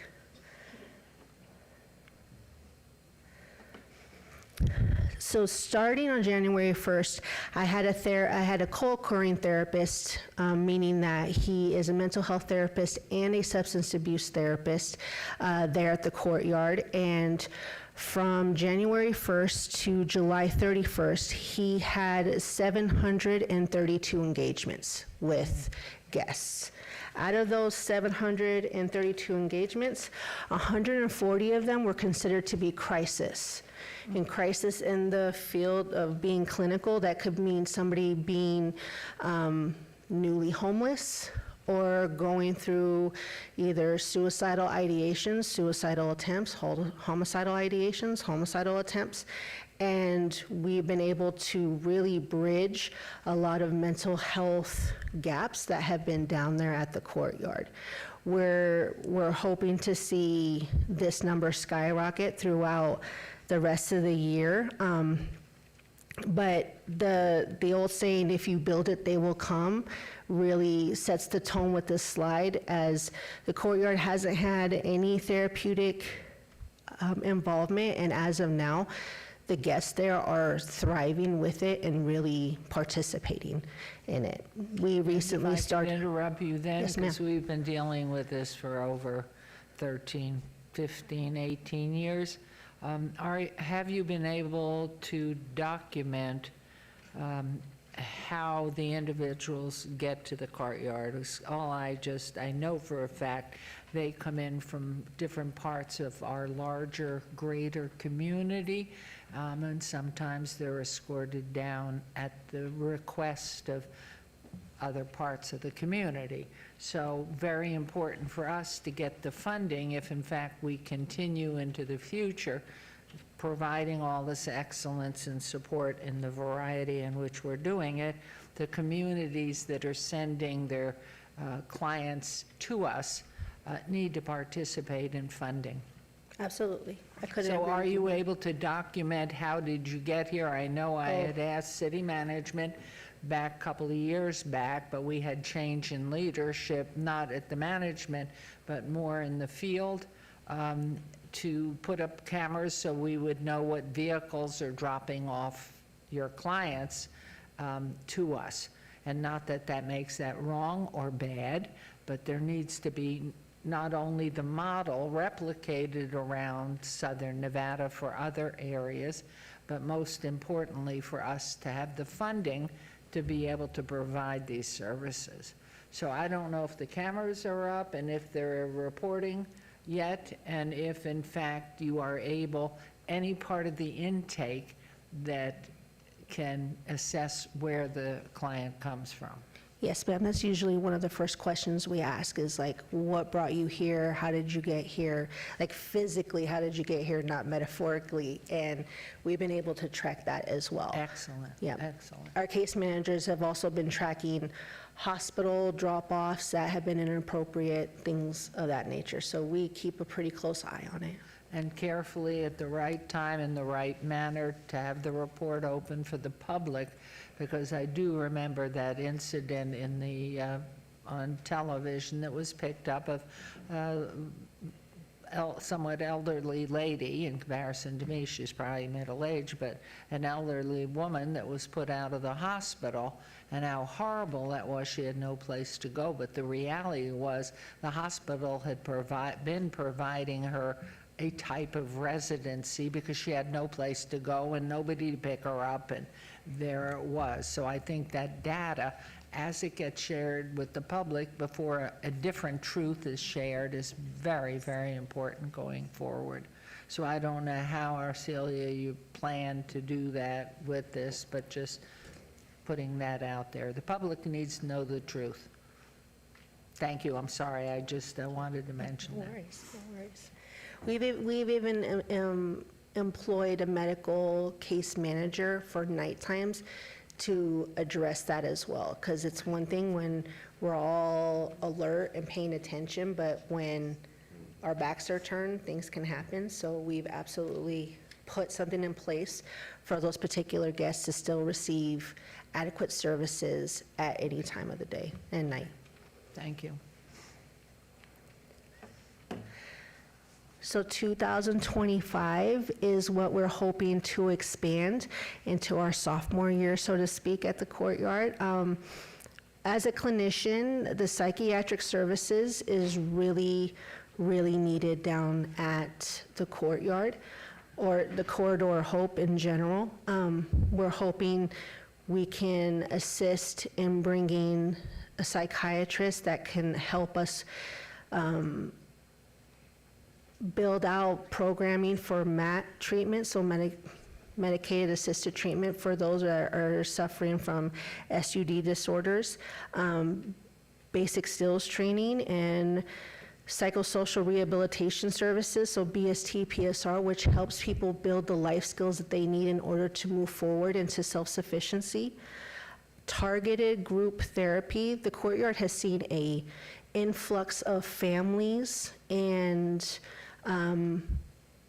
other types of trauma, so really having groups that are dedicated to those particular subcultures of folks that need that particular treatment is what we're going to be focusing on.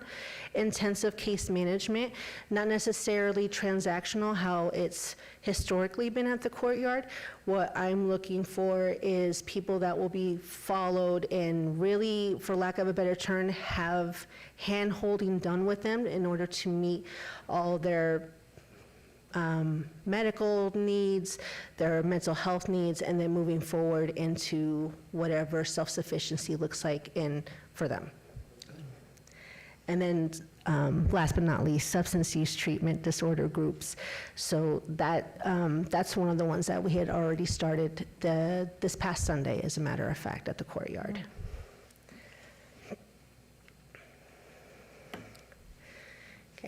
So the Medicaid billing services, within our contract, we were using this year to kind of figure out where we would kind of lie amongst how the population would just kind of react to a new vendor and bring in those therapeutic services. And as we can see in the other slide, they are coming in droves. So right here I have some estimates that are potential revenue for the courtyard to bring in. So as you can see, the therapeutic engagement is at $128,000 annually. CHW stands for Community Health Workers. All of the case managers are being trained right now. We put them into a class that we've covered for them to become community health workers. So they're not just case managers, they're going to have the education and the ability to serve those clients that are in crises and really help them more with care coordination. And so with those services, that would be bringing in $52,819 annually, and Medicaid's new initiative in lieu of services, which is supposed to be coming out next year, that will cover housing, transportation, things like that, which is really going to get the ball moving for some folks that are down there and able to do things. Getting them into affordable housing and allowing them to kind of spread their wings and fly, so to speak. So combined with all these services, we see a total of $396,819 annually in revenue that can support the cost recovery at the courtyard.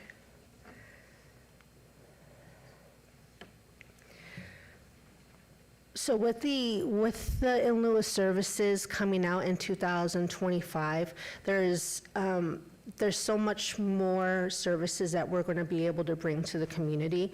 The community health workers, the BST PSR workings, having, again, targeted groups that are for family therapy, parenting classes, the justice impact population is really, really huge right now, and we're partnering with quite a few agencies to help, and that everyone's really excited about the courtyard and what they're going to be able to produce as far as helping those individuals move into self-sufficiency. As I mentioned before, group therapy and classes, crisis intervention and mental health services for high-need clients. What MBH has always strived to do is take the individuals that are utilizing high-cost systems and filling the gap of whatever those social determinants of health that they actually need get filled, and not utilizing the ambulance calls because they have a cough, or educating them on what services are appropriate, when is the right time to call an ambulance, when's an appropriate time to see a therapist, a psychiatrist, things of that nature. So we're really focusing on that. And given the population, there is a lot of trauma that goes, I'm sorry. It's okay. Okay. There's a lot of trauma that goes on down there, and they need interventions like air to breathe right now, and just having somebody there that will actually listen to them and give them a safe space to share that is so imperative for them to move forward into a healthy lifestyle. I cannot stress that enough. Then of course, psychiatric services and the medication management, just bringing it all to the bringing it down to the corridor of hope, not necessarily branching it out to referrals. That's fine and it works. However, from my experience in this community, if you're able to bring it to the client, they will absolutely utilize the service, just as they've done with the therapeutic services. So having medication management, the street medicine team, it could really, really change a lot of lives down there. So here is just the overall impact and summary of what we're anticipating in the years to come with MBH in our partnership with the City of Las Vegas and with the courtyard. And then lastly, I just wanted to share a success story. There is a guest that had frequented the ER and IMDs that had acute psychosis, and he was very, very violent. He dabbled, I would say, with case management and built trust with the care coordinator, built trust with myself, and started really following the regimen that his provider had given him with the medication management. And he was considered to be chronically homeless, staying on the street, coming here and there to the courtyard, but it wasn't a place where some people just want to be free, so to speak. But he took the steps necessary to get the birth certificate, his social security card, and his Nevada ID. And once he found out that MBH was going to be taking over the contract, he applied for a position at the courtyard, received it, and his life has just taken a 180. He participated in the homeless problem-solving project at the courtyard, which helped him secure his own apartment that he hasn't had in over 10 years. He secured the apartment with a coworker who was also in the same boat as him, so another asterisk success story with him. They liked the camaraderie of being together. They felt safe together. The project, just one project, was able to move them into a space together. They work at the courtyard together. Now he is about to buy his own car. He's going to be celebrating a year at the courtyard in a couple months. And he just asked me for a raise and for a job and for a promotion. And talking with his primary care physician, he said that he didn't even think that he was going to make it out of the days, so to speak, that he was in for years to come, and for years in the past. And he is a completely different person, and this is all due to the access and the ability to be able to really shine and have an opportunity. And that's what we're really trying to give guests and anybody down there, is an opportunity to move out of homelessness into self-sufficiency, working and being what they like to call a productive member of society. And it's amazing to see. Like, if I had a before and after picture, it's not even the same person. But I'm super proud of him. Nice report. Thank you, Casey. It's awesome. Arcelia, wonderful. Thank you. So we're open for any questions. I know it's been a long day, so. Yes, please, Councilwoman Bruni. Thank you. Thank you for the presentation, for sharing that success story, Casey. I have two questions. What are some of your biggest challenges that you face in actually realizing the outcomes that you have? And then I know the city doesn't have a lot of extra resources, but what programs or supports could the city provide to help you do what you're doing? I think one of the biggest issues is that Las Vegas is just transient to begin with. So we have people that may be stable for a week and, hey, I got my medication and I'm fine, and then they go off and do their thing and then come back. So that's kind of hard to kind of get somebody to stay in one spot. So that's where the building rapport and really building the trust, mutual trust with someone is going to come into play, because we want to be able to hold them so we can see the outcomes and make sure that the medication, everything else is working if that's what's appropriate for them. I would say that the city's programming with second chance employment has been amazing and phenomenal for a lot of the guests down there at the courtyard. We've had people that came off the streets. We had people that MBH has employed that was referred back over to them to help them get into housing and things like that. So I think the mutual collaboration that we have with the city and MBH is just a very seamless merriment of fantastic things that can come for the guests and the clients. So more programming like that. I think when there's less barriers that are for this population, they're really able to show people what they got, and it's a lot, and it's pretty fantastic. So. One last question. Are you able to apply for federal grants as a partner or directly, and have you done so yet here in Southern Nevada? No, not as of yet. We are not a 501 company. So that doesn't, most of those programming or the funding doesn't apply to us. Okay, any other comment? Yes, please, Councilman. Thank you, Mayor. And Arcelia, I was just going to comment on the meeting that we had earlier this week related to CRT and 988. And I think there's probably application within our work with NBH as well. So I just wanted to ask if that can be incorporated into future conversations. Yep, thank you, Arcelia Barajas. For the record, yes, absolutely. We've been having conversations just to start discussing more of the intensive case management and the behavioral health and how we can continue to partner with them now that they're kind of getting their feet on the ground at the courtyard. Well, we thank you very much. I know in an ideal situation, you need to expand all of those who have the degrees to help others and have the willingness and desire to do so. And so we've learned a lot about the population over these years, and to continue to stay the course.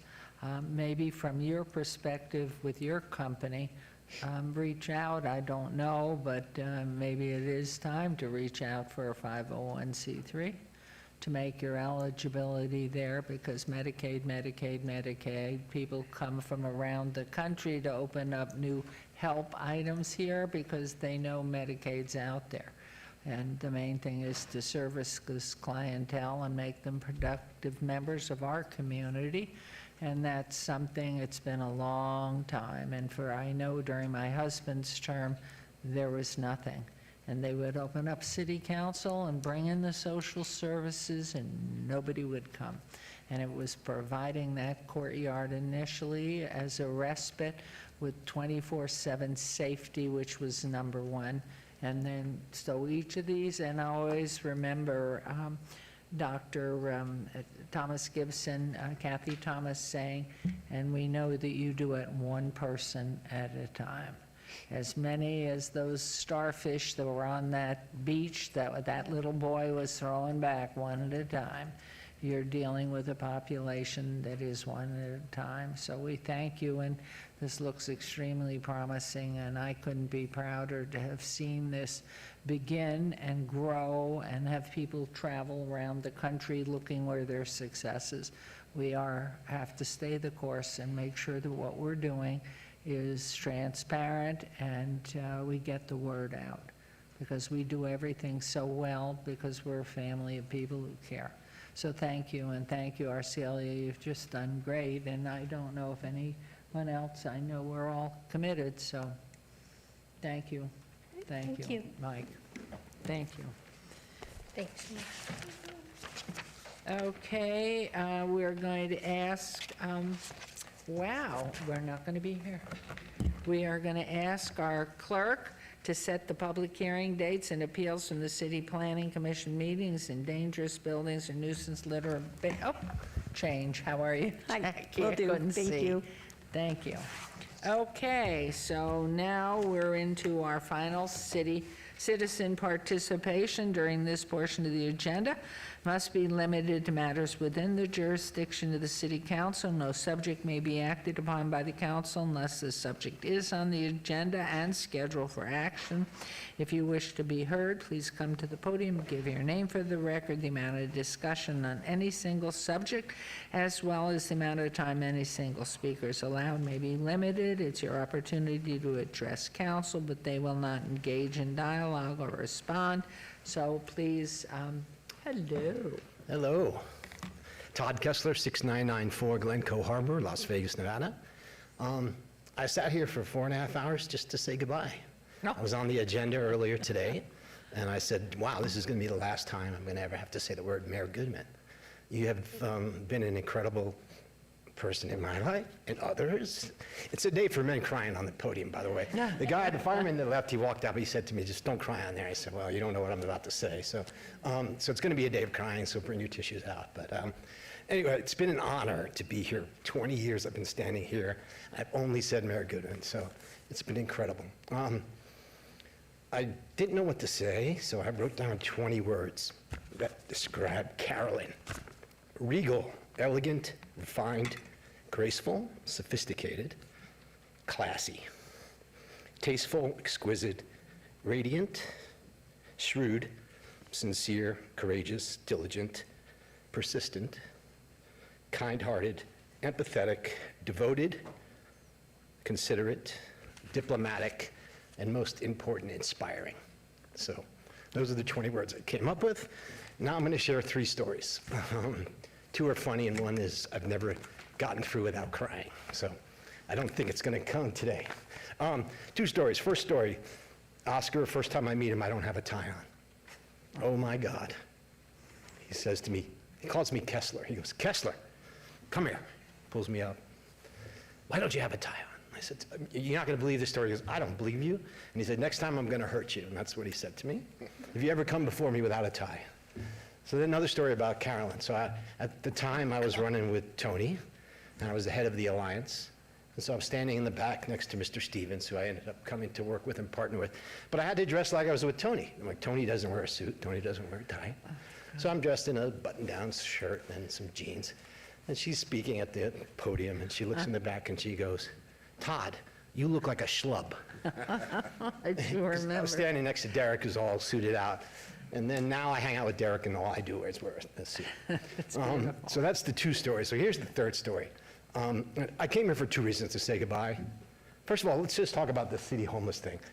It's the 2 of you have, it's been on your seats that have allowed this thing to occur. That success story is what it was all about. And so I'm honored to see that there's success stories. I'm also honored that you brought in a good third-party contractor, and they're doing an incredible job, so I look forward to what's going over there. All right, 3rd and last story. I called the mayor one day, and I say, hey, I got to talk to you about something, probably on a Mr. Stevens matter or something like that. And she goes, how's Jules? It's my son. And I say, I can't lie to her. Can't lie to this lady. You can't. It's like a mother, right? So I say, he's not doing that well. She says, where are you? I say, I'm in Long Beach. She says, I'm flying to see you with the jet, and I'm taking you to Cleveland Clinic. But that's the person that is. I didn't take her up on that opportunity. It ended up my son was diagnosed with epilepsy, and that's why I'm here today wearing purple. It is National Epilepsy Awareness Month, and it's not only to bring awareness, I had to write these down because it's well stated by that, it's also to celebrate the remarkable strength, resilience, and courage that these people, their families have. It's a very strange disease, unknown disease, and that's it. So raise your purple flag. It's time for National Epilepsy Awareness Month. And Carolyn, I just wanted to say thank you for everything that you've meant to me.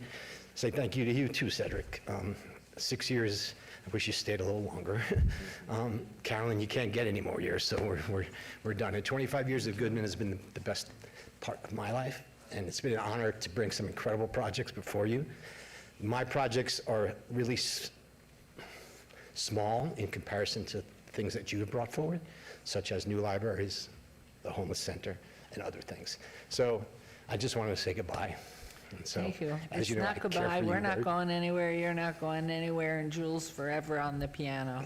Yes, yes, thank you. But that's so nice, and I will share it with Oscar. That was just, you have made such a difference downtown, and we followed you, and I do see you in the back, standing in my brain, standing Yes. in the back I'm one with of the back Derek, row who was, boys. and That's you what they used to did call look us. like a schlumpf, so it was wonderful.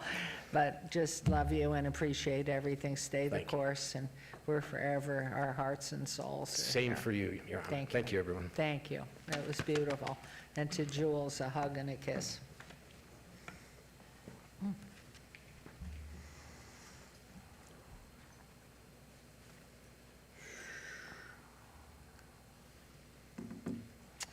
Madam Mayor, Councilman Creer, I appreciate the courtesies you've offered me, and I appreciate, of course, all the great works that people have reminded us of everything that you have done for this community.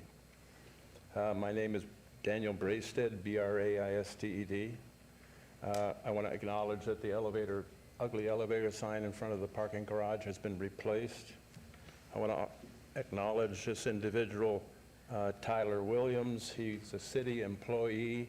He participated on one of the panels for Startup Nevada.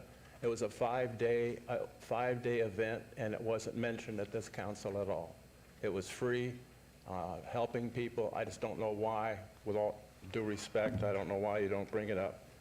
The next big event coming up is A4M. This is December. It happens about 4 times a year across the country, and essentially it's in individuals that aren't recognized by the AMA to come in and present medical situations.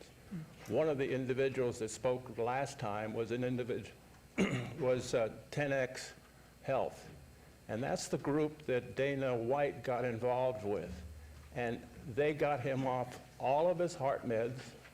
His 2 doctors in LA were so concerned, they flew up to find out if he was okay, and they're now working for 10X.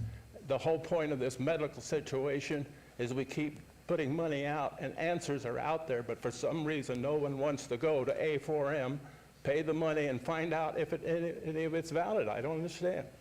But again, that's December 13th and 15th at the Venetian.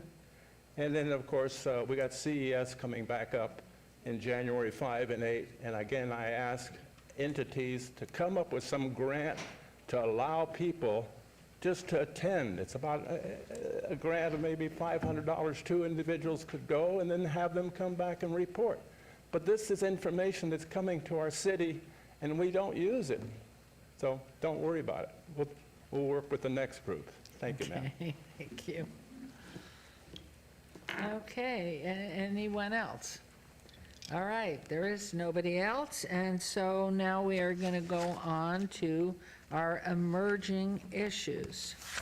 So I'm going to start for emerging issues for December, and I'm going to turn to the one person I know who has none, Councilman Creer. Nope. I should come up with something. Yeah, you really, with your wit, absolutely. Okay, Mayor Pro Tem, you're next. I have no issues. You have no issue either? Yeah. Oh, my goodness.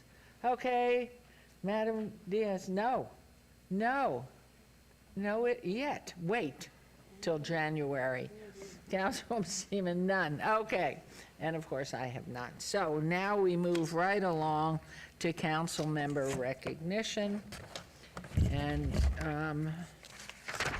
we will start, I'm gonna go back to Councilman Creer.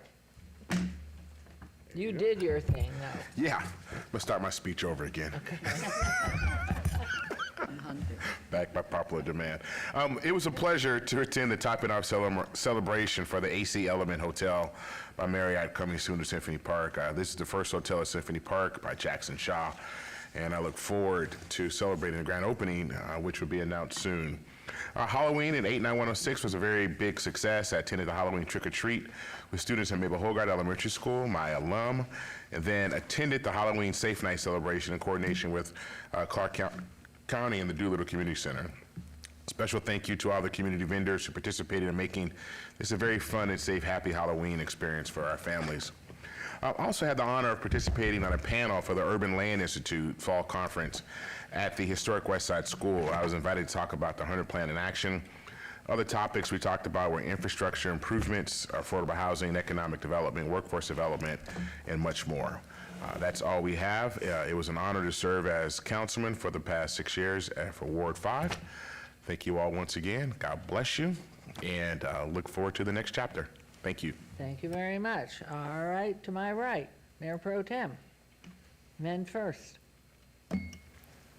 I don't have anything to report on Ward 1. I was going to take a minute to let you, Councilman Creer, know that I thought you were an amazing council person. And when I first got here, I saw you pulling up all the resources from the city and putting them into your ward, and the first thought was in my mind was I need to compete. And so I think you just did a phenomenal job in Ward 5, and I wish you weren't going. And anytime you want to come back here for public comment, 3 minutes. That's all you get, 3 minutes. And Mayor, there's about 1 billion things to say to you. I don't say anything. It's enough. You're my buddy, and that's cool. No, I think people should, Mr. Kessler reminded me, It's not just your kid, it's my kid too. I called you when he was sick. And she answered and did everything.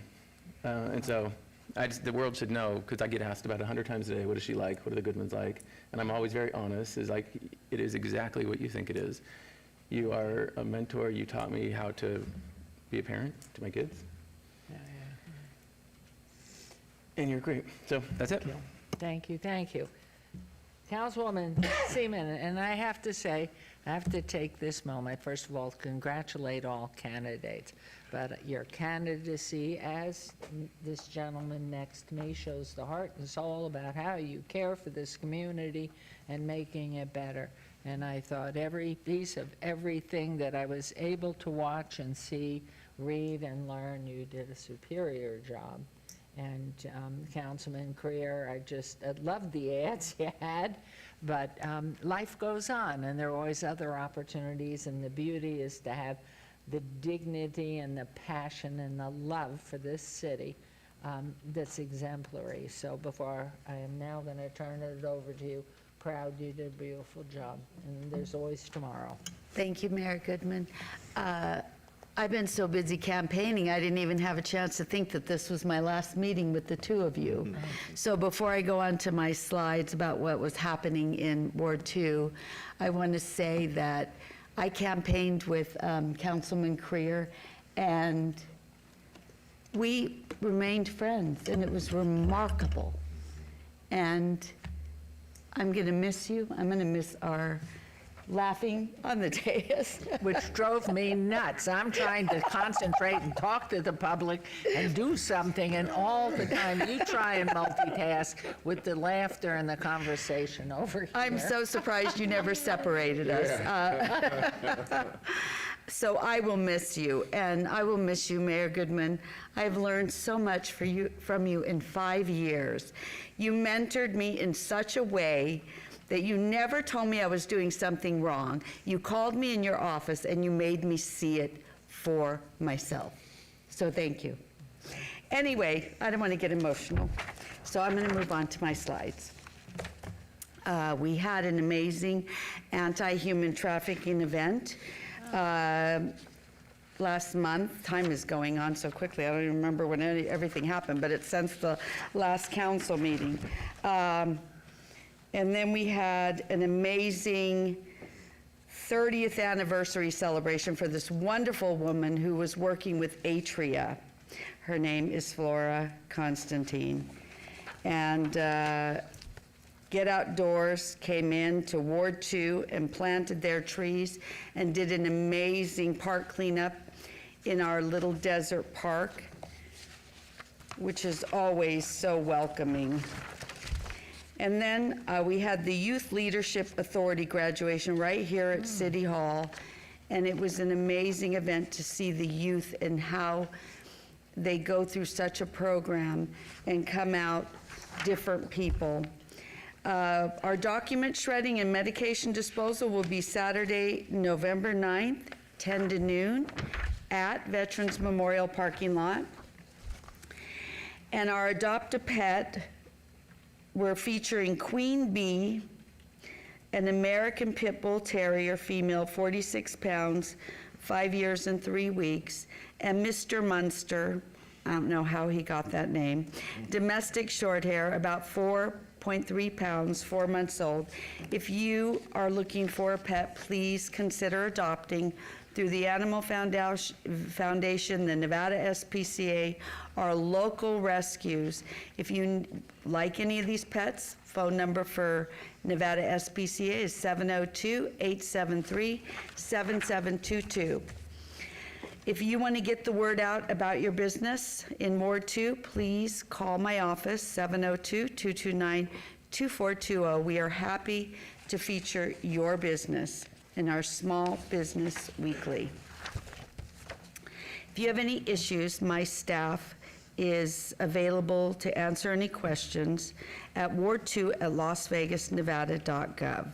Again, Ward 2 issues, please contact my office. I have an amazing staff. Thank you, Madam Mayor. You will be missed. Thank you. Okay, let's go to Councilwoman Diaz. All right. Hi, thank you, Mayor. Well, first, I do want to thank you for your tireless work that I've been a witness to the last 5 years on this council. You always beat most of us to the building, and you're one of the last ones also on your way out. So I want to thank you for that dedication, that vision, your leadership during the most challenging moments, but most of all for your love and wanting to move Las Vegas forward. And to adopt your son. Yes. I keep trying. I'm sure he's flattered.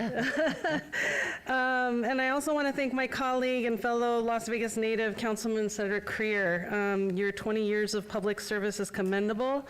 I want to thank you for caring enough to do something, and I concur with MPT that you set a certain tone here, and the rest of us wanted to make sure we were keeping up with you in that sprint and that push and in that passion to accomplish things for Ward 5. And I think that you're leaving lots of seeds planted, and you're seeing you reaped a lot of things during your tenure here, but there's so many seeds that you're still leaving that we will see mature and bloom in the next couple of years. And I hope that you will come back and celebrate with us. And I just respect you both and love you sincerely. So I think I'm overjoyed that I got to call you colleagues on this dais here and know you. Thank you. So there you see a little flashback in time when we were opening the new Esther's Kitchen in downtown Vegas. Next slide, we're just talking about on my last Access to City Council segment with special guest Maggie Plaster, the Deputy Director of Parks, Recreation, and Cultural Affairs, and Guillermo Mo Bonnet-Laboy, who's a coordinator at East Las Vegas Community Center, and they were sharing that Parks and Rec and Cultural Affairs Department is celebrating 75 years, and all of the amazing programming that this department does to offer to our residents of all ages, from cradle to grave throughout our city and in Ward 3. And I hope that if you didn't catch it, you'll tune in and hear more about what they have cooking. On October 24th, we were able to host our second annual Fall Festival at the East Las Vegas Community Center. We received over 1,300 attendees that night, and our amazing East Las Vegas staff did an incredible job putting together a fantastic event featuring trick-or-treating, a costume contest, train rides, free pumpkins, and various activities. I want to give a special shout out to Coolsville Tattoo, Mary Gonzalez for her tremendous and much appreciated support, as well as La Campesina 96.7 and Telemundo Las Vegas. 18B Arts District Trunk or Treat was also happening on October 26th, and my team had a great time with the 18B Arts District, and also Coolsville Tattoo was part of that fun, and on Main Street that we all love to be on these days. So thank you to the businesses that opened their doors to superheroes, spooky monsters, rainbow unicorns, and more during this very festive event in our fabulous Arts District. Just like my colleague, Councilman Creer, I was also able to partake in the Urban Land Institute Fall Meeting offerings on October 29th and 30th, and it was a pleasure to participate in their panel where we took a deep dive of East Las Vegas planning and the success that we had with it, and our future successes that we hope to celebrate with Desert Pines development. I want to thank our Director of Planning, Seth Floyd, for being there, Erica Aviles for Aviles Consulting Group, Mike from the Smith Group, and Antonio with McCormick Barron Salazar. I think everyone walked away very pleased at the direction that we're taking and how we want to hear from our residents before we move the needle forward. Upcoming, I wanted to make sure everyone knew that we're going to be temporarily closed for repairs at Justice Myron Leavitt and JC Community Park, November 4th through the 14th, because it's needing some much-needed TLC. The scope of work includes repairs to the plumbing, concrete scarifying or grinding to make sure that things are even, the bocce ball shade replacement, soccer field fence repairs, and painting of the pavilions, tables, and benches. So we do apologize for any inconvenience while all of this is happening, but we need to maintain our parks beautiful. There is still one day, for the next slide, there's still one more day left for middle and high school students to submit their art for the city's Spay and Neuter campaign, and students are invited to submit their art and a catchphrase for the campaign via email to mfrederickson@lasvegasnevada.gov. And I was like, ooh, learn to ride. If you need to learn a little help relearning or learning how to ride a bike, don't miss RTC's Learn to Ride event this Saturday, November 9th from 9 a.m. to 10:30. Participants will receive an RTC bike share pass, a helmet, and more. And participants under 16 years of age can participate, but they need to bring their own bike. So take a picture of this slide and register for this amazing event. Ward 3 seniors, you're invited to my annual Ward 3 Thanksgiving lunch at East Las Vegas Community Center on Friday, November 22nd from noon to 2. Participants will enjoy a meal, music, dancing, and prizes. Please scan the QR code or call my office 702-229-1515 to RSVP. And that's it for me. I hope that you all are staying snuggled up. All of a sudden, we went from summer to winter here in Las Vegas. Isn't that the truth? What's the cost of your Thanksgiving dinner per person? It's completely free for our seniors, Mayor, so we cover the cost of everything. We want our seniors to feel like they have a family to share and celebrate with. Beautiful, it's wonderful. And the seniors being of what age? Because they keep changing it. I believe it's 55 and older, Oh, but I will verify that Okay. with my staff. Do Oh, it does check. say here on the, it says lunch available to Ward 3 residents 55 and over. That's Yes. beautiful, just beautiful. Okay, Councilwoman Bruni. I would like to start by also recognizing Mayor Goodman and Councilman Creer for all that you've done to strengthen our community. Your love for the city is palpable and inspiring. My only regret is that I've only had 2 years to work alongside you, but I know that you're always going to be around to answer any questions we have and provide some informal yet very honest guidance and advice. Thank you. Last month, we hosted an event to help keep our seniors safe from financial scams and cyber crimes. Representatives from Metro and the FBI joined us to offer concrete strategies to protect our seniors. Team Bruni attended the Veterans Treatment Court graduation recently to celebrate the program's graduates. While on their road to recovery, the veterans achieved goals such as finding employment, stable housing, and establishing healthy boundaries with loved ones. Last month, I was pleased to attend the Girls on the Run training and present them with a proclamation. As a founding board member more than 10 years ago, I've been thrilled to see this program grow in Southern Nevada and continue to support the physical and emotional development of our girls and young women. Team Bruni had loads of fun celebrating Halloween across several events. Thank you to Councilwoman Frances Allen Polensky for co-hosting a family-friendly event, including a trunk or treat and showing of cocoa in our shared Providence community. One of my priorities is our youth. Last month, I had the privilege of joining Metro and some community partners to travel to Boston to learn how Boston has reduced its homicide and juvenile crime rates. I look forward to continuing to work with Metro and our community partners to explore how we can implement some of the strategies and programs that Boston has implemented to support youth in our region and keep us safe. Last weekend, Team Bruni was pleased to partner with the Kiwanis Club of Centennial Hills to co-host a 5K run and classic car show. Proceeds from the race will be directed to provide scholarships for key club members at Arborview High School who are attending college. Following our 5K, we ran over to our shredding and prescription medicine collection event, where we worked to protect our residents' safety. Later that evening, we hosted our first Dia de los Muertos family fiesta with the small businesses of the village of Centennial Springs. Thanks to everyone who came out for live music, a free movie, food, and the opportunity to support our local vendors. This weekend, join us in partnership with Get Outdoors Nevada for a tree planting and park cleanup at Polly Gonzalez Park. We'll be hosting our monthly Bocaditos with Bruni on Thursday, November 14th from 9 to 11 at our satellite office at the Centennial Hills Y. On November 16th, we'll be hosting a community conversations from 9 to 11 a.m., also at the Y. Once again, we'll have Metro and the FBI join us to discuss strategies to keep our neighbors safe from financial scams, fraud, and cyber crimes. On December 7th, we'll be hosting our annual Cowboy Christmas. Join us for live music and gingerbread house decorating contest and a car show. If you're interested in showing off your classic car, please contact us at 702-229-5463. If you're a small business owner, feel free to join us on December 11th for our quarterly small business breakfast. We'll have a guest speaker who will provide an economic outlook for our region and provide time for small businesses to get to know each other, all while enjoying a free breakfast.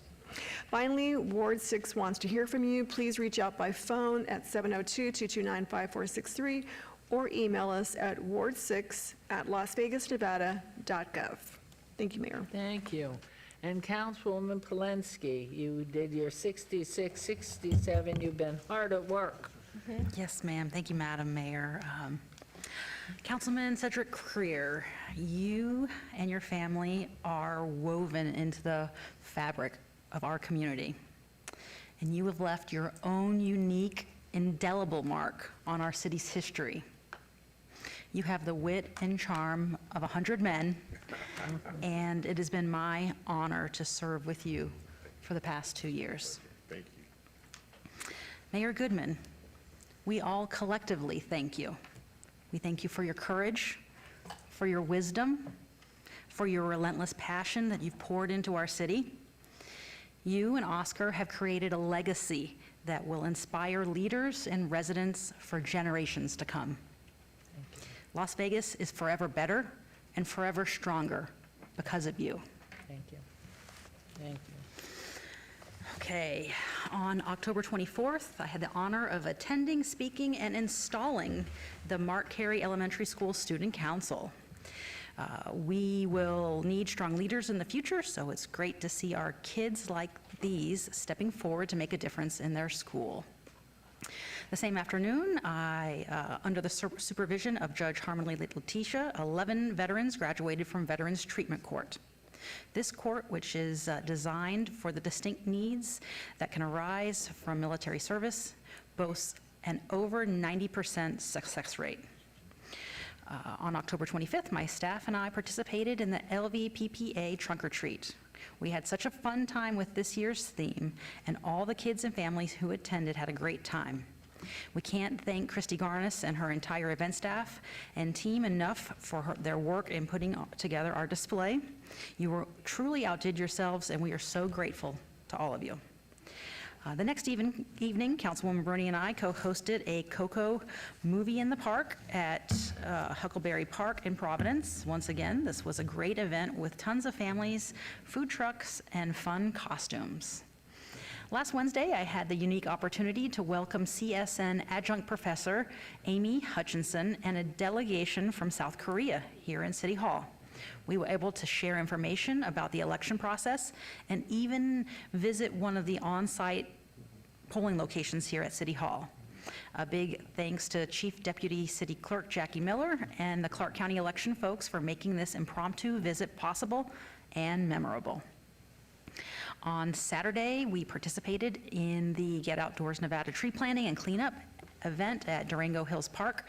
Just a few short hours, this group planted 16 trees and collected 95 pounds of trash. To find out more about upcoming volunteer opportunities, please visit getoutdoornevada.org. The next slide is bittersweet. We are saying goodbye to two incredible ladies who are a part of our City of Las Vegas family. Nancy and Melanie, I am so grateful for your hard work, dedication, and for being talented experts in your fields. You will both be missed, and we send you off with our best well wishes. You want to make a difference in our community by joining Nevada Child Seekers this Friday, November 8th, from 7 to 9 at LVMPD headquarters for a missing child search event. For more information, please call 702-458-7009. Next, please join me Monday, the 11th, as we celebrate our veterans at the annual Veterans Day Parade. The parade, which is the largest Veterans Day parade west of the Mississippi, will begin 10 a.m. at 4th Street and Garces Avenue. Also, to celebrate our veterans, I will be attending a salute to veterans on Wednesday, November 13th at Desert Vista Community Center, located in Sun City, Summerlin. If you'd like more information, please call Julie Zerbel, and her information is on the slide. Next up, our next shredding and medical disposal event will take place Saturday, November 16th at the Mountain Shadows Clubhouse, located at 9107 Del Webb Boulevard, from 10 a.m. to 12 p.m. And as always, please be sure to remove batteries and paper clips and other metal items before dropping off your materials. And if you have any information regarding any of the 8 kids featured on this slide, please call LV MPD Missing Person Detail at 702-828-3111. Let's get them back together with their families before the holidays. And if you are at-risk youth, please call the National Runaway Safety Hotline at 1-800-786-2929. There is always a free bus ride home. And lastly, please stay connected with my staff and myself on social media platforms, or contact us directly the old-fashioned way at 702-229-2524.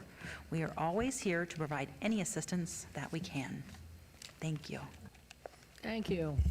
And with that, as we close down today, it is a moment of retrospect, certainly for the two of us, but we're about the future. Every day is about the future. Everything that's passed is a learning experience and an opportunity to have grown, educate yourself, and think back on where you did the good thing, and if in fact you were stupid, not to do that again. And so today, after 25 years, for Oscar and me, all we can say, it's been our joy, our pleasure, our biggest meaning in life beyond our personal family. Every part of this wonderful community of Las Vegas deserves every effort you can give to it by doing something every day that's positive and that tries to make a difference. And there is no better staff and administrative level group people with whom we work in an elected position than what we have. Every year, it's been incredible to work with our administrative leadership and everything they do. And as people change and come in and go out, new people bring freshness and new ideas and excitement and an opportunity to challenge ourselves.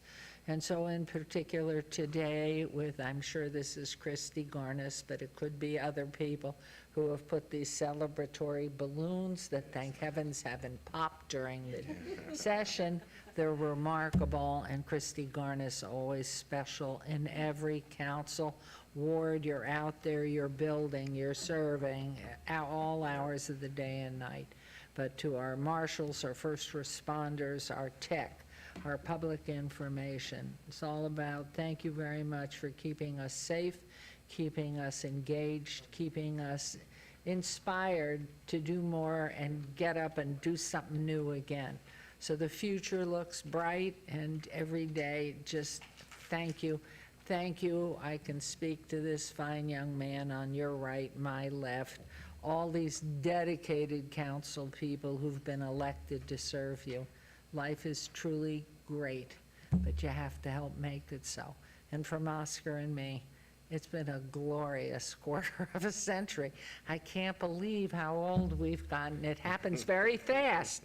So use it, carpe diem, take every day and make the most of it.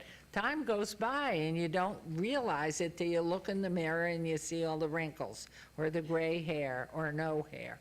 So enjoy life. Las Vegas is the best because you all make it so. And thank you all to our team and my wonderful council here, all of you, and my other son. my other son. So God bless you all. We are adjourned, and as Councilwoman Polinsky reminded, because it's on my list, Monday at 10 o'clock, 4th and Garces, or 4th and, yeah, 4th at 10 o'clock, Veterans Day Parade, and so important to all of us. We wouldn't be here. We wouldn't be here without our service personnel, all these decades and decades and decades.